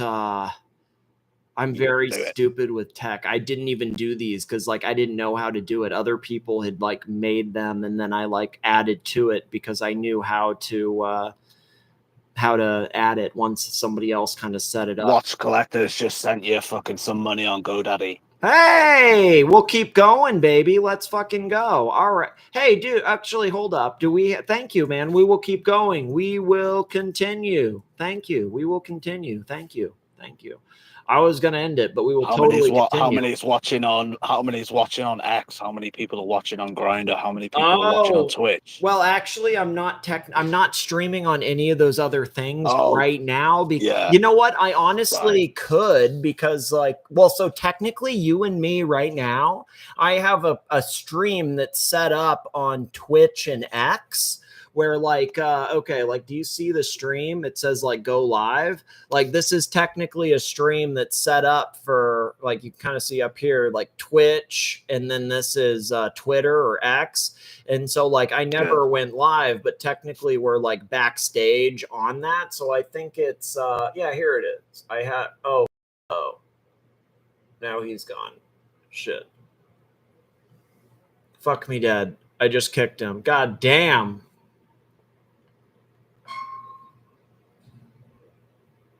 Obviously the cellular because I had microphone issues. Is the show even on? Hey, sorry, dude. It's me. It's all these different tabs. I'm trying. Sorry. I think it's set back. Is it set back up for the punters? Can y'all hear us? I'm sorry. I think they can. Sorry, guys. Dude, this is I'm okay. I'm not I'm used to it. I'm not pressing any fucking buttons again. I'm not pressing any more buttons. I'm sick of pressing buttons. I was trying to play something, but it's not really too important, I guess. Fuck playing anything. It's Well, I should. I want to play something. If I want to play something, I should be able to play something. I should play something. But I guess it's hard. It's fucking hard, you know? Where do you think this goes with the curly angle? Because I think what's interesting is that like if Archie like tries to like attack like my channel, you know, he can kind of get away with it a little bit because like I have anxiety about like, even though he knows exactly who I am, I have anxiety around like him doxing me or doxing people in my family, where then it would like, you know, create issues for them, like professionally speaking, I guess is what you would say. So like, I think that he knows that there's kind of like a hard line where he can kind of, I don't want to say extort or blackmail because it's like, it's fucking YouTube watch stuff, but like basically kind of like, oh, you know, like if you do this, if you don't do this, like I'm going to fucking put your parents, I'm going to put their work shit all over and your people are going to be doing this and that, or you know what I mean? And it's like, well, you know, it's, I don't know. It's just, I think he knows that it's like, well, it means that you can't. I mean, at least I won't risk that. I won't go there. I literally won't even take the risk. Like, even if it's like, oh, you look weak, whatever. I mean, it's like, that sucks. Right. You know what I mean? Like, that's unfortunate. Wow. But you know, whatever. Yeah. Like, you know what I mean? Like, it is what it is. Like, it's, there's plenty, like, it's like, okay, like, it is what it is. But Curly, thankfully, in a sense, is not doing that, like not at all. Like he's actually, you know, if you actually full on, like I guess you say see, the thing is, I don't know the terminology on this because I was hey, HR, my favorite character on the show, HR stood up for me. These other fuckwits didn't. He did. What was crazy to me, okay, was like, I don't really watch Archie's show that much anymore, honestly. Neither do I. It's fucking dog shit. Well, and I'm not just like saying that to be like an asshole because I'm like salty like right now because he banned me and shit. But like, I actually feel like it's been so dog shit the last like, dude, it's depression streams. You know what I mean? Like, it's tough to even watch. But I did think, as naive or stupid as it sounds, that like, man, like I pop in there every day to kind of like, not to say hang out, but just to kind of like make some jokes with like low effort friends, whatever you want to call it. I did think that when Archie struck me and like did something below the belt, that at least some people would be like, I mean, I didn't expect the whole like chat to be like, oh, it's ridiculous, we're not super chatting, we're boycotting. I never expected that, but I certainly thought that at least a few people would be like, yo, what the fuck's wrong with you? Like, here's like some money on Bantam, or what the fuck are you thinking? This is ridiculous. Like, why would you do that? There was literally none of that. Not like nothing whatsoever. There was that from HR, like, but he did it from like a different angle of like, dude, what are you doing? You realize this isn't how, you know, but he did that. But then outside of that, it was Curly. And then what was interesting was, dude, like I mean, I'll like check the comments on my page just because I'm curious. Half the comments on my page were like, it's fucking crazy. It's like, it's crazy, you know, it's well, anyway, interesting. You know, what Archie doesn't realize is every time you sent him a $1 super chat, you ran the risk of going overdrawn and facing the repercussions for it with the charges if you haven't got an authorized overdraft. That is true. In regards to like your first question, like with the Curly situation, you know, I don't think you really have a choice because you wouldn't really be streaming here if it wasn't for Curly. See, that's where it's like, okay, all the people. I'm sorry, dude. I'm so ADD. I'm not trying to be. I hope you don't take it like. Oh, but the only thing I would say is is when OC comes back like fully. I'll be thrown under the bus. That's okay though. Whatever. I don't know if you will. That's okay. This is a good short-term solution. Personally, I don't think you will. I don't really think so either. I just think you really need to navigate like what, you know, like if he's streaming and OC's on the panel with Curly, just fucking click off and fucking, you know, go and, you know, masturbate yourself or whatever, to quote Marcelo. But with the AC3 situation, what can you do? Nothing. All you can do is just basically expose the nasty, vile behavior that he does, not only publicly, but behind the scenes on WhatsApp, etc.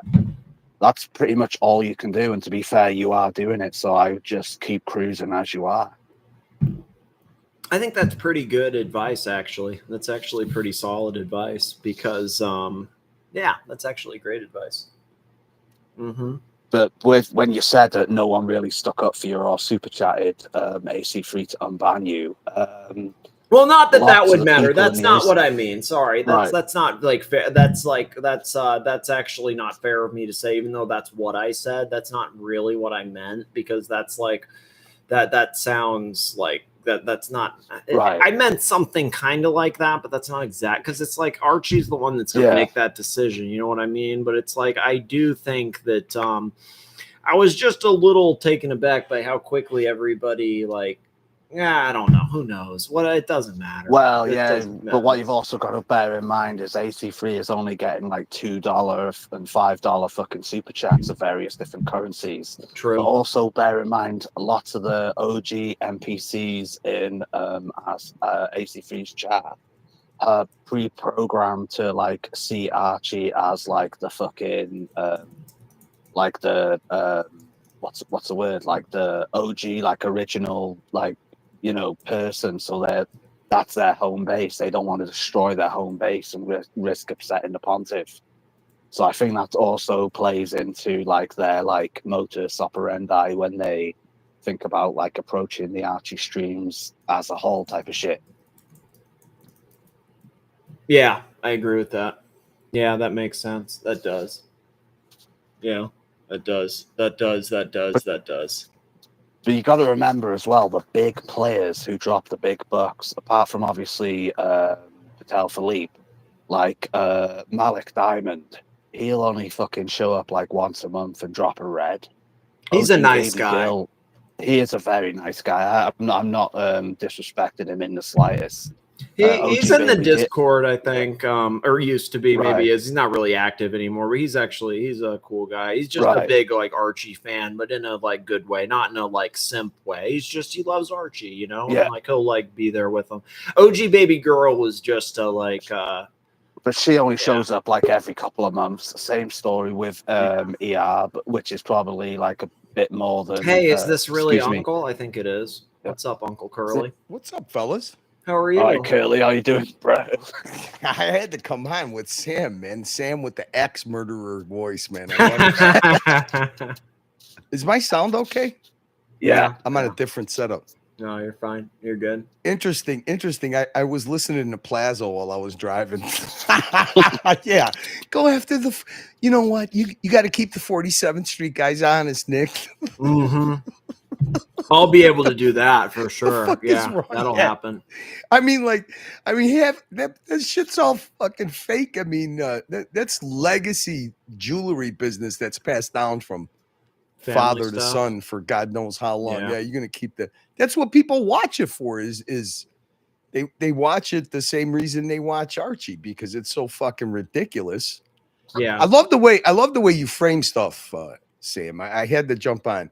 So you say What? the Archie Go on. NPCs, they're actually they are, to give credit, even though he's a whack job, to give credit to 50, he's got about 50% hit ratio is Doc's report. They are literally a cult. They're the Yeah. cult of the living dead. That's why they call the guy the pontiff. That's why everybody you saw on his panel today, maybe super chats a total of what, $20 every fucking 1 or 2 months. Their job is to Pavel makes an annual once a quarter super chat. well, what Pavel's red-assed. I mean, you can't. I mean, I'm being actually kind of salty because, to be completely honest, in all fairness, Pavel was actually very generous behind the scenes for quite a long time. He just never really talked about it. Like, I'm just saying that he never super chatted and stuff. For people to know, he actually, for a very long time, he was always a behind the scenes private guy and wouldn't really make a thing Pavel's about one it. of the He's permanent very hazing committee. Yeah, like yeah. Fat That- Windbag Big Yeah, Ben, yeah, like he'll come like around. three-hander who disguises Exactly. himself, the Yep, guy from yep. the Netherlands, and blah blah blah. Oh But shit! Is that? Do you? No. Because I've talked to Three-Hander before. He's from the UK. He's not from. Well, whatever. That's Well, my maybe he's assessment. not from Netherlands. He's definitely has one of those accents. I don't know. They The all guy's sound got the a same. the guy's one of those. He's whoever it is. He's one of those permanent hard-ons for JJ for sure. He's got like fucking 20. Oh, there's a few people that. Oh, JJ there's that troll New accounts. Zealand dude with like a bunch That's of who I'm like talking JJ. about. I Yeah. know who you're talking about. Sorry. Yeah. Yeah. I know what you mean. That But guy. anyways, I mean, you know, what Sam was saying, yeah, I mean, they are a lot like NPCs because if you don't think for one fucking minute, you know, people are roaming around. I see bezels. I wonder if Curly sent in Sam like Archie sent in Bateman. I don't even know what the fuck that Wow. means. You see, the thing is yeah, it's so fucking weird. I mean, look, we all enjoy these streams to kill the fucking boredom at whatever, you know, whether it's in the afternoon or at night, and then people go after each other. Oh, you don't have a life, you're always on the streams, you're this, you're that. Okay, fine. But there is an element of a fucking cult. And there's the people who are under fucking Archie. If you don't think that they got the all points bulletin, the circle of wagons around that fat fuck, because he had one of his fucking temper tantrums. And it's not good. I mean, the guy acts like he's still got 400 fucking people because that's the only routine he knows how to do. And if you guys wonder, oh, what's Curly's agenda? What's Curly? It's really easy. It's commonality.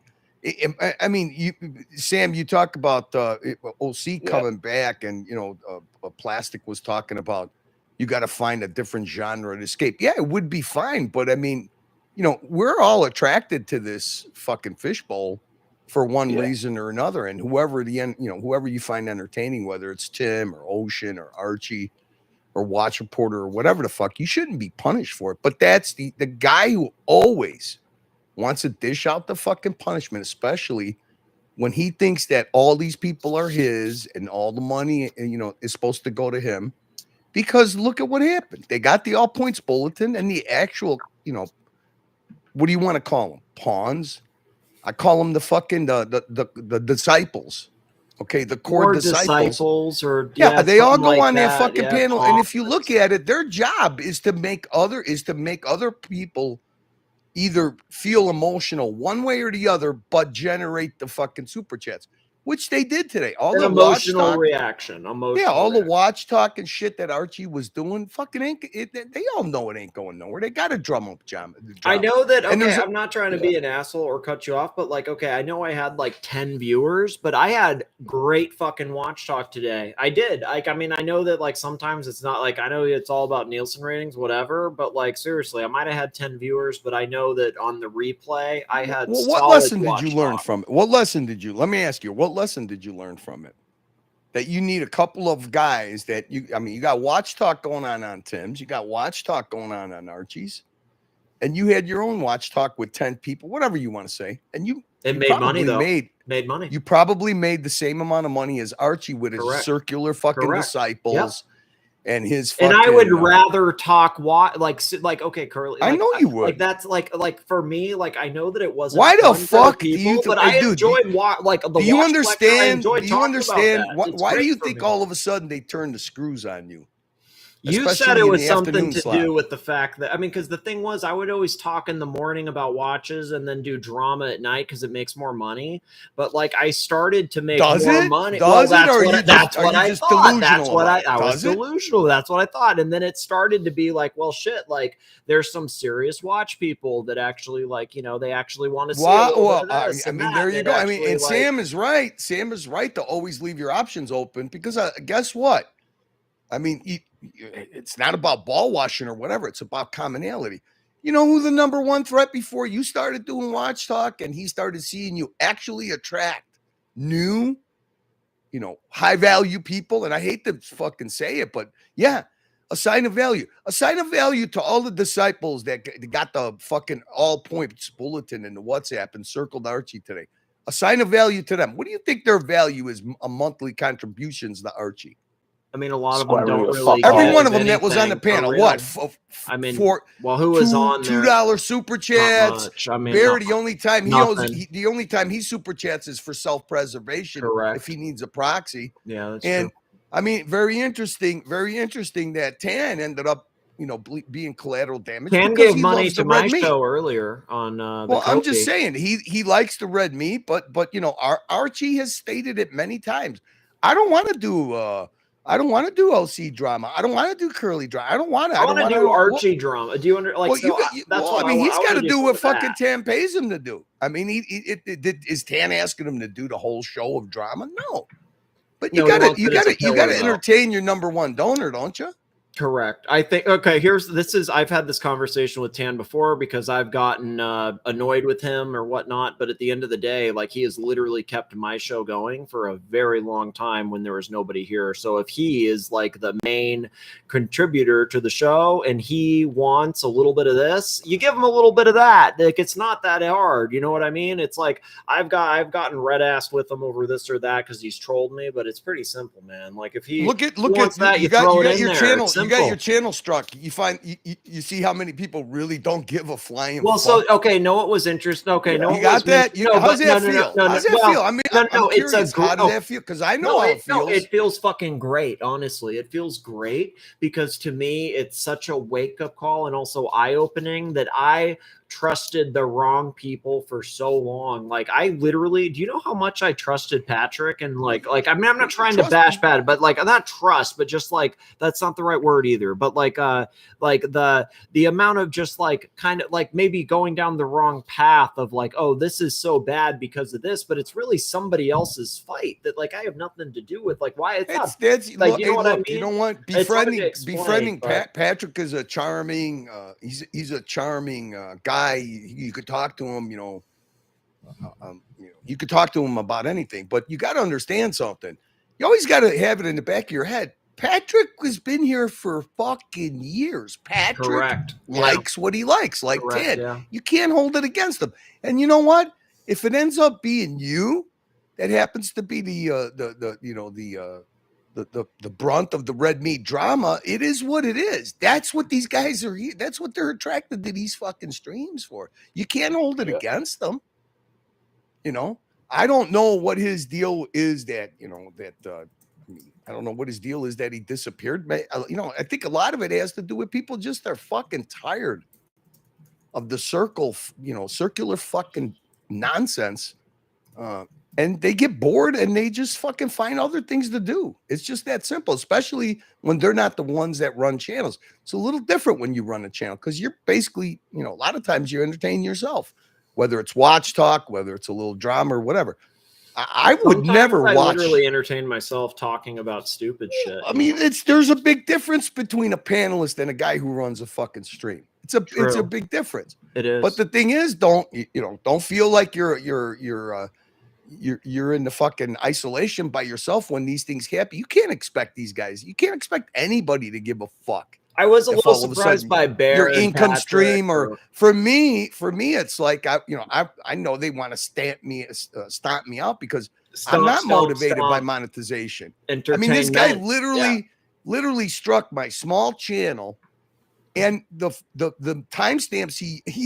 That's how much of a fit of rage he was in, okay? Because I guess maybe I was playing I hope you understand now how much Archie was in a rage about Green Room. He literally, the timestamps he gave YouTube, there's literally no video playing. I'm talking to pictures of fucking Archie holding up watches.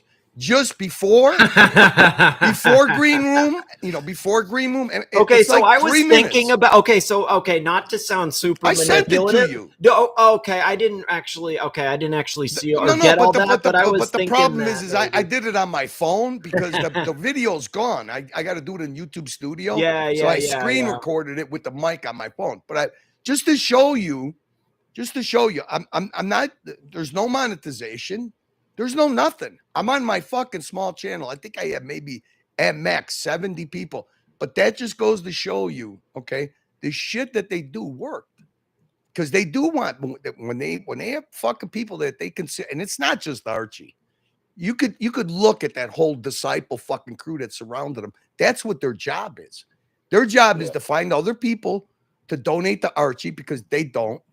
They enjoy the fucking, the trading and selling and fucking, whatever they do with their fucking watches, because that's really what they're there for, is to get punters in there and then fucking whatever. I mean, I heard that that Jake the Yuppie is selling watches now.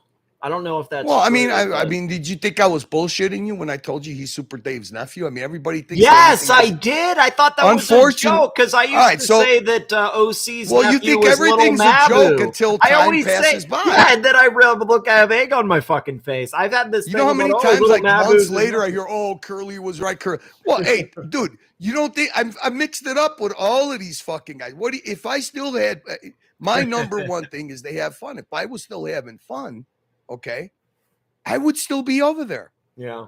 And we'd still be doing fucking circular fucking stream sessions. But it's not. There is a fucked up underbelly, and they are a fucking cult. And he is their fucking pontiff.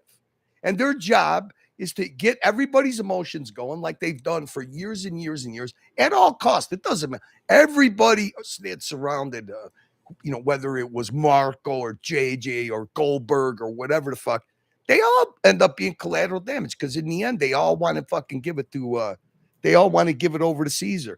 Hey, Palway, you know what? I'd laugh at you. You got to be the number one most obsessed fucking, you're the most low value disciple, but you got the loyalty of a high value disciple. You always got that guy's fucking. He is a disciple, and if you want to talk disciples, he's definitely if we're trying. But to, this is you think that a smart guy like this can't get radicalized? Look at that's look the at the thing. people. He's not dumb. Like Sam's not dumb. Sam fucking hit it right on the head. There's a mixture of NPCs. Then there's the disciples or whatever, back in the Goldberg days, they called them the Cardinals. They're battered fucking wives. Goldberg is a battered wife. You know how much fucking Archie did to Goldberg? He rebel streamed with what's his name with Rancher for a long time because he was so upset about what happened, and yet they go back. What a bitch! So and it's unacceptable when you don't go back, And that's what I'm gonna laugh when fucking beat off fucking reaches that point. Well, maybe he won't because it was interesting what Plastic said. I never thought about that, but it would kind of make sense. But yeah, I mean, everybody reaches that point though, so it's. Well, I mean, why do you think that they put? I mean, Tan's still fucking. I mean, Tan's still supporting over there, but I mean, he's kind of in limbo because he's not getting what he enjoys. I mean, he said it on your own channel. Yeah. I mean, Archie's a local. He is there to be abused, to be laughed at. He's an absolute degenerate, and everybody knows it. That's why they're the core people, the NPCs, like Sam said, that are left. That's what they want. But you know what? Yeah, I hate to put it this way, years guys. and years of programming. Yeah, but I hate to put it to you. There's not. Unfortunately, those kind of people. There's maybe 15% of them are high value. There's the occasional nostalgic guy that comes back and he'll fucking. I mean, that's true. It's really like when Lord said 80% of it is XYZ. Like, it sounds nasty, but he's kind of right, man. Like, I mean, literally, like, there's like 1 in 10 people is like, or actually like good, cool people that are there for watches like CB or something, but the rest of them is complete fuckwits. Like, there's good people in there for sure. You can find them. You can find people that there's are high value people that enjoy. There's high value people. There's high value people that are full on Archie like people, but it's also like, sorry. But I mean, to hear that guy talk like some fucking demented, like as if you had a chick on the side and you don't want to fuck her no more. That's how the guy acts. He has rejection, but it's not about that he liked you. No, it's about he assigns a value to you, and then when that value's not there, he takes it personal, like that you're is taking, true, like you just walked away, and now his lifestyle suffers for it. That's how the guy is. That is actually, and it works on a lot. It works on a lot of people. It does. Yeah.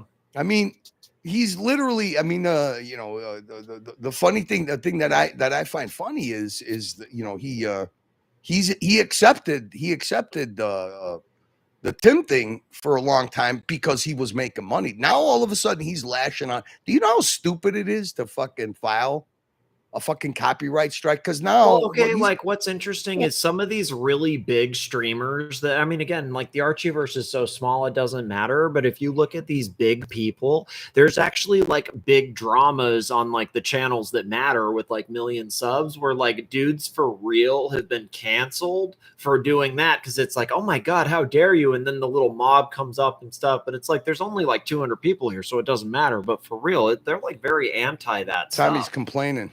Tommy's probably knows. Someone's got to figure out how to get StreamYard working properly. It's working fine. This is actually kind of a cool setup. I got to get taught how to do this. Oh my God. It's kind of it's really, well, you know, we're doing our best. Tommy knows how to fix it. I can't figure out how you leave the studio, go on somebody else's stream, and you don't get echo in your fucking ears. I literally have no idea what I'm doing. It's just by luck, man. Well, you know what? Actually, Mookie fixed my headphones thing or my audio thing way back, and I've made sure to.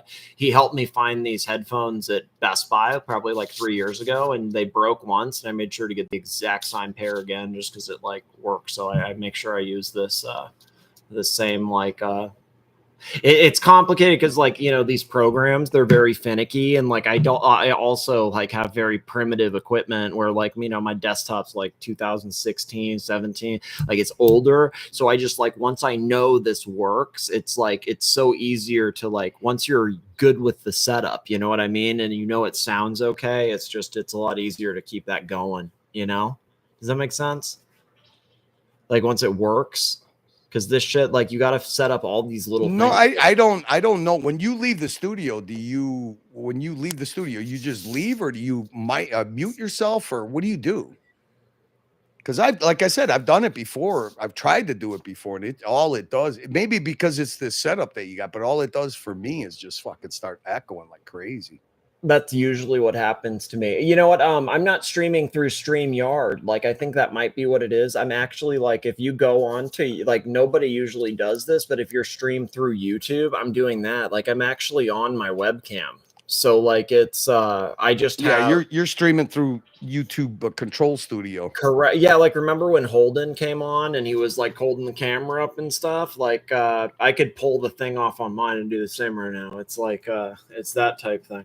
But it has the thing over it, so it doesn't matter. But fuck me dead. It's because I don't know. I'm so bad with this shit, you know. So it's like once I know that this works, I don't want to risk doing something else. It's too hard to set up, and like it's. All right, you want to debut a clip? Please. Oh, I saw that you sent that, but I wasn't totally sure how to. Do yeah, it. I'll make. Don't do it through StreamYard. It's easier.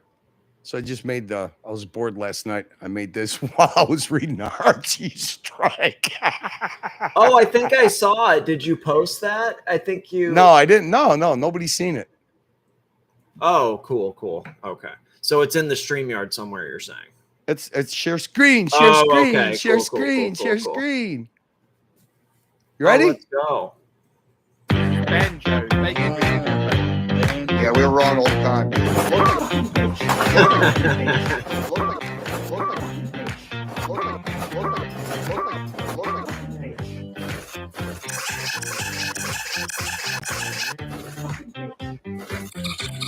HR Superman, man.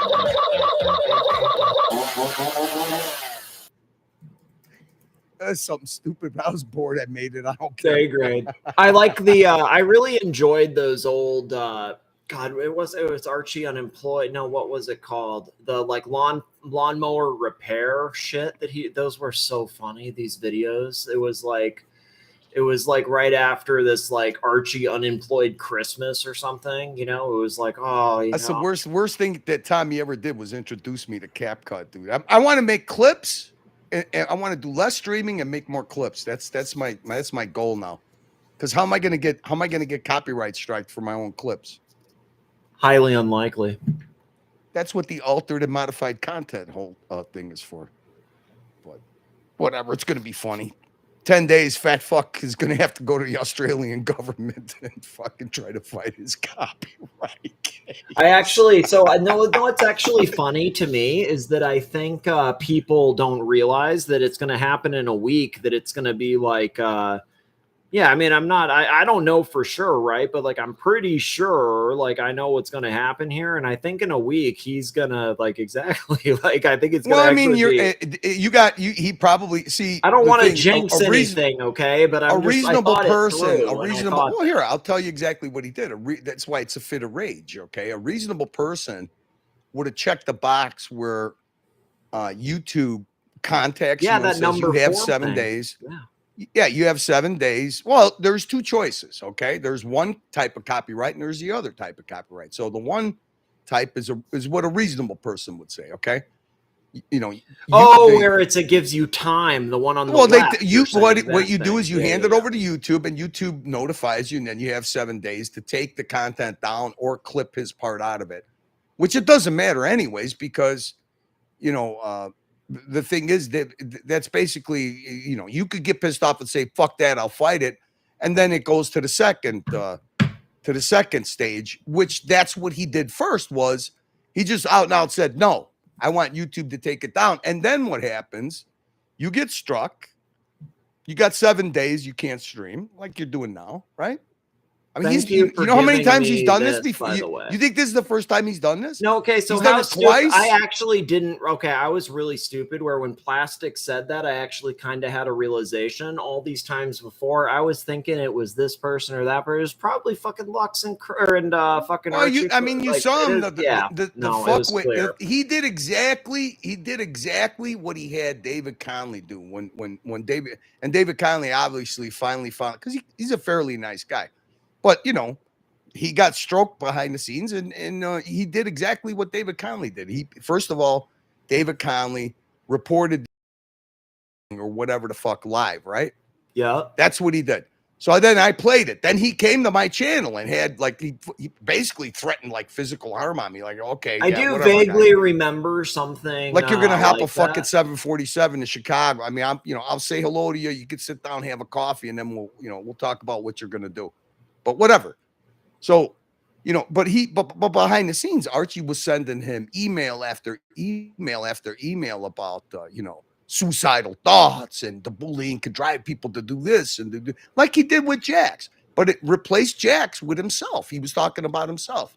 So that's what David Conley got it in his head, that he's going to be the enforcer to take care of this. Because he did get it in his head that he was like protecting and stuff. Like he really like thought he was like doing. Well, I mean, Archie. Hey, listen, Archie makes he's a victimizer, but he makes the most fantastic victim. I mean, first of all, he sounds like he sounds like a little child, and he's convincing. He's been convincing. How do you think a fucking guy like that has hustled and scammed his way through his life? 2 marriages, whatever. This is what he does to his own family. Probably he does it to everybody.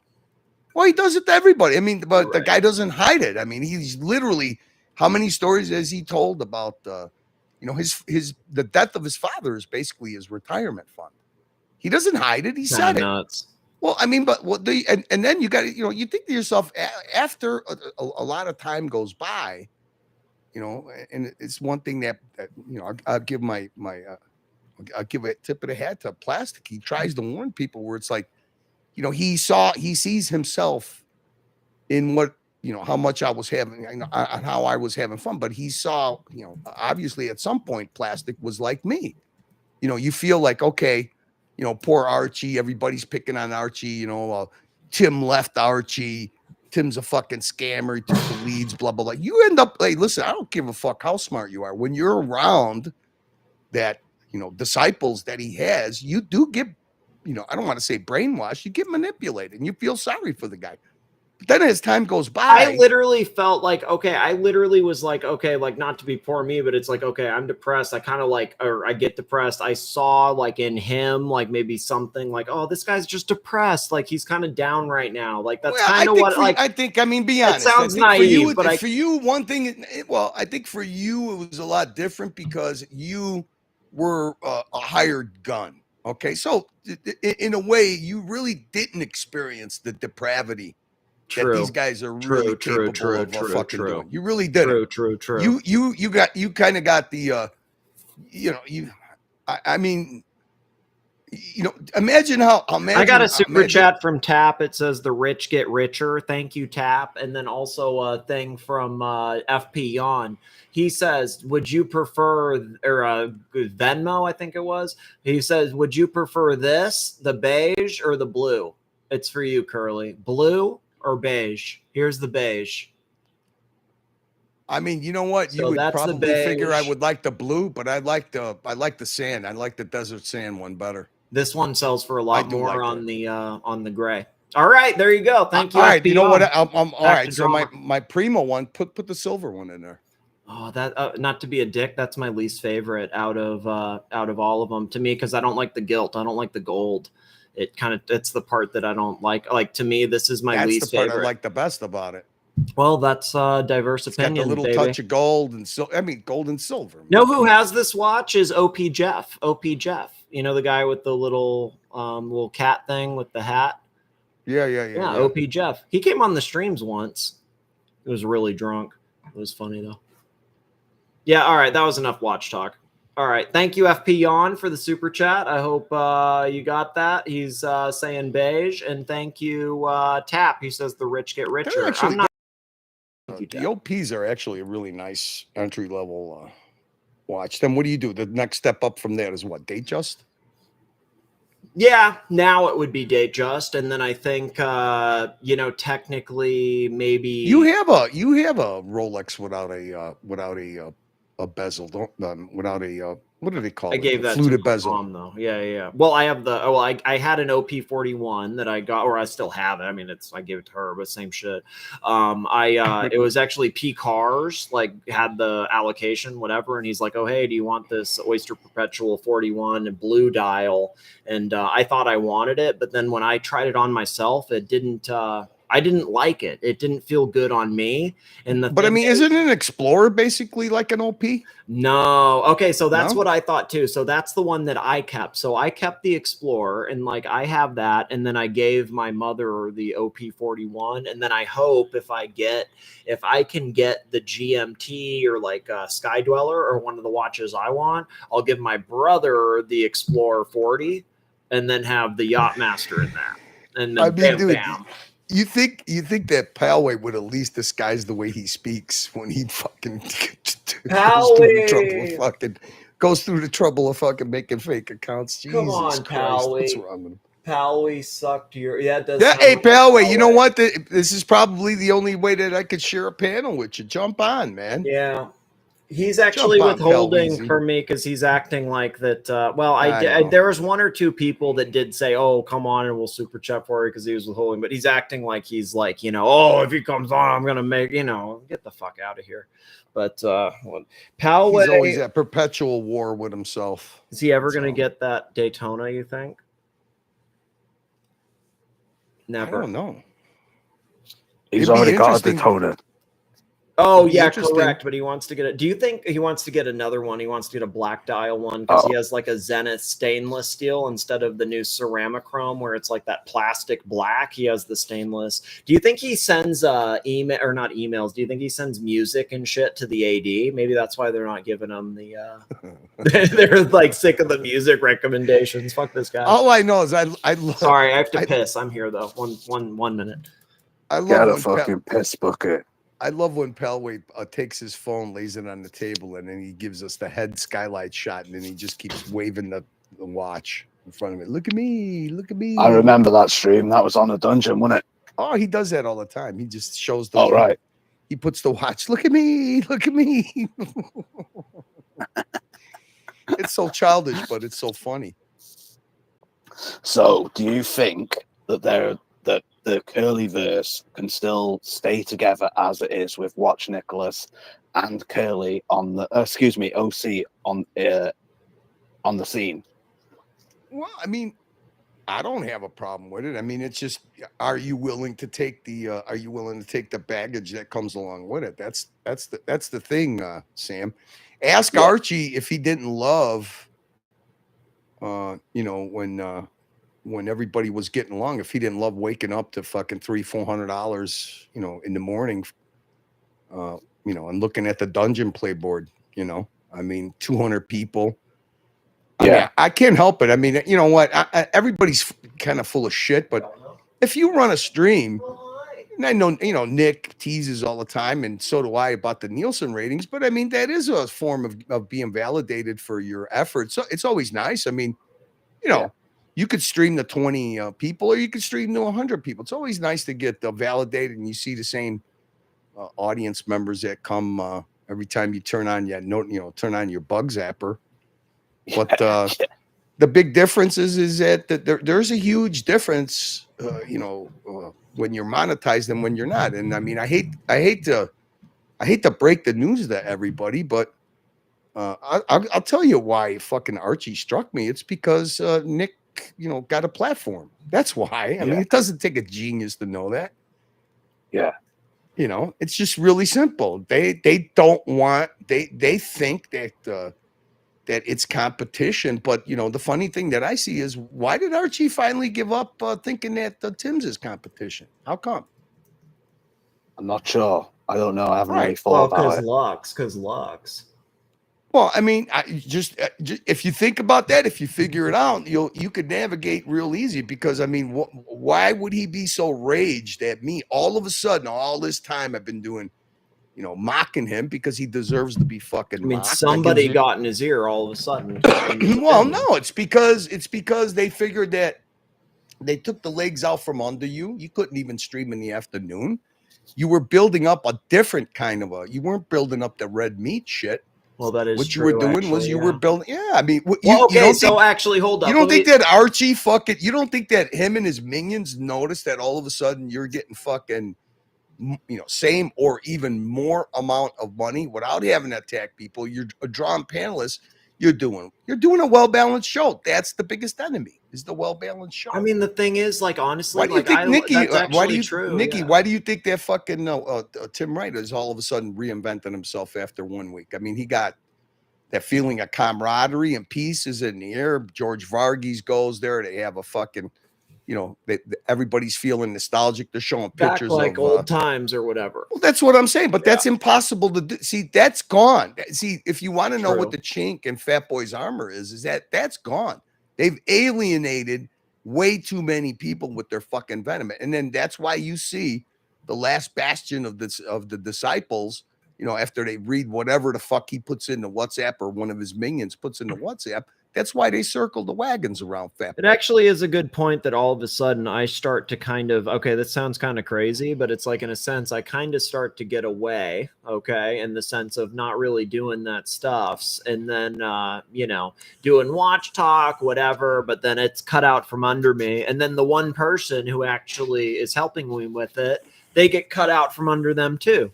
It's kind of hard to deny if you look at just the pure fat, instead of looking about, it kind of seems like this, seems like that. It's like the end result is I was cut, you were cut. And the only, you know what I mean? There has to be, when you started doing that, and I'll not that I'm giving him a shout out or anything, but when you started doing that, I mean, I wasn't the only one that noticed that. And it was like, okay, is it real? Is it not? Whatever the case may be, it was a perfect time to see that, okay, if you're not giving your fucking red meat guys, the guys that they're not going to go by Archie. That's why they left Archie, is to do the red meat. I mean, I remember Pavel, Unc is only in it for self-preservation. What the fuck are you? That's spoken like a true fucking disciple. What are you talking about? He's a true disciple too. In the best we way, went for but 2 years back and forth for months and months and months. I didn't even fucking do Streamception. I completely ignored, the whole fucking red meat shit. All right, because it's like fucking, it's lame. You don't build anything up with that. Okay, and then OC went away. Oh, he's afraid that fucking OC went away. Now he's on isolate. What the fuck are you talking about? There's times where I get more view. Most of the times I get more views than fucking Archie. You want to say they're fake? Go after everything. I don't care. I mean, you do get go after everything. Now, I mean, I'm used to it. But the bottom line is that there's fucking, and nobody, not Patrick or Narc or Pavel or anybody else in the chat, is going to take away the fact, okay, that there is one true thing that we have in common. No matter what, when you are targeted as a threat, which you were, and now I am. Why? Because they figured that fucking, okay, he was on his way to imploding, and all of a sudden you made this fucking strange pivot and nobody thought it was for real.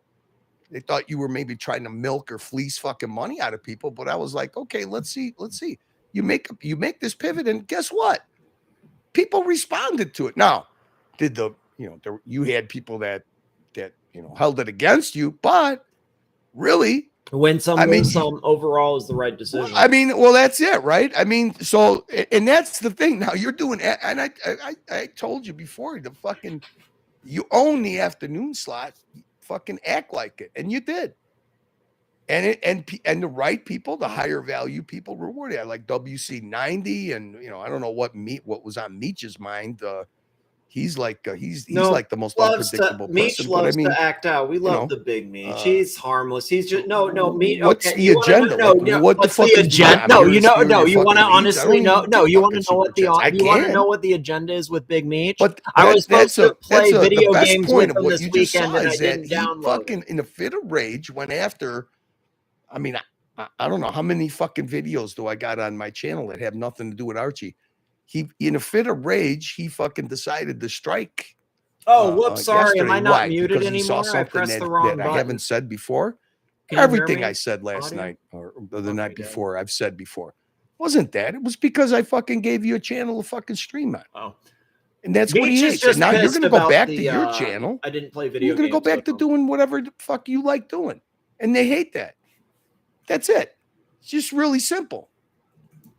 Where's his fucking big dire fucking? There's times where you look at Tim's channel, it looks like Archie's old channel. In a good way. In a good way, though. Exactly. Gonzo streaming from Sydney over there. You got people that go over there that are people that not only come here, they go by JJ, they go by Archie. He's the one who alienated these people. They don't fucking want, just because he sees their super chat somewhere else. He figures that you're stealing it. That's literally. But I don't see him. I don't see him doing the same thing to Tim, because he can't. Yeah, they can't. He can't. That is true. He can't. So you were the next best thing. He could tolerate Tim, but he can't tolerate me. He can't tolerate you. He can't tolerate. I guess Angelic, because Angelic pulled all his fucking live streams down. Have you got behind the scenes comms with Angelic? AI stuff and shit that he had. Look at Dubsy. Dubsy's acting like why is everybody afraid of this fucking balloon head? Because of him and his handful of fucking minions? They're hanging on by a fucking thread, and they know it.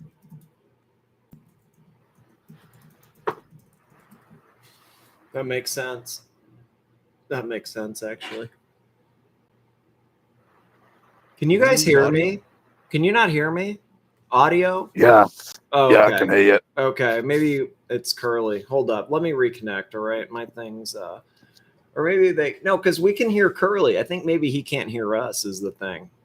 I don't think we have audio, dude. Nick, fuck. you don't have audio. I can All right, hear hold up. Fuck. Maybe it's me. Can you hear me, Curly?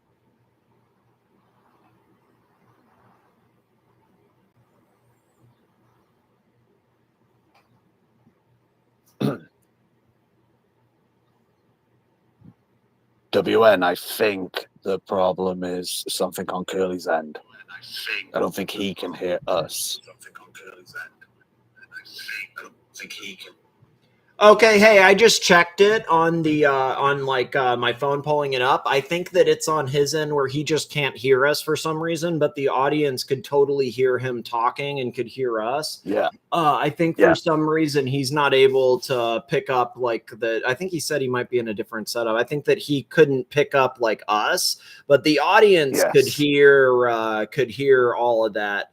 I believe. So hopefully, we hear all of Curly, but he was so that makes because I tried to butt in with something about Big Meech, and he just kept talking because he was like, oh, what got into Big Meech, and so Big Meech, I was supposed to play. Big Meech wanted me to play this game with him over the weekend called Battlefield 6. That's in how do you say it's in it's in beta. Plays it. Yeah, okay. It's in beta mode where it's they're testing it for the here, let me make sure I don't pull up the private live really quick. Let me check that.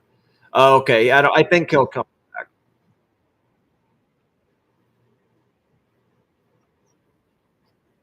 Live for 30 minutes. No, it was like 2 or 3, but yeah, it's tough. Here, let me drop it again. It's a joke. Yeah. What the fuck? Oh god, dude, this is so weird the way this is. Not used to this system yet. Okay, is it not? Oh no, it is showing up. Okay, we're good. Okay, my bad. Sorry, dude. This is trippy. We can hear you. So while you're figuring that out, do you think Angelic will make a comeback? Oh yeah, so he said, why did Angelic delete his shit? That was actually a good question. Because I didn't know that. Like, or somebody said that it was kind of fucked or whatever. So I was a little surprised by that. But he's gotten the treatment a few times, is the thing. He's definitely gotten the treatment a handful of times. So it's not the first time for sure. So it actually makes sense that they would kind of do it to him, because he definitely got the treatment before where it's, I don't remember what was said exactly, but it was definitely like, hey, you got to, just ridiculous, really. Well, I hope for Angelic's sake he didn't delete his content and he brings it back live soon, because he will lose his monetization, I think. I want to say it's like 30 days or 90 days if you don't use it, because you know what happened? This sounds ridiculous, but I deactivated one of my channels to take a break, and then I turned it back on, and it had passed the fucking time, and it's like shit, like and it's like, I don't remember what it was. It was like 30, 60, 90 days, something like that. I'm like, shit, I've been gone that long. But it was also like, damn, I just lost it just because I like didn't post anything, So like you do have to you have to be active, quote unquote, and if you're not if you don't like I could have just posted a video. It didn't even need to get views. You could just post a video for like 2 seconds that says like, oh, like TV's awesome in clip, like, and post it. Like you just have to post like 5 videos in 6 months or something like that. Like I don't remember, but it's something basic, Well, you know who always deactivates their channel or makes it private or whatever it is? Blondie. She's a fucking wizard with that shit. Yeah. It doesn't really make sense why she does it. Like, she wants to unplug. Well, just set up a personal YouTube and not fucking log in. She's just making OnlyFans, man. Well, what about the chick with the big jugs? I can't remember her name now. Kelly. Kelly. That's Kelly. it. She's starting. Kelly. Kelly on her own time is starting an OnlyFans for people that don't know. Right. She's the next one to do it. So for people that don't know, that's not. It's kind of hard for me to share stuff on here. But Vinyls and Dials was the first one to do it, and now Kelly on her own time. She's been on the show many times too. So I need to reach out to her and maybe try to get her on. Because obviously you're going to try and do a collab with her on OF. No, nothing like that. But just the she's cool. Everybody loves Kelly. I think. Who do you think would be a good person that should start an OnlyFans? What, in this space? I mean, there's not a lot of women really in the watch space is the thing. It's like Jenny L, Watch Gringa. I don't know any of these. I don't know any of these. It goes without saying it's probably got to be Blondie, but you got to bear in mind that's the only one I'm really familiar with. So, well, I guess Chandelier maybe technically. Oh, Chandelier. But she's kind of stuck up, but she's cute. She just has she has a Miss Piggy nose. She has a really wide nose. Her nose annoys me. She's the type to just upload fucking thirst trap videos and have everything behind a paywall. Okay, you know what? If she had an OnlyFans, that's what content. I don't reckon. Okay, I bet if she had an OnlyFans, she would have 2 levels. She would have like a $20 a month and like $500 a month. And I bet the $20 a month is like 3 pictures and it's like, like covering her nipples or something. And then the $500 a month is like 2 like half nudes or something. Like not even full nude, something bullshit. Yeah, I wish Narc was on the panel because there's a particular type of fucking like BDSM type of fetish where it's just like women fucking mouthing off to men and calling them losers and shit. Oh She's the type of yeah, bitch that would yeah. do No, that type I've of had stuff. that shit recommended by mistake on like Pornhub or something, dude. It's like, whoa, what the fuck? Right. Yes, Yeah, yeah. I think It was like, Kelly would be whoa, what? not Kelly, excuse me, what's her name? Chandelier. I think she would do that type of Yeah, it fucking actually, dude, because she's all of, like, niche. okay, because she's kind of that actually, because she's all about the like strict or something, the rules or something. I could kind of see that. That's funny. Who was the other chick? Because I keep on saying the wrong names tonight, and it's fucking. Watch I don't really need to do Gringa. it. She's an actual No, like priestess, though. the one Jenny. who's in the process of no, the one with the decent sized knockers. What's her name? Oh, Kelly, on her own time. Kelly, I met her. right. I met her. She's actually really cool. Her obviously her best like kind of asset is her fucking milkers. So she's probably her best like kind of niche would probably be like fucking boob content.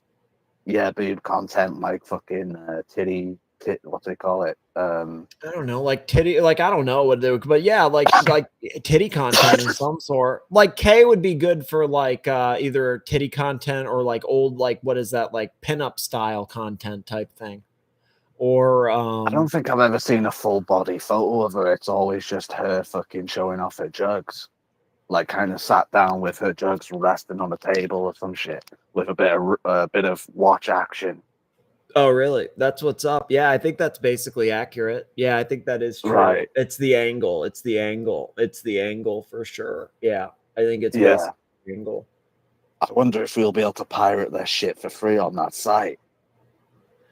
Yeah, I think once it sets up, actually, yeah, it would register, right? Probably like a month after. It probably won't. I know because I got it off. The way I got that link was on a fucking Discord. Fucking. hella funny. It was like a kind of like a right wing Discord, and they would always like fucking poke fun at gay people and shit. But like no comedic, not out of hate, obviously. No, I get it. Yeah. But this guy said that fucking basically what people do is it's like the simps who fucking pay for the shit. They download it for free and then they upload it on that site. So it's not an automatic relay.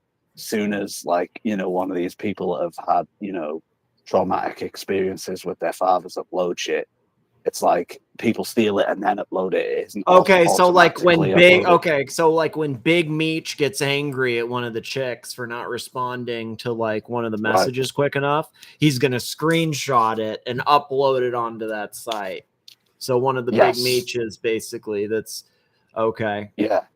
In the best way possible, because Big Meech loves the OnlyFans. Really? He's actually. Do you know that he real true story? He spends more on OnlyFans than he does on Super Chats. So, in the words of the great Aaron Fletcher, he's kind of like, dude, that's kind of probably the best kind of thing, because it's kind of gay, giving money to men and shit, bro. You gotta admit. At least it's to women. Exactly. And the other thing is, I think it makes a lot of sense when you're in, when you actually see where he lives, it's like, holy fuck, it's depressing. Like, not to be an asshole, but like, I probably would not to say like, but I mean, I couldn't imagine having to like grow up in that. It's just like, what the fuck? You know what I mean? Like it's, there's like a hotel and then like there's like a Jamba Juice or Starbucks and like 3 restaurants and then a casino. It's like, what the fuck do you do? I guess you gotta like I don't know, I mean, it's so it's like, and I guess there's no real women there.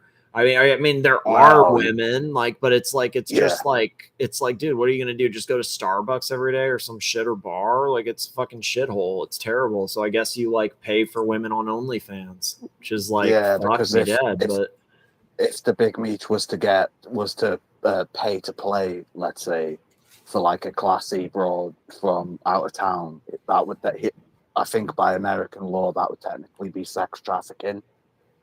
So it'd probably be like a federal offense.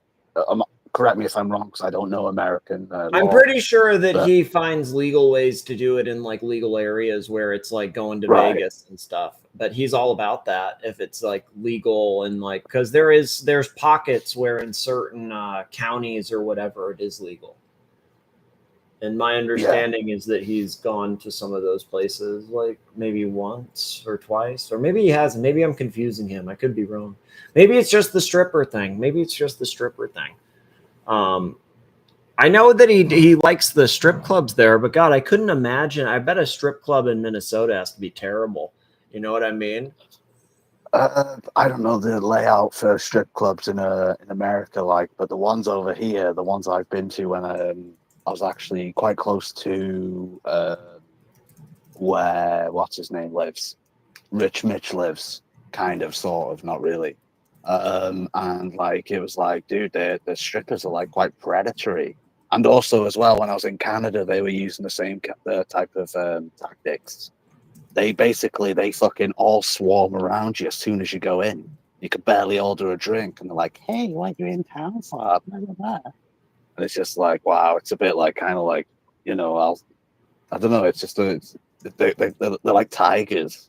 Like as soon as you go in, they're on you. As soon as you go out to smoke a cigar, they come out in a fucking like a fucking what's it called? A Hugh Hefner fucking smoking jacket, and they're like trying to fucking like hustle you, like kind of like fucking Green Rush in the Crotch Reporters chat. Is it like that in America? Kinda, yeah, actually. Right. Yeah, it actually is. It actually really, really is. Fuck Minnesota. Yeah, land of 1,000 lakes. Or maybe that's the other place. But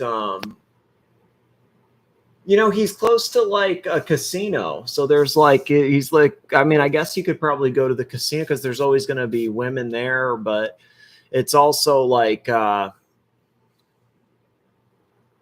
yeah. I mean, the only thing you have in Minnesota is you got Minnetonkas, which are like these moccasins, because there's like a huge Native American population. So they have these like moccasin sandal things they make there that are pretty cool. And there's a lot of legs. Is that like a type of? Is that like basically a Native American version of a Yeezy?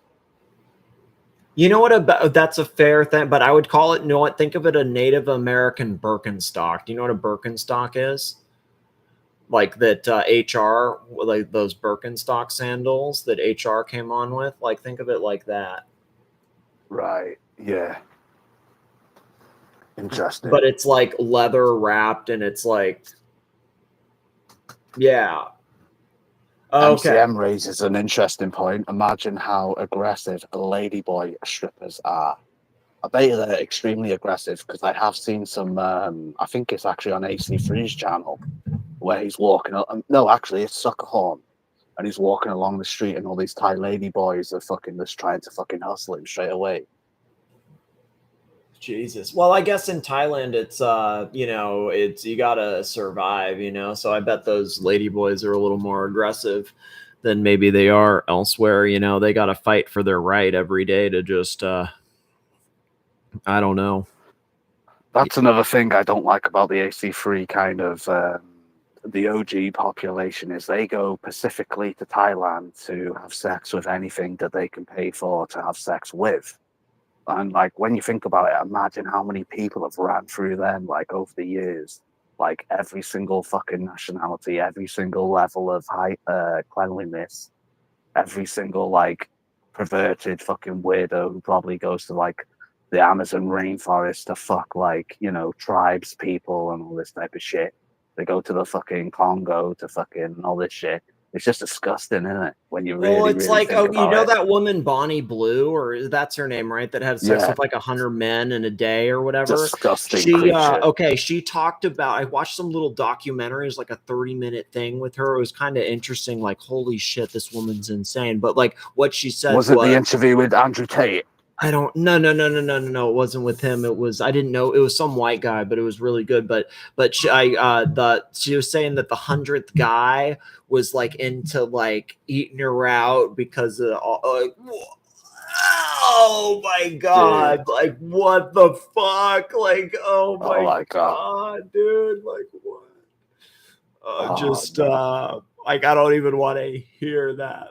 That's so Oh, fucking gross. Like no, I watched this documentary with her. It was actually really interesting. It was on YouTube, and it was like it was like, have you ever seen those jail documentaries where it's like your first yes. day in and then your last day out? It was kind of like that, but it was around that 100-day or 100 man thing. And it was like, okay, like an interview before she did it and after she did it. And it was like, man, this poor fucking woman, that wasn't like it was that wasn't Holly. That wasn't the one. That was wasn't that blue woman. It was a different woman.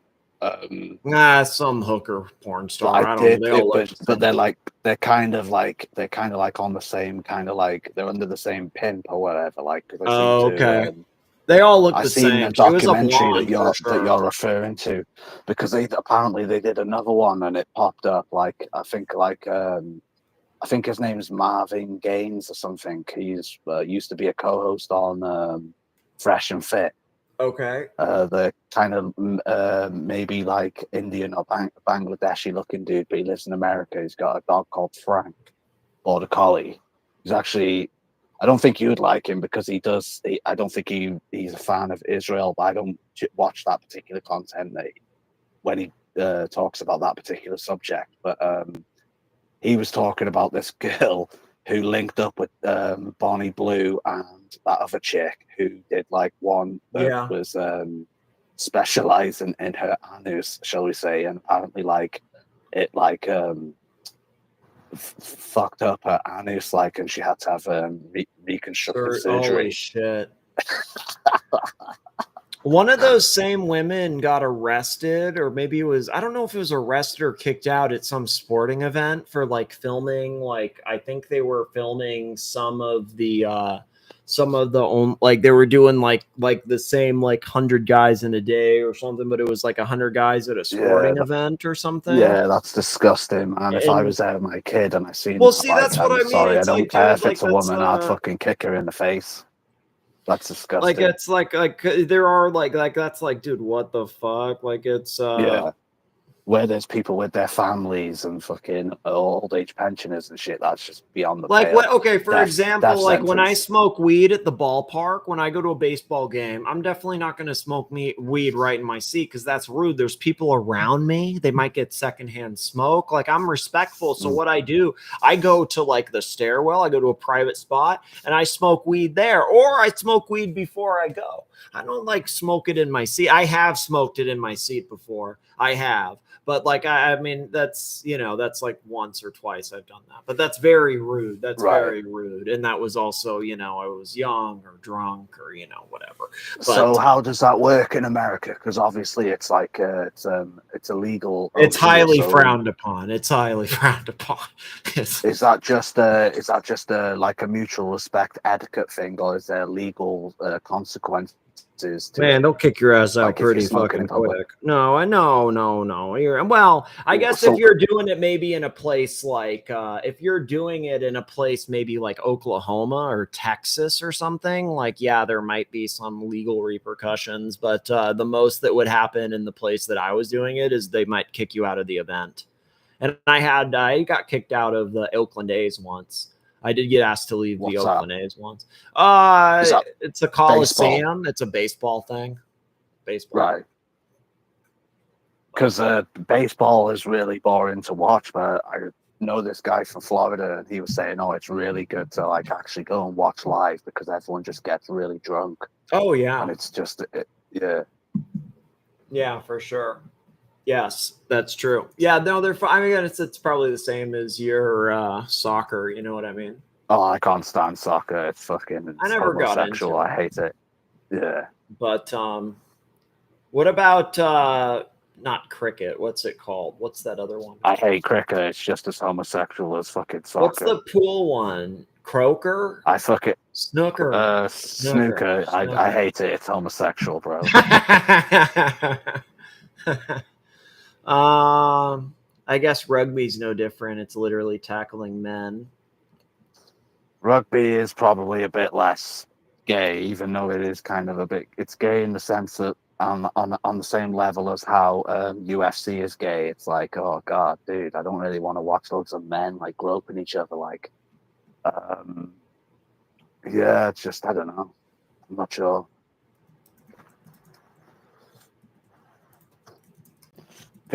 Cricket is very popular with like Indian dudes who live over here, but I it's think more part of because their the like. upper, like Tap says, because it has to do with upper crust British, and then the way the British colonized India, like really rich, like, well, I think it probably started with really rich Indians, but then I think because of how the British, like, there's something with how they passed it on, like, it then became kind of like a soccer, like, national thing. Like, you know, how, like, with, like, the UK, you got, like, chicken tikka masala as the national dish. It just, like, kind of became, like, I don't know. Yeah. Like, I don't know, but I think it's something like that. Everything's gay except hockey. I wish I could pull. Okay, so hockey's really cool, but it's I'm not coordinated. There's no way I could ever skate, you know. But I actually think it's neat. But I think what's hard about hockey is I can't really watch it on television, but if I watch it live, it's actually very fun. But I just no okay. So Tap, I would say this: like, it's very boring to watch on TV, and like I've tried to watch hockey on TV a few times, and it's actually boring to me. And after a few minutes, I check out. But if you watch hockey live, like at a live thing, it's very different, and it actually is. I don't know. It's Wrestling is not gay, Tap, because there's hot chicks in it. You can just fast forward or whatever to the hot chicks and then turn it off. the Don't ring have to girls. watch topless men. Yeah. Well, I think I don't watch it. It's not. I don't. You know, I don't really watch it. But I do remember back in the day when Stone Cold Steve Austin was the main dude. There were like hot fucking female wrestlers and shit. Like China. Yeah, China was one of them for sure. Yeah. Actually, there's these two twins, like God, Nikki Belly, is that right? No It's idea. more I don't recent. follow it. There's like, okay, there's totally these two, like, it's not MMA though. It's like WWE. There's like two WWE twins where it probably wasn't Stone Cold Steve Austin era, like, because I mean I watched it when I was like a young kid, you know, and it was like after Hulk Right. Hogan, but I don't really remember the people. But it was more like probably like around 10 years ago. But there were these two like hot, like dark-haired twins with like big tits that were like they weren't ring girls, they were like wrestlers. I don't know. I think one of them, there was like a TV show with one of them, and I don't know, there was totally a TV show with them or something, like the Kardashians or something. NFL is good for legal betting. The only betting I do is like stock market stuff, just for, I mean, I don't know what I'm doing, but that's my betting. I would never really bet on sports unless I knew something was rigged ahead of time. Then I would. If I was, I mean, because like do you think sports are rigged like that, Sam, or am I stupid to think that? Because I do actually believe occasionally it is. Yes, Very rarely, I'd say, but I firmly yeah, believe it occasionally is. especially with these celebrity boxing matches, like fucking Tyson. It would be with something like fucking, that. Yeah. Yeah. Well, Yeah. I heard something. You want to hear something interesting about that? That I think it was the Tyson Jake Paul whatever fight. There was some Yeah. stipulation in there where if they went the whole amount of rounds, like he would get paid like X amount, and he would get paid less if there was a knockout in the first round, or like, you know, like, so like there are these rules in it where it's like, well, they're basically like incentivized to essentially just like dance around there and do nothing for the whole fucking however many like rounds you do. You know what I mean? Yeah. It's like you've been incentivized to do like a fake match that's basically set up where this other, like, there's no way that Tyson can win with those rules. I don't know. Like, I don't really know because I don't really follow the celebrity stuff like that. Albino kid, I can't remember his name now, but you know, it's there's no denying he's probably, with his net worth and like all that type of shit, that he's fucking gonna be like, better than the average bear when it comes to boxing. But with a legend like Mike Tyson, who can fucking just unleash rage, it's kind of like Tyson should have won. Yeah. In my opinion. And I think later it was proven, like you said, with all the rules and shit, that it was rigged. Because I did hear that the like boxing commission or whatever, they got fined, didn't they, and banned from boxing again. Is that true, or am I misspeaking? I'm not sure. I don't know, but I actually could. I actually believe that. I could see that for sure. That actually makes sense. Because if I was Mike Tyson, I'd say there's no way I'm losing to this little, fucking goon kid who's got blonde hair who looks gay. Sorry. Well, I think he got a bigger payout for actually like I think there was a payout for like a bigger payout, not only if he went the whole thing, but like if it was the way they decided it, like the way it was structured. Sorry, I didn't finish my thought. Right. That's what I meant to say. Like, I don't remember the way it was set up. There's totally something in there where it was like, okay, like I don't remember, but it was like if he lost, he would get basically more money. And it's like, well, dude, why are you getting more money for losing? But like he definitely like there was something in there where it's like they didn't say it like, oh, you get paid if you lose, because they can't say that. But it was like, you get the full of like, so it's like, how these sports deals work. It's like, oh, it's for $5 million, but you get 100% of the contract if you hit these incentives. You know what I mean? Like otherwise you get 80% or then you get this bonus, whatever the fuck. So like it was something with him where it was like, if you do the full rounds, you get if you do the full rounds, even if you win or even if you lose, it doesn't matter. You get the full amount of the purse. You get the full amount of the purse. So you don't even have to win. You just need to stand through the entire amount of the round. So he had no incentive to win. He didn't want to win because there was actually something in there where it said, if you win and knock him out in the first round, you get paid less. So it's like, I don't know what the purse was, but let's say it was $1 million. It's like you get $1 million if you win and knock him out in the first round, or you get 10 million if you lose and go the whole 5 rounds and dance around. Well, the guy needs money, so he's going to go the whole 5 rounds and dance around. You know what I mean? Like, and Tyson literally had said before that, like, I'm doing this for my family because I've like wasted my money and I want to give my kids money and shit. So it's like, I mean, the guy, like the other thing is, you really think if he's like 50 something, he doesn't need to prove his whatever. He proved in his prime what he is. Of course, some younger kid, like, I mean, it's fucking stupid.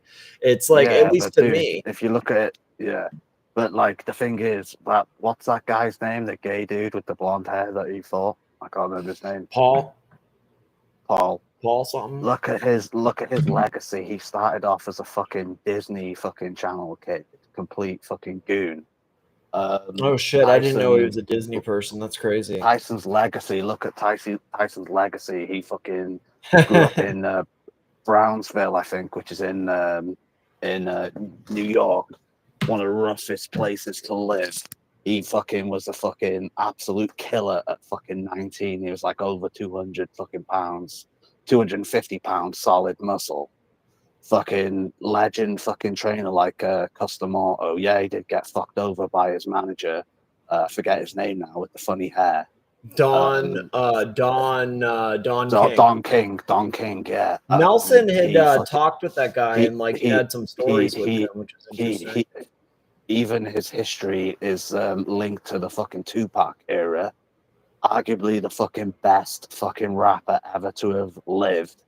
Tupac got shot after a fucking what's it called? It was a Tyson fight. It was a boxing fight. I didn't know it was a Tupac in fight. Vegas. Fight. Mike Tyson fucking knocked the motherfucker out in like less than fucking 20 fucking seconds in fucking 1996. If I had that legacy, there would be no way I would take fucking any money to lose to some fucking tinsy head little fucking cunt who fucking started off on the fucking Disney Channel. I'd just simply say, nah, this deal isn't right. Fucking, I'm winning. There's no way I'm losing to some tinsy-haired little fucking cunt. You want me to be totally honest about like, I wouldn't really care. I wouldn't really care. Because I would be like, if I was him, I would know what my legacy was because he actually did what he did when he did it. Like he already showed what he was. So like if he wants to get a payday, like, nah, I mean, it's not the best entertainment, but like good on him for getting the payday. Like it's I don't know. Like it's I guess but you said yourself Tyson's fucking shit with money. For all intensive purposes, he's AC3. He's probably already spent that money on stupid shit. I mean, see that, like, so the thing is, like, the whole story with him is, oh, he had like so much and he blew it on like fucking cocaine. He was the richest fucking athlete ever. Yeah, the richest athlete ever. He had the biggest mansion ever. Yeah. 50 Cent once owned that mansion. So like, you know, I don't know personally, like, you know, I can only speak for myself, but there's no way I'll do it. Or I'd say, yes, I'll do this deal, but not with some fucking tinsy haired fucking little cunt with blonde hair who started off in the fucking Disney Channel. Absolutely no way. Get Floyd Mayweather and I'll cut weight. Okay, but so I think it was something like this though. Okay, I don't know the exact deal, but okay, think if it's like, if you're the type, you need money, okay, you need money, and then somebody come and like you know that you used to be like a Babe Ruth type, you know, player, but now you're not anymore. But somebody comes to you and they say, we'll do a boxing match, we'll give you $100 million. I mean, that's not what it was, but it was, I think he literally got like 50 million, man. He got like 40 or 50 million for that fight. So it was something like, we'll give you 50 million or we'll give you 100 million if you lose this fight to this fuckwit, or we'll give you 100,000. You said you needed money. We'll give you 100,000 if you want to show that you're the best and knock him out in the first round. How bad do you need money? Do you want to knock him out in the first round for 100 grand, or do you want to go the whole 5 rounds and get 100 million? I think it was something like that.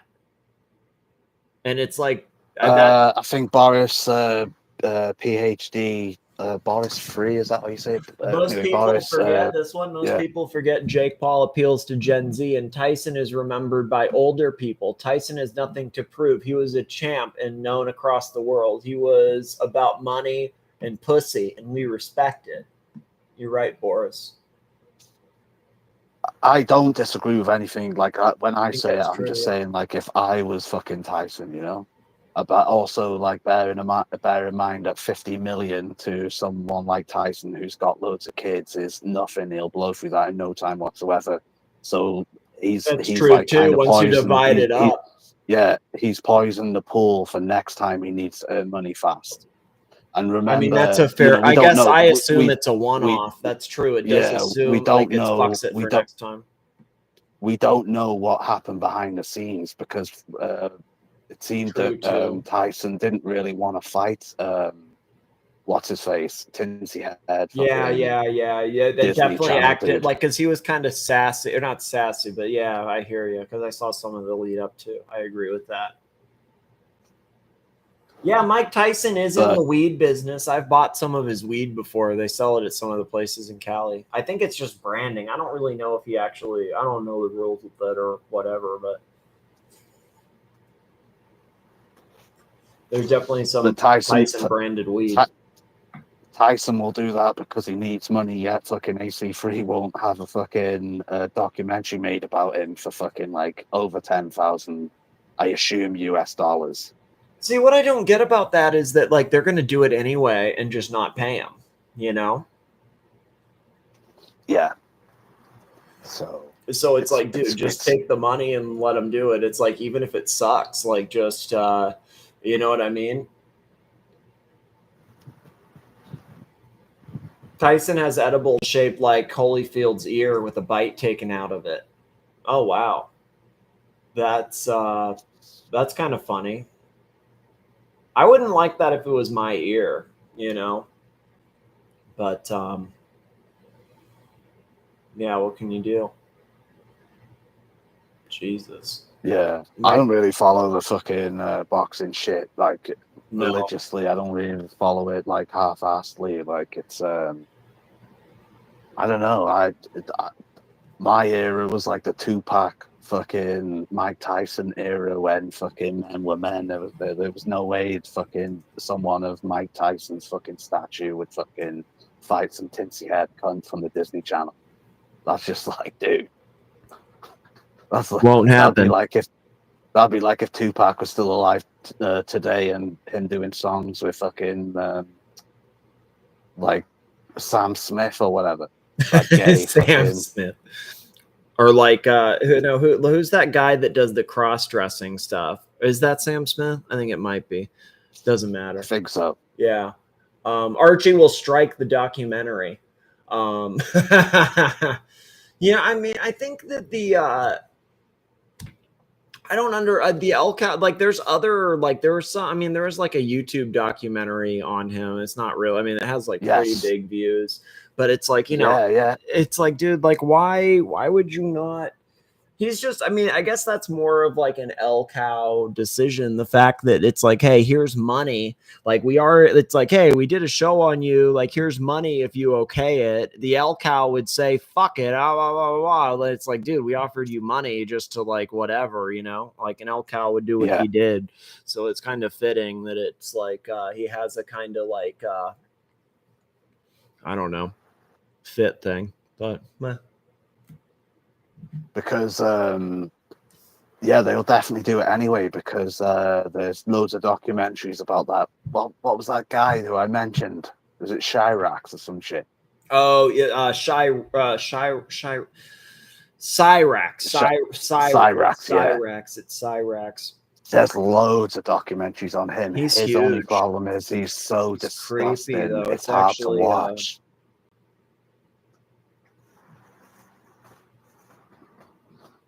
Yeah. Well, so it's actually that's actually very true. It's actually very tough to even like Well, so there was. Sorry, go ahead. Go on. Sorry. Well, so there was this dude I used to watch. It was kind of interesting. This poker dude, but yeah, it got disgusting after a while. Like, what the fuck? In what way? Are you referring to Dan Bilzerian? No. Okay, so I don't actually know anything about gambling, like poker and stuff. You know what I mean, like that. And so there was this kind of an LCAO, kind of like that Cyrax guy, where his name was Bossman Jack, where he would gamble. Like, so he was like a live streamer, kind of like Archie, you know. But he would get instead of super chats, he took Bitcoin and Ethereum. And then instantly he would take that and he would gamble it. And like he would gamble it like a fucking degenerate, man. Like, and it was funny, like funny. And I guess it's like funny in the same way as like, damn, like Archie, did he really get a HELOC to buy like, you know, brigades? Like, Jesus, like there's something comical. And like, it was funny in that, but then the more you watch it, it's like, nah, this is just like depraved, man. Like the guy's actually like, I mean, the guy, it's like you take a step back. It's like, yo, people are giving him like thousands in like Ethereum and Bitcoin a day. Like if he just held that shit, he'd be fucking rich, like literally like thousands a day in the crypto shit. And he instantly does it on like, it's like, it's like, dude, the thing is like, this is what was funny about it, I guess, is he was a gambler, right? And like most of these people that are gamblers, they're like, they play poker or something like that, or at least that's what I kind of thought. These people that are more professional gamblers, you hear like Narc talking about poker. I knew some guy in college that would go to Vegas and play poker. This guy he was a degenerate gambler, but he wasn't playing cards. He was playing these like weird fucking like, just the weird dude. It was like, did you ever see Vegas cell phone gambling games? Something like that. Like, dude, like if you ever saw Vegas Vacation, where like they go to like the weird casino and it's like these weird games. It was basically like shit like that. It's like, dude, what is this? Like, it's and it's like, like it'll be like 1 second, like, I just won 30 grand. Oh my God, I'm gonna buy a car. And then 2 seconds later, holy fuck, it's all gone. Like I'm 5,000 in debt. And like what the fuck? Yeah. Because that's another reason why like I don't really like supporting AC3 as well, because it's kind of like giving like a heroin addict, like, you know, there is some enabling Yeah. when they could overdose at any moment. Like, because I don't think Archie's got a good future ahead of him, and I'm being honest. Like, and it's not out of kind of like a spite, trolly way to take the piss out of him. No, It's just a honest observation. sincere way. Yeah. I can see him like literally on the streets of Melbourne, like with like a cup, bro, like trying to sell water. He's or got something, so bro, much because- stuff. He's got so much in terms of like, dude, he has hundreds of thousands of but dollars of luxury goods. That's like a lot. he does, but like there's like he can sell that, but he's what's his value on the work what's it called, the workplace market? Like zero, bro. No one's gonna fucking employ him, man. He's been unemployed. He's been out the game too But long. that's never gonna happen because he'll always like it'll never come to that because he'll always be. Yeah, well, it's every time like I have seen it before, and I was a Archie fucking supporter like when he's fucking gone through these phases, but like every time he's left with less and less. That is true. It's too. like It when gets you smaller were a and kid and you had smaller. yeah, it's like when you were a child and you repair like a bicycle inner tube. You can only put so many patches on that inner tube before it's completely fucked. Yeah, that's true. You know? No, that's and very then true. There's more and more competition. The fucking curly verse is fucking. I don't know if it's the strongest it's ever been, but it's definitely not in a weak position. Curly can fucking has definitely got a chance of winning this strike. I agree with that. You know, so it's you know, I don't think the AC3 story is gonna end very well. Like, to be honest, and what is this channel? Who is this documentary maker? This could fucking destroy him. You know. Well, I guess I assumed it was some kind of bullshit YouTube.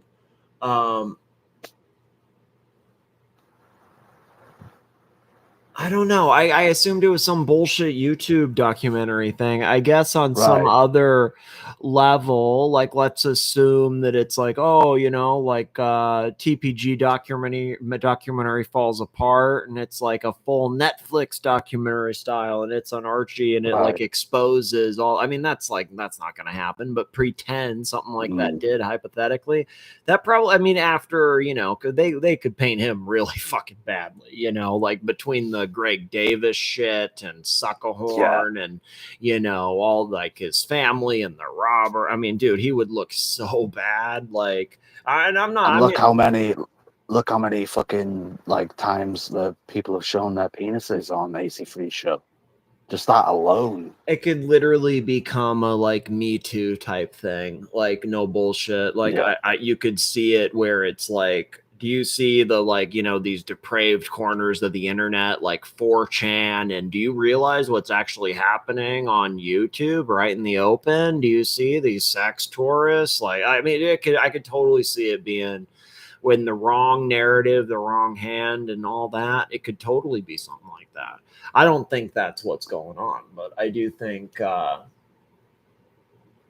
mean, that's the only way that type thing could happen. What you're saying. But I could see that. Like, there's been Twitch streamers who are like involved with like crypto rug pulls and different scams. Oh, a few, yeah. I was trying to learn about the Hawk Tua chick that did hers, or not learn, but watched a few. Well, yeah, there's her as well, but she didn't really have the legacy of AC3. But there's people that have done exposés on. Somebody tried to get me to do what do you call it? Like a crypto thing way back. What do you call it? NFT. That's what you call it. They actually, dude, like they had a full presentation and like all. It was.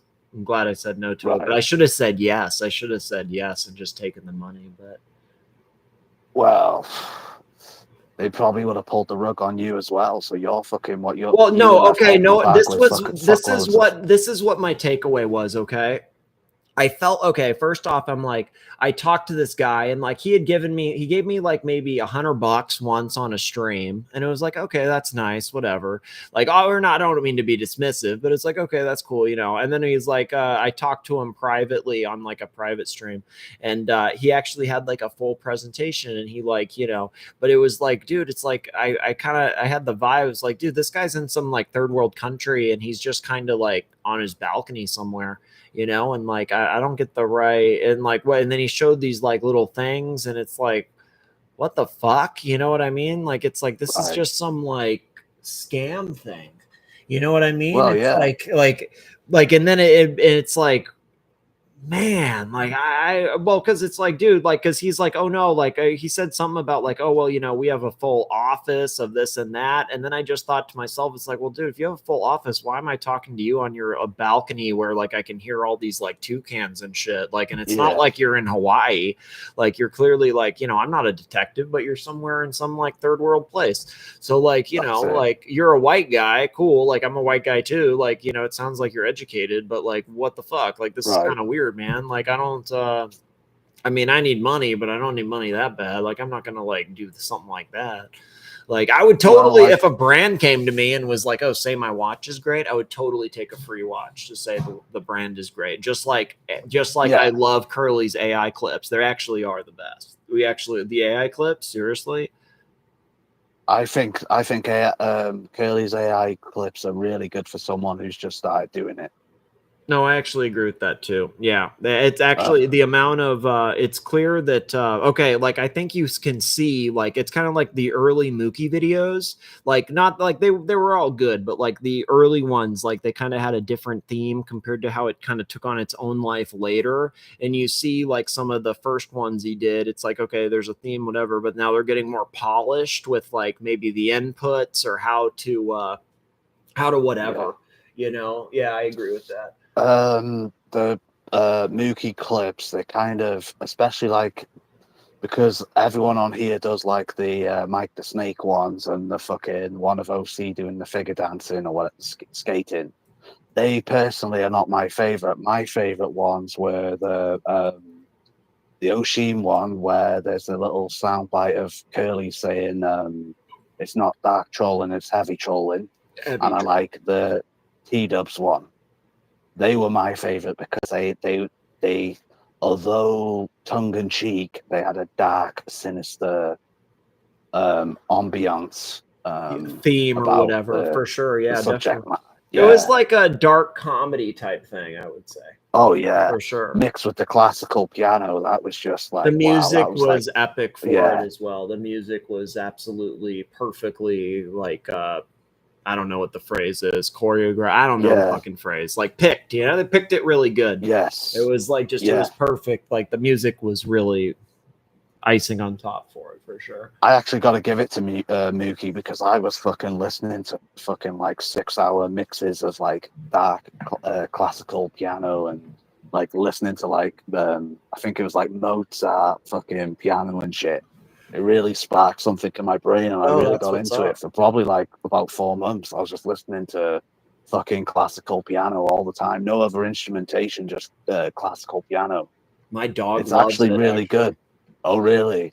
Yeah. Well, you know what? If no, what's funny is, well, I don't know if he loves it, or I think he loves it because you know what? If he's in the car and I want him to stop crying, like he will literally cry in the car. Like he basically wants to have the window down the whole time he's in the car. But like if I'm in the highway, like I can't have the window like down on the highway, like, you know what I mean? I could, but it's like kind of like risky, like something ball or fuck, I don't know, rock pop up, whatever the fuck.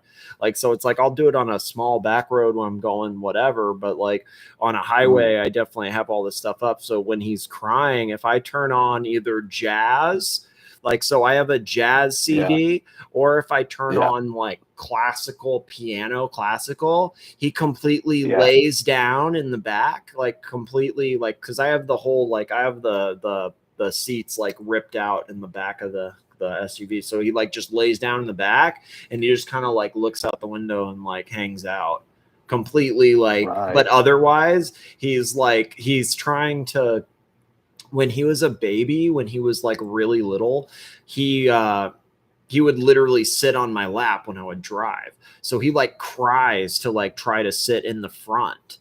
And then he wants to be like in the co-pilot seat. And then if that he wants to be like in the driver's seat. And it's like, dude, you're 50 pounds. You need to like sit in the back, you know?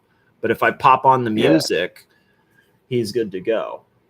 I don't know why. I don't know. It's jazz or like piano, classical piano. Like I have a preset on the radio for a specific one that I can play, and then I have a jazz CD I can play. Right, yeah. Because I used to like have to drive quite a bit, like do a lot of traveling for work and all that type of shit. And I used to listen to non-stop hip hop, like super gangster hip hop. And I'd notice like I'd be super fucking aggressive, like if someone would fucking cut me off, I'd be like, this motherfucker's testing my fucking gangster. Test me, motherfucker. Test me again. Well, no, it's like funny. I talk to my dog like that sometimes, but as a joke, but not in like a aggressive way, like in a joking way. Like I'll just be like, "Ooh, like I'm gonna get like I don't know," but he knows, and like he starts wagging his tail and getting all excited and stuff. But actually, if somebody heard it, it would actually sound like, "Whoa, what?" Because it's like, yeah. I don't know. Bob's mentioning fucking drill. I fucking hate Teach drill. me how to drill. Yeah, drill's stupid. I don't like I would never shock. I'm anti-dog shocking. Mark Goldberg has a book, and one of his chapters is how to shock your dog. He's pro dog shock. Pro dog shock, man. That's probably a carry on from like a previous sexual kink that he's explored with one of his gay partners. You know what? Is it too like extreme if you want to take the like Freud angle that it's like, I mean, the guy was repressed till he was like, I mean, he had like a family and shit, you know, and then came out when he was older, like 40 or 50, or I don't know how old he is. I think he's like 60, 70 or some shit. He came out literally in his like second half of his life. Maybe the dog shocking is related to like other repressed whatever, and that's why he hid the. I mean, this is getting. I don't know about that. That's no, I know exactly what you mean. But it's like it becomes a little like darker. I don't think that's. I don't know. What am I talking about? What do I? Well, yeah, I know exactly what you mean. But maybe kind of possible. That's a stretch, but it kind of makes a little bit sense. And it's like he is so like he's got this weird aggression to him, but it's also like I can't explain it. It's hard. He's a radical gay man, and he's been in the closet for so long. He's just letting out all his gay energy in an aggressive manner. Correct. But you've clearly read up on all the psychology shit. But I've tried watching some shit about it, and it's just there can't be this many fucking mental illnesses. I think they could shave away a couple of thousand of these mental illnesses and just fucking. Use a bit more broad fucking strokes, because there's no way there's this many fucked up people and there's all these. I think there's a lot of over diagnosing, and there's also a lot of like applying certain things that weren't applied a little bit ago. I mean, like, okay, not to sound this will be taken the wrong way, and I don't want to get this channel like in trouble, so I'll say it in a nice way, but like go back like 10 years ago, you know how like I love all people, like gay, straight, whatever, LGBT, but you know how there's like LGBT, like I'm talking about the T part, like 10 years ago you didn't even have that, really. You know what I mean? Like you think about people that are transitioning, like, you have kids that are, taking medicines and stuff like that. Like you didn't even have that years ago. Like you go back to like when I was in middle school or when I was in high school, if somebody would have said, oh, I think that I'm becoming a woman, or not like that. I think I'm actually a woman and I need to take like whatever the fuck because I want to be a woman.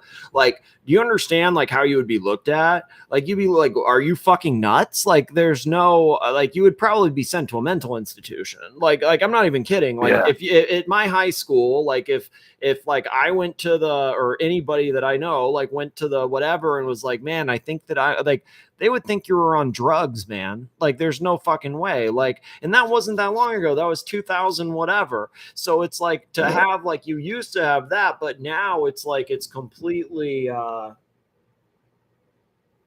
I don't know. It's different. Like you wouldn't have even diagnosed that then because it didn't exist. But now it's over. I mean, I can't say it's over diagnosed because I'm not there to say, but it's like it seems kind of common, you know, where it's like I mean, I definitely saw like a transsexual person when I was a kid once or twice, you know, like I did, and it's like, oh, cool, whatever, you know, like I did, but like I feel like I see them much more regularly now.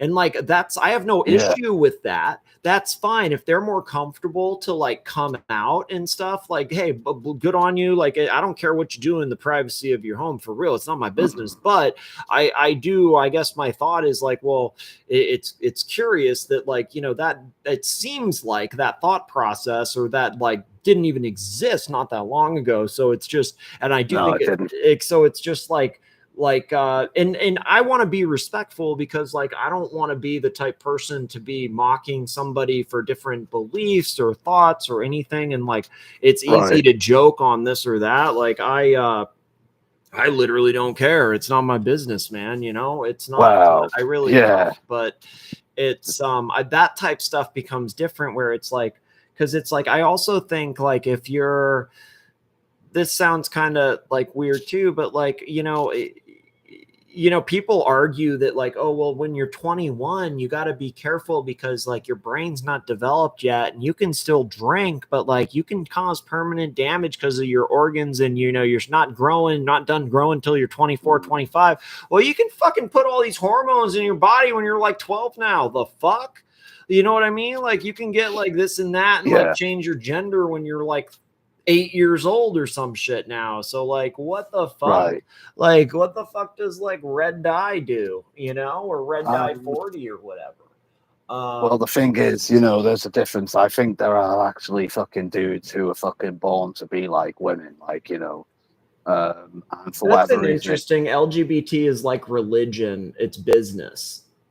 Well, if you look at it this way, like, you know, so some, like, look at fucking, let's draw examples from the Archieverse. Let's look at Bear Clooney watches, right? He would make a shit woman. Like, and that's where it's mental illness, because him in a wig with lipstick and fucking socks in a brassiere and fucking all this shit, he would look like a terrible woman. And then look at fucking Kelsowitz. Not Kelsowitz. Well, yeah, Kelsowitz is the only person I can think of.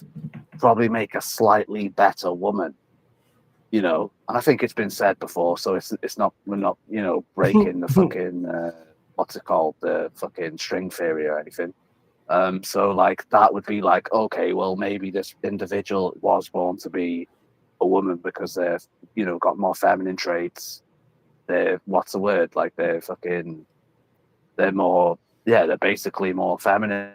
And so it's kind of, you got to look at it on a case by case basis, but it all changes when you have fucking children, because you don't want like these people, to quote Crappy Luxury, fucking, you don't want these people fucking going into the toilet when your like daughter's in there and you can't go. Well, obviously you can't go in because you don't want to go in because you're not a freakazoid.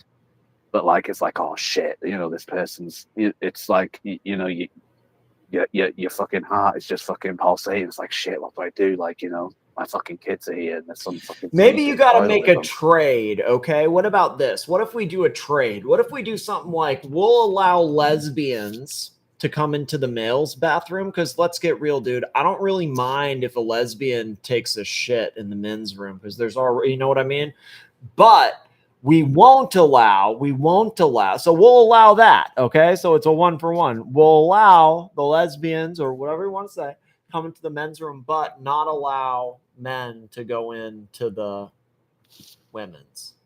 It's a 1-for-1 trade. Yeah, I don't think it'll work. No gay. Okay. It's not even a case that it's because they're gay. It's just more gays too than many. lesbians. There's So too much abuse. There's too much abuse in that particular community. Like, you only have to look at stuff like,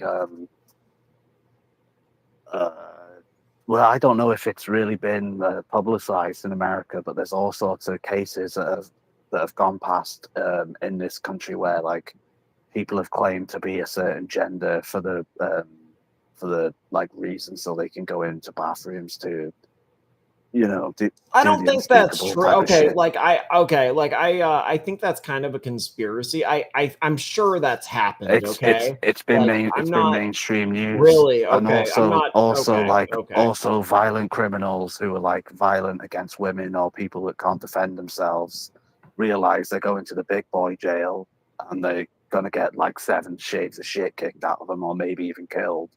They fucking suddenly claim that they're trans so they can go to a female jail.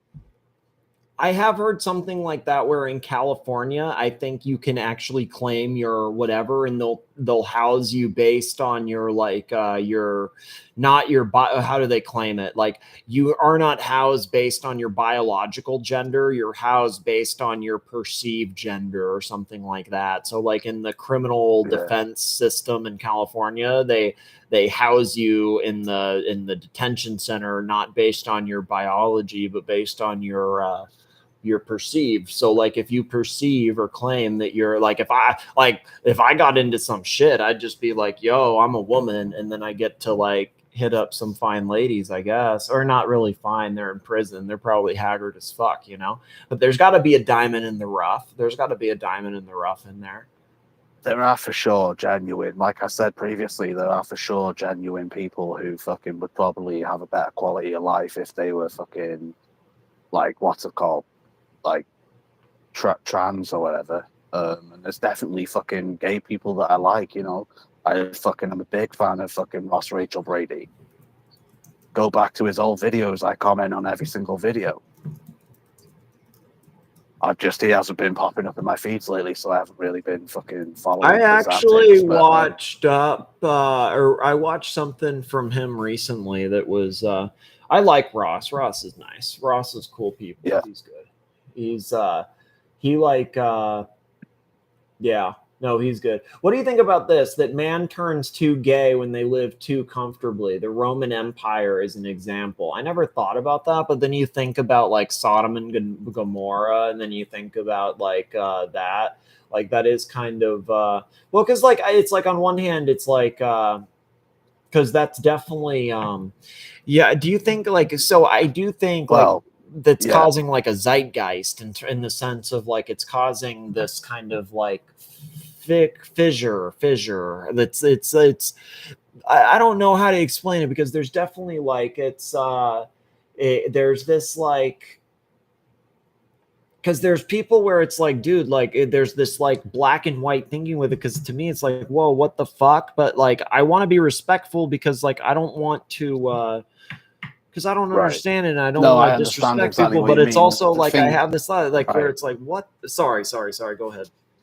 The thing is, used to blabbing. When I was growing up, gay people were fucking like, although it wasn't like kind of socially acceptable in some circles, it was never been illegal in my lifetime, but gay people were like, no one really gave them shit when they like left school or college or whatever because they were like involved with fashion, or like your fucking girlfriend or wife or whatever would be friends with a gay dude, and you know that fucking like that, you know, they were cool because they were gay and whatever. Mm-hmm. But now they're just like it's exploded, and I think, you know, it's let's use Archie Luxury as an example, and not in a, you know, derogatory manner, but I think the reason that he is like into ladyboys and shit, and to some extent fucking sucker horn, although I've never seen him talk about ladyboys, but it's probably before my era, is because they were fucking too fucking sexually devious,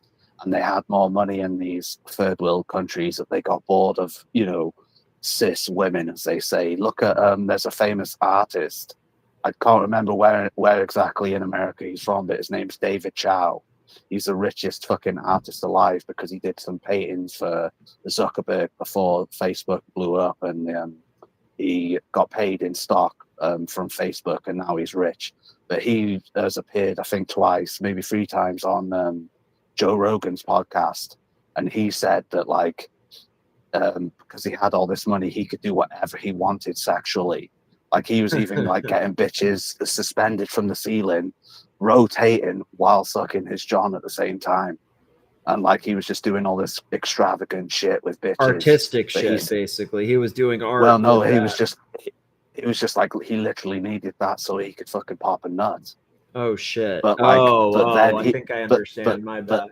But then he fucking said like he needs to stop with the sexual shit because his next step was to have sex with a transsexual person, and he fucking so that seems like a theory of like with drugs where it's like if you have weed you're then gonna go to heroin or crack or something, you know? Or am I mean it sounds like a similar I think like that's escalation theory. Yeah, I think like because like dudes are fucking cracking out to like their teachers or whatever, and then they're like into MILFs, and next thing you know they're into grannies, and then next thing you know like the fucking 50-year-old isn't hot enough, so then they're fucking like, oh, I need a 70-year-old. Oh fuck it, I need a fucking 90-year-old to fucking pop a nut, and then like they've gone through all this shit, and then they're like, oh fuck, I just can't fucking do the business to this shit, so they go more extreme and more extreme. And so if they don't go to like the guy who was in charge of the wrestling, who like bitches fucking taking shits on him, Jesus, they go to the tranny shit. God, what was his name? His wife is like the small business admin woman. It's something with an M. McMahon? Vince McMahon? That's him. Yeah. It's just a vicious fucking cycle. Actually, I think let's see.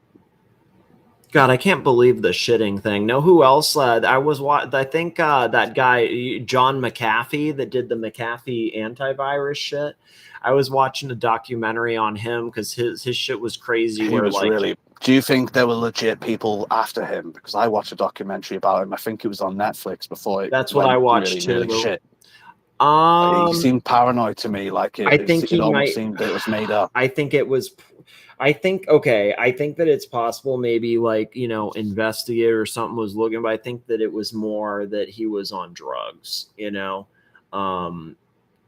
because and on top of it looked like he would have had a reason to be investigated, you know what I mean, for like a plethora of issues. So it's like it wouldn't have been that crazy for like, oh, maybe like it's like it sounded like he shot somebody or something, and then it sounded like he probably maybe like raped some woman. It's like maybe a private investigator was coming around, maybe somebody was just trying to take that, who knows. But like the guy also looks like the type that has a tinfoil hat on, is probably looking out his window all day, and like somebody could drive like, dude, like like especially it's not like he's in some like, I don't know, somebody drives by and it could be innocent as whatever, and this dude's like a fucking nut, you know what I mean, like a legit nut. So like, I mean, I could see the same thing happening to Archie Luxury, bro, when he like next time he goes to Thailand, when Miss Lai leaves in and he goes on another sex adventure to like fucking Thailand or whatever, he's gonna fucking find some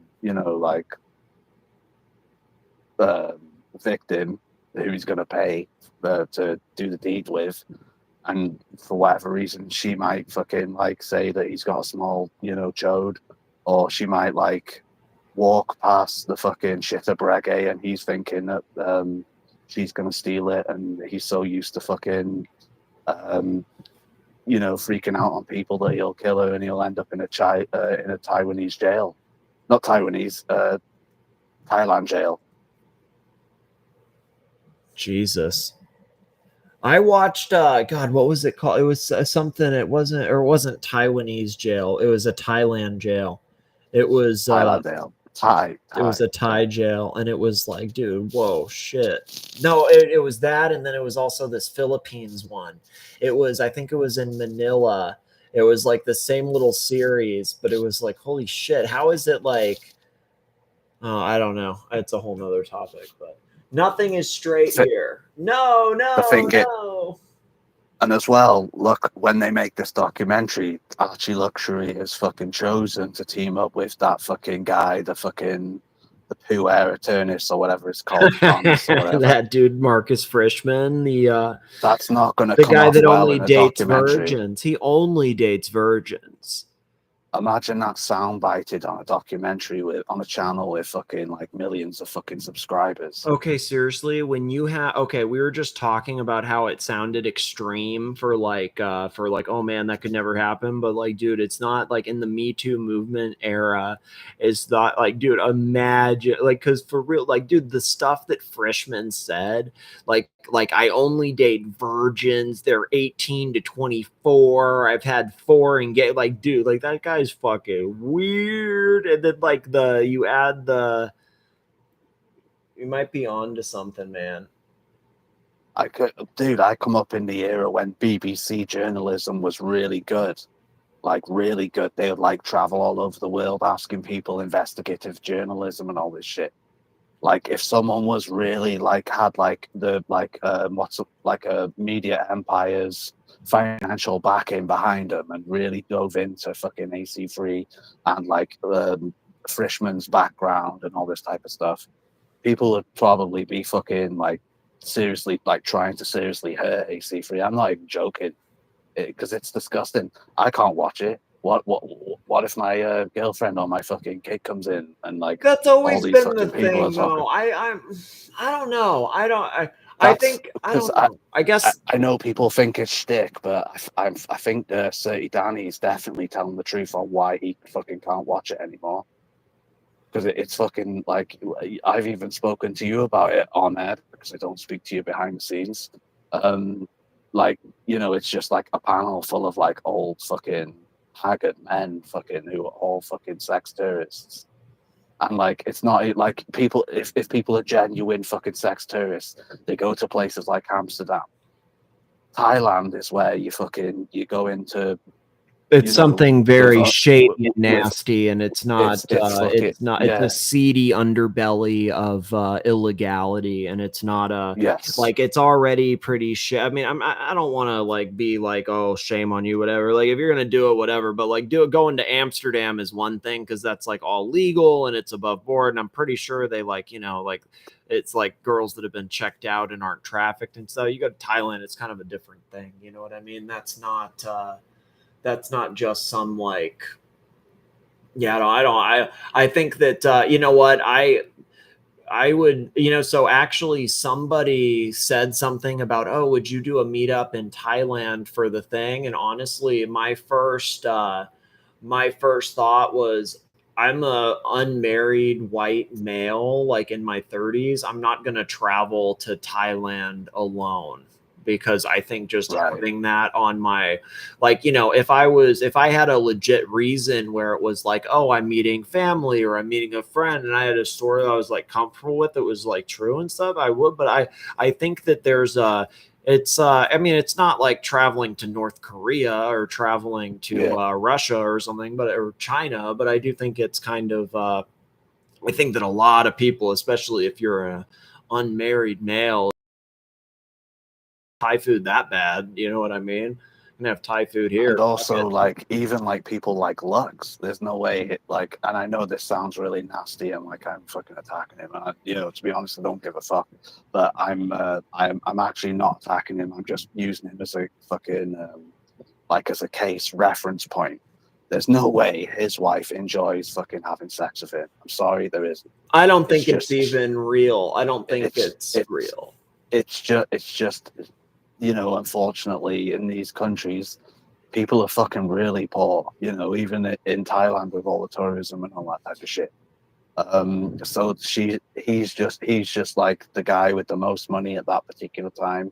When she chose that she couldn't be asked fucking struggling anymore. That's a sad. Well, no, it's interesting you say that. No, because I mean, like, dude, no bullshit. On one of the straight like. True story, like on one of these streams, like I've had so many channels, so you know, I don't know which one, and I wouldn't be able to find it, nor do I care. But you know, I don't know, maybe it's not public anymore, who knows? But for real, on one of the streams publicly, like he was probably like 2 years ago or so, he was trying to get me to like go in with him on some, like, you know, he was calling his like webcam whatever business, and that's basically how he like pitched it to me, but in a like positive way of like, like, hey man, like or like he knows that I need money. Like, I mean, it's like, why else would I be on YouTube for 5 hours? I'm trying to get money. Like, I'm trying to like entertain too, but I'm trying to have fun myself. But like, I'm trying to make money. So he knew I was trying to make money, and he was like, hey man, like if you're trying to make money, like,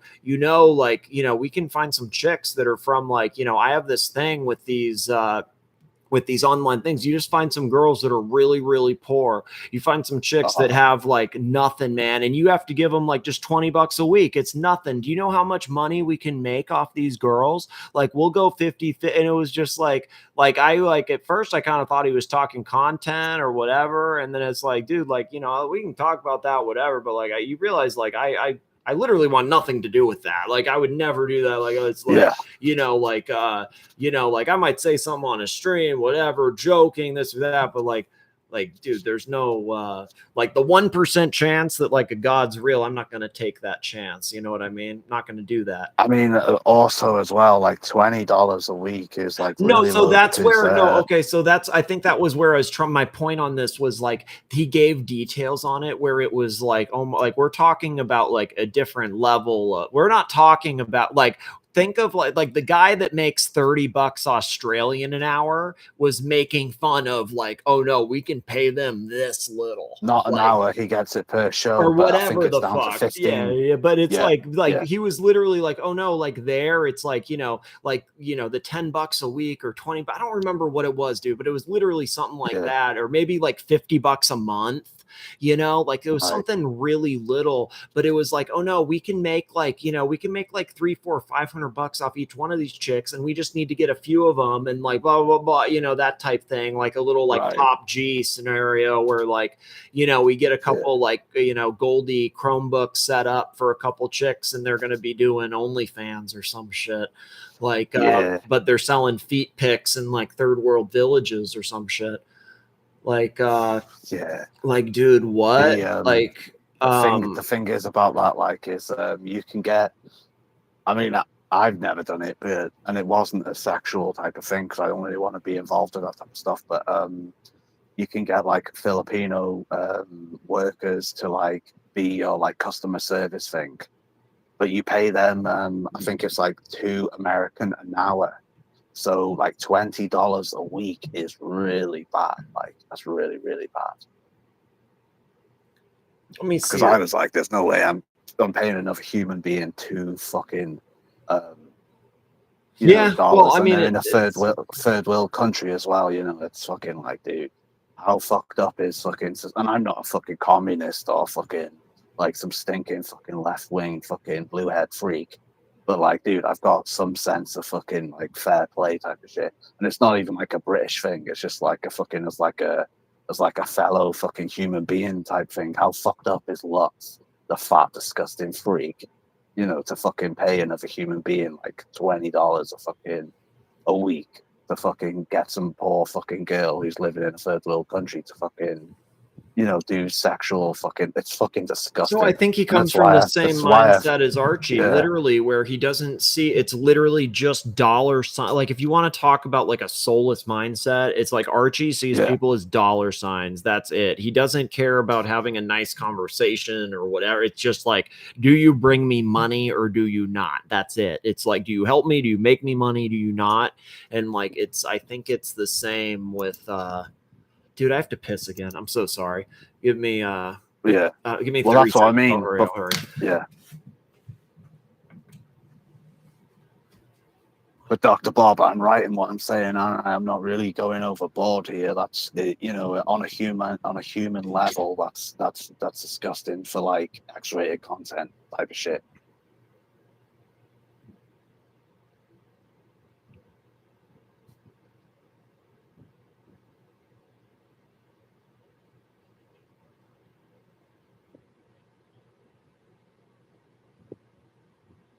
Yeah. Drinking the cozy. Yeah, he needs to get a fucking piss bucket ASAP, if not a catheter.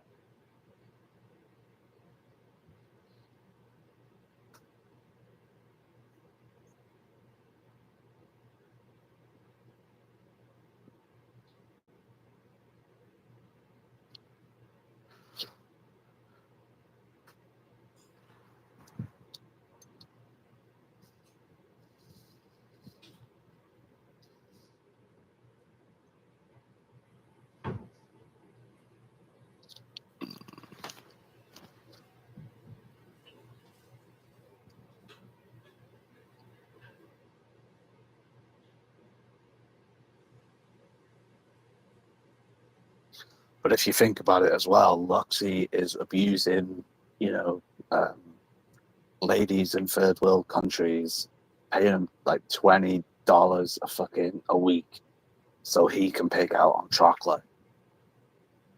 How fucked up is the world when there's some fat fucking disgusting blob living in fucking Thailand, taking advantage of fucking young ladies in fucking third world countries so he can be a fucking fat disgusting blob and fucking eat chocolate to the point where it's almost suicidal. Chocolate eater. Sorry, I'm back. Thank you for holding it down. Chocolate eating, baby. Fuck me dead. Yeah, the chocolate eating. Okay, so I heard a theory that Lux was a gambler. I didn't know Lux was a gambler, but if you talk about like self-destruction, I guess, like the chocolate eating is like, holy fuck, like crazy. But then like maybe it's like maybe the self-destruction from him is like gambling and eating, you know? It's like because he clearly like, I mean, he's always eating fucking chocolates, man. Fucking chocolates. I don't know about the gambling thing because I've never heard him talk about that. So I didn't really believe that, but yeah, it's I don't know. It's a bit like, you know, if someone wants to be a woman and they fucking buy all the fucking regalia or whatever and they fucking look in the mirror and they look like, you know, some fat blob that's fucking dressed as a woman. Like, you know, and if you use Lux on the same kind of comparison type of shit, like, does he not, like, you know, he always says, oh, I know I'm fat. But, dude, fucking hell, man. There's being fat and then there's being fat. yeah. Like, instead of, like, 60 bars of chocolate a day, can he not just have 10? And, like, have, you know, a quarter at a time instead of, like, you know, making fucking double-decker fucking chocolate fucking burgers or whatever. Peanut butter burgers or something, or like heart attack burgers or whatever it's called. I mean, it will happen. And, you know, I know Narc says it in a jesting type of manner, but I wouldn't be surprised if AC3 drops dead on fucking live on the air. He's probably got These a are really high like cholesterol or whatever. Yeah. I mean, stress levels, like, stress, you know, whatever, like yeah. he's probably paying like the minimum payments on like the 60 fucking credit cards that he's got. He's probably just paying like the minimum amount on the interest. He's not making any like progress on these payments, you know. I mean, yeah, it's just like drowned in an interest repeat or whatever. Yeah. Yeah. That So makes sense, actually. I think the bailiffs or whatever will fucking come round to his house. They'll take all the luxury goods. They'll probably leave his fucking kids' beds. Well, they're young adults now, so I don't know how it stands legally in Australia, but they'll probably take all his luxury goods. They'll probably fucking seize his house. And like, it's all gonna fucking end really, really badly for that guy. Like, especially after this documentary. Anything's possible. You know what, the most I could see is maybe, I mean, because like he had like there was this time where he was like, oh my god, he got his car he got the Beamer repossessed. Everybody was like, oh my gosh, his Beamer's been repossessed, and it kind of like it turned out later, like if you could, like, I think plastic. It was voluntarily. Yeah. It was exact, but then also he like cropped it, and there was like plastic. I think I don't remember because I didn't care enough, but plastic follows all that shit closely, and I remember he was like, oh no, if you look at this, you can tell it's this date, and no, it was cropped, and he's doing this to get sympathy. And it's like he's not as poor as he says, you know. It's like he's so I don't, it could just be some like sympathy shit. I don't fucking know. I don't know. It's weird. It's I mean, he might be healthy. His wife is living with him. We know that much, but how much debt is she going to want to accrue from that fat slob? Like, you know, she's I think, you know, I don't want to dox a lady because I think she's an innocent party here, really, but she is, you know, kind of complicit in other ways. But like, you know, he gets fucking like a mob of, you know, $5 super chats and $2 super chats. But like with the sort of debt he's got, there's no way he's making any leeway on this debt. Where else is he earning money from? Well, Like, maybe the debt is complete bullshit. Maybe the debt's bullshit. Maybe it's not true. How else do you? Because he got them brigade, what they call the brigades from like some sort of brigade dealership. Well, so what's his 80 or whatever. name made a great point. Plastic. He said that he doesn't even own those brigades. He's just trying to sell. These are shitters that he's going to cycle out of in a few months, and they're just shitters that Dave owns, and he's trying to advertise and sell for his shop, like Archie. Oh right, okay, from the shop there. When people these people joke about how like, oh, those are Dave shitters, they're Dave shitters. There's this guy called Dave something that has like a shop. I think it's called like Gold Co. I don't know. I don't fucking know because I don't live in Australia. Doesn't matter. He's a gray market dealer that's in Australia, and his name is that. It's like how Patrick had the dude Ronnie at whatever the thing in New York, you know, the guy. People know that it's like you got David SW that he says to go to in the US, and then in Australia he tells people to go to that guy, and that guy Dave, he shows some of the stock that he has through the stuff that he kind of gives Archie to show on the show, like as a sponsorship thing, and then he gets to wear them for free for like a month or two until he sells them, basically, while they're on consignment or whatever the fuck. Like some theory like that Archie doesn't even own those. Like maybe he owns some of them. Like he probably owns like, you know, he probably owns like the Explorer or the Speedy, or I don't know, like, because he was gifted the Omega Speedy, so he owns that. And then he probably owns like the World Time, so he probably owns like the Patek World Time, or maybe he owns the I don't know, he owns like one or two of them, but he has that box of 8. He probably doesn't own the majority of those. But assuming that whether AC3 brought whether the brigades that AC3 come into possession of were new or not is regardless. But what's the profit margin on them? Like, I don't think whoever, if what people have proposed to you is true, where does it make financial sense for fucking AC3 to sit on these watches that I think a lot of the watch community, especially. Oh, you're saying okay? Chat. No. Okay, so look. Okay, so he wouldn't actually be sitting on it because he wouldn't actually own it. Okay, so like he owns his. No, like, I'm on about Dave's, the person that owns this. So like for Dave, the benefit for him is like nobody's buying a fucking brigade. That's the shit that sits. Like people go in to buy Rolex, so he's able to kind of like, you know, nobody's like the pieces that Archie has. Nobody's buying those outside of that Rolex Explorer, the Polar Explorer, and the World Time. Well, but even that, like, okay, like somebody would buy that, okay, because it is a Patek World Time, but nobody's buying that Patek World Time. It's like people want like the Cloisonné dial, or like they want like, if you have the type money to get a World Time, I don't think you get a shitter World Time like that. You get like a, well, I don't know. That World Time doesn't even cost as much as fucking OC's fucking what's it called? The Rolex AC's OC's got. No, the day he has a date that's worth more. No, that World Time is more like maybe like 35 US, 30 US, 35, 40 US exactly. max 40 US max. It's definitely under 50 US, and there's a lot of dates and Daytonas that are over 50. So it's No, it's not a desirable World Time, you know. It's like I think if you're the type of person that is like knowledgeable enough to be interested in the intricacies of watches, where you're like, oh wow, I want to get a super complicated watch like a World Time, and you're willing to spend that kind of money, I feel like I would be really surprised. I mean, I'm sure there's people with some sentimental reason, like, oh, it's a birth year this, or I like this style or whatever, but I feel like people would just go with a better World Time iteration, you know. That's just I know what you mean, but the price difference is dramatically different to get a better fucking World Time. That is a good point.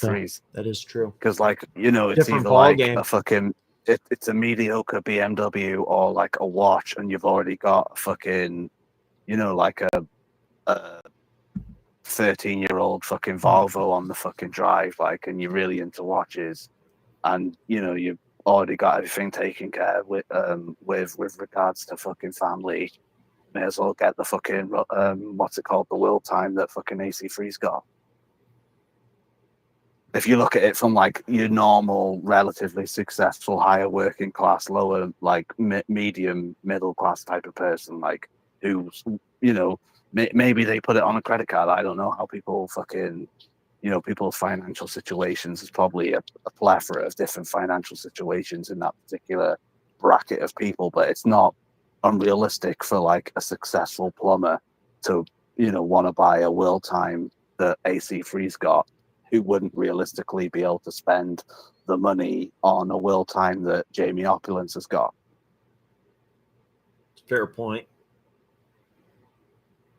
Yeah. Sometimes people just want a foot in the door and have that brand recognition, because people buy loads of cringe fucking Louis Vuitton shit that's covered in fucking monograms and it looks Just to tacky. have the Louis Vuitton. You're not wrong. Yeah. Or just to have the Gucci or whatever the fuck. Yeah. And most people fucking can't tell the difference between a fake anyway. It's just this fucking particular community is really homed in onto watches, and they can fucking... I'll say that actually, if supposedly people tell. come up to me normally and say like, "Oh wow, like that's a cool watch," like it like, you know, is that a Rolex or is that a real Rolex? I'll always say like, "Oh, I wish," or "It's fake," or something like that. I always say that because nobody knows. They can't tell anyway. And do I really want to tell some random stranger like, "Oh yeah, it's a real Rolex, man"? Like it's like, fuck no. Like, do I look like I just play it off like I'm a nutcase? Like, do I look like I can have a roll? Like, do I look like I can afford a Rolex? Or like, oh, I wish it's a fake. And like, they all like laugh and go away. And then they don't look closer, which is good because 9 people out of 10 can't tell. I don't want to talk with some fuckwit either, especially if they don't have a watch on. If I see that they have a watch on, it would be different, you know? But like, if somebody doesn't have a watch on, I don't want to talk to them about watches. You know what I mean? And I think as well, this community is like, they're not really into watches, are they?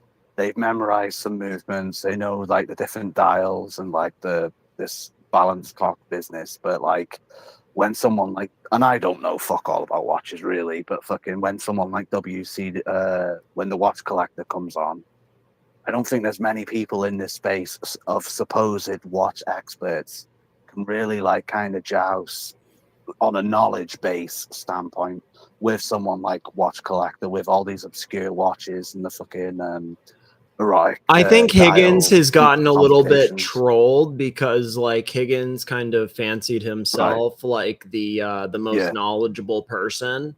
You know what I mean? Right. And you know, Higgins would come on and he definitely brought up brands I never heard of, but he brought up the same 2 brands over and over and over, and he talked about the same fucking thing. That's only you and Higgins out of a community of hundreds. True. Like watch collector, no one would really be able to joust with the watch collector on Timmy's channel, or especially OC's channel.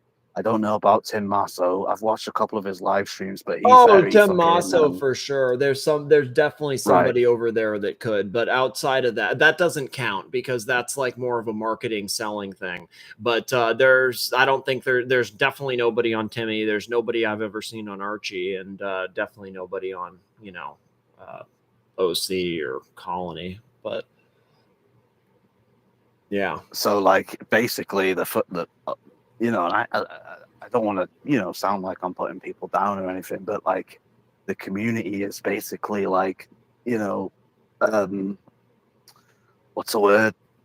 Kind of participating in the face culture, you know, as long as it's Rolex or Patek Philippe or AP, that's all they can really kind of, you know, spout off fucking, you know, memorized fucking shit about. Eddie knows more about cars he's never seen than a lot of people in this community know about watches. He was knowledgeable about a lot of stuff. He had a lot of knowledge. Yeah. And like shit you wouldn't even look into, like shit to do with like some valve on the fucking, like the snake stuff. You know, yeah. Or like he's smart and he knows this stuff, but it's like, damn, how do you know this? Or what is, like, you would only know, like, yeah, no, I it's hard to explain, but I understand what you're talking about because it is something like that. Yeah. It's like Because people, I bet you there's people who see Watch Collector and they're just like, oh, this guy's just a rich cunt. He's fucking showing off. But he clearly isn't, because he's pulling out like $200 watches to do with like the Muslim Islamic religion. Like, that's not something that someone who's super rich is fucking gonna focus in and remember and do all the research to know about this particular watch that just cost $200. Like, it's just appreciation for a wide range of watches if it has a different complication, you know. The one theme I've seen about, like, I mean, I can't say in all of his pieces, but like in a vast majority, it's some like galaxy, astronomia, like outer space, like you can definitely, like, I mean, not all of them, because there, I mean, like, you know, he'll pull up something that's different, but like there's definitely that theme through like a lot of them.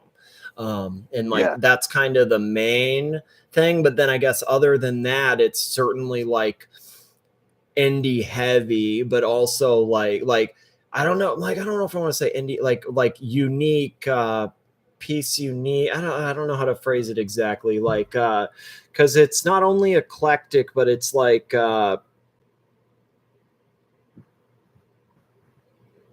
it's God, I don't really, it's kind of hard to explain, because it's like, it's very eclectic because you have this wide range, you know, like you literally have all these different brands, you know, but you have all these different things represented. Like if you ask him about like, oh, like, so Higgins used to always talk about these Fusian chain things.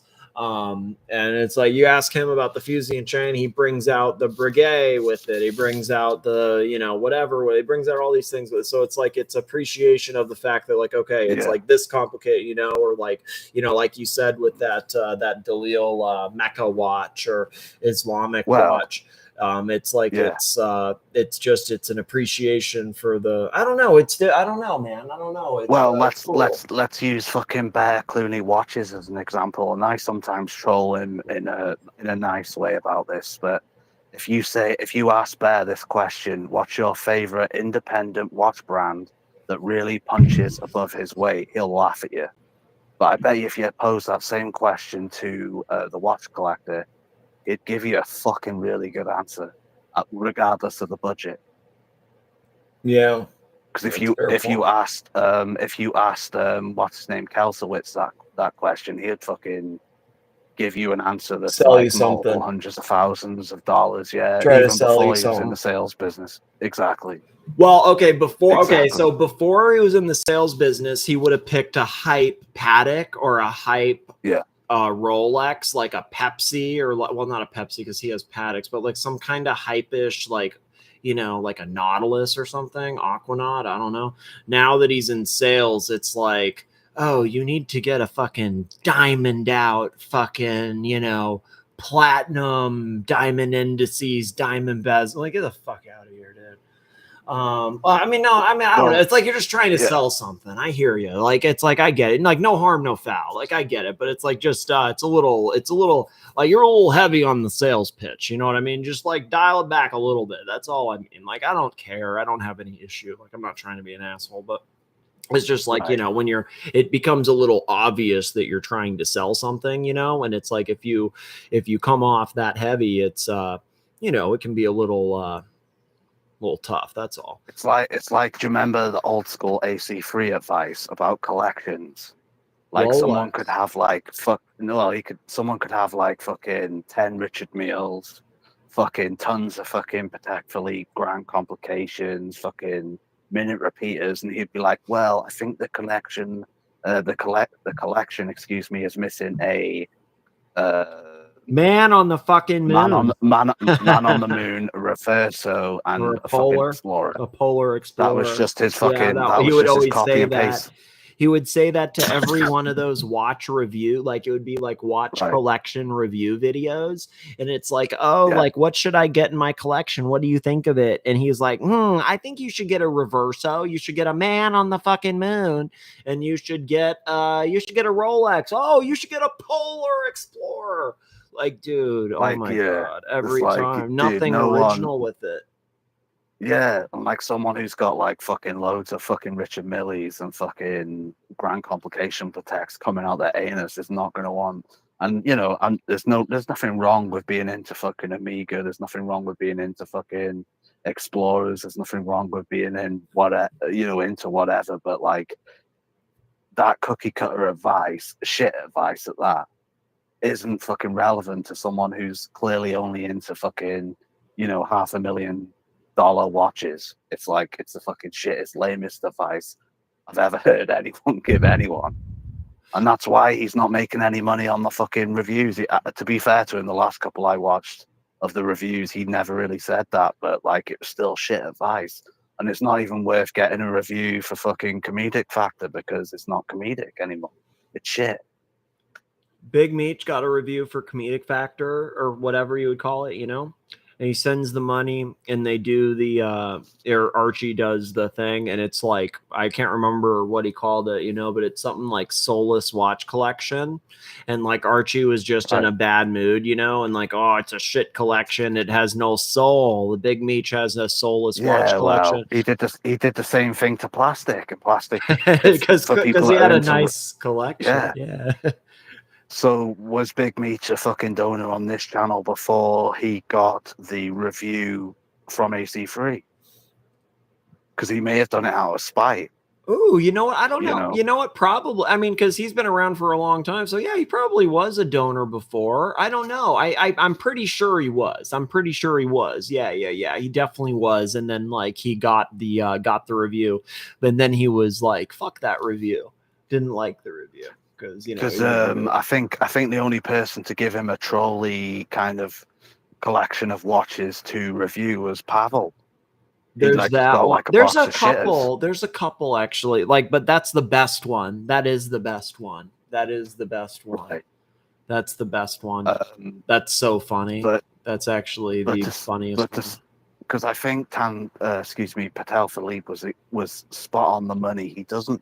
Like, and you know, I don't really know anything about watches, to be honest with you. Like, that's why I try and keep quiet when the watch talk's taking place. But fucking Patel Philippe was exactly right when he said AC3 doesn't know a lot about watches, because he can only really fucking regurgitate a handful of like Rolex or Patek. Handful of Pateks, the fucking Reverso, and the man on the fucking moon. Yeah, that's all his knowledge. I mean, and like true. You know, a lot of the Rolex catalog as well. But that's literally it. That's all of it. Yeah. But when someone like Saad comes on the panel, AC3 can't really joust with him, you know, in regards to Rolex knowledge. Saad really knows those dates, like, and he knows all the, like, it's a 1, 2, 3, 4, 5, and oh, that date, you know, it has this dial and that dial, and blah blah blah blah blah. Like, because when you think about plastics collection, it's pretty much the same types of Rolexes that fucking Bear Clooney watches probably has and enjoys or would like to purchase. So, you know, he's very selective on fucking who he fucking completely destroys and who he fucking will drop the pants down and lube up his shaft for, basically. I mean, that's pretty true too. That's actually a pretty good observation. That is kind of interesting. That actually is because I think Bear has got most of the watches that plastic has got, but just not in precious metal. Is that right? And I think he's got a bigger collection overall. Well, okay. A lot of the watches that Bear shows on the channel, he doesn't actually own. So, like, has that been confirmed, or is it just I know that for a fact. I mean, like, he might not like admit that or something, but like, he probably would. I think he would.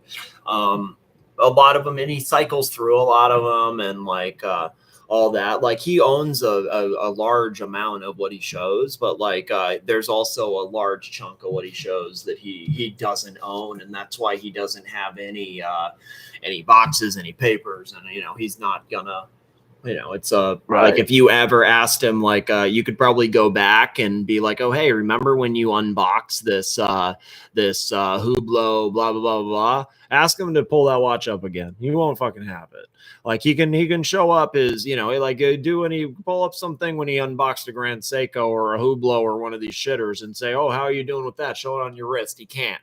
He can show his fucking, you know, some of the Rolex and stuff because he has that. But all these, when he does some unboxing on Archie's and he unboxes like 8 watches and it's like a Rolex and then it's like 5 Grand Seiko and like, you know, a Cartier and like, you know, a Hublot or whatever.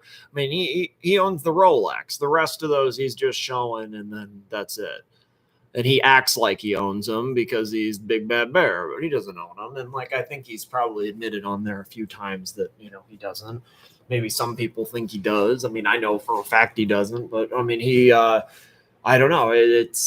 I mean, some people know, some people don't. I don't know. I don't think it's like a huge secret, but I don't know. What do I, you know, it doesn't matter to me. Like he does have better watches than I do. I mean, I know that some of the stuff he owns, like he owns like he has like that watch that Marcelo has, that white gold meteorite, GMT. So like the guy has like, it's not like he doesn't have watches. He has great watches. So I'm not saying he doesn't. He has plenty of really nice watches.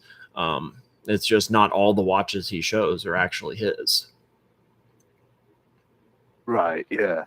But he's very Rolex centric, you know, and he uses with what he owns for himself, yeah, right. But not with what he's like unboxed and all that, you know. But yeah, no, what he actually likes and collects is very Rolex.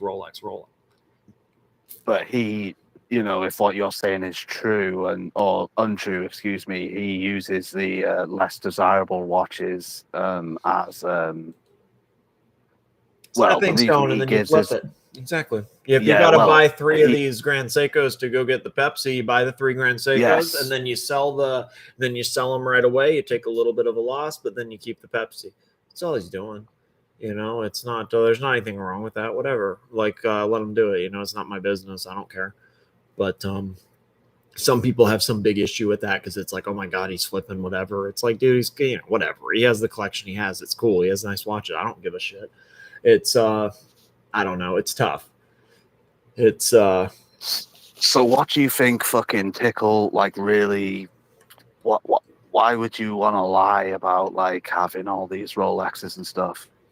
Like I you know, it's like, to me it's like telling all the girls on Tinder that you've got, you know, a piece the size of Curly's cousins and then going to meet him and you pull out like and a you little don't. fucking yeah.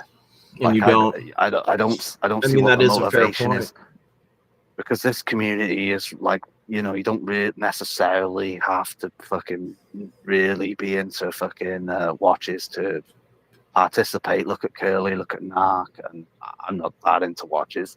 I have a passing interest, you know, but like, I don't see why he would want to be that kind of. Maybe it's part of his personality with, you know, being the former behind the scenes, you know, mastermind behind all the narratives and dealing with the dramas and shit. Maybe he wants to carry that persona onto the screen, but in my opinion, especially at the moment, he's not really consistent enough with appearing on the panels to really go through the effort, unless, you know, he enjoys having these watches in his possession, even though he's not showing them off. He's like never on anymore.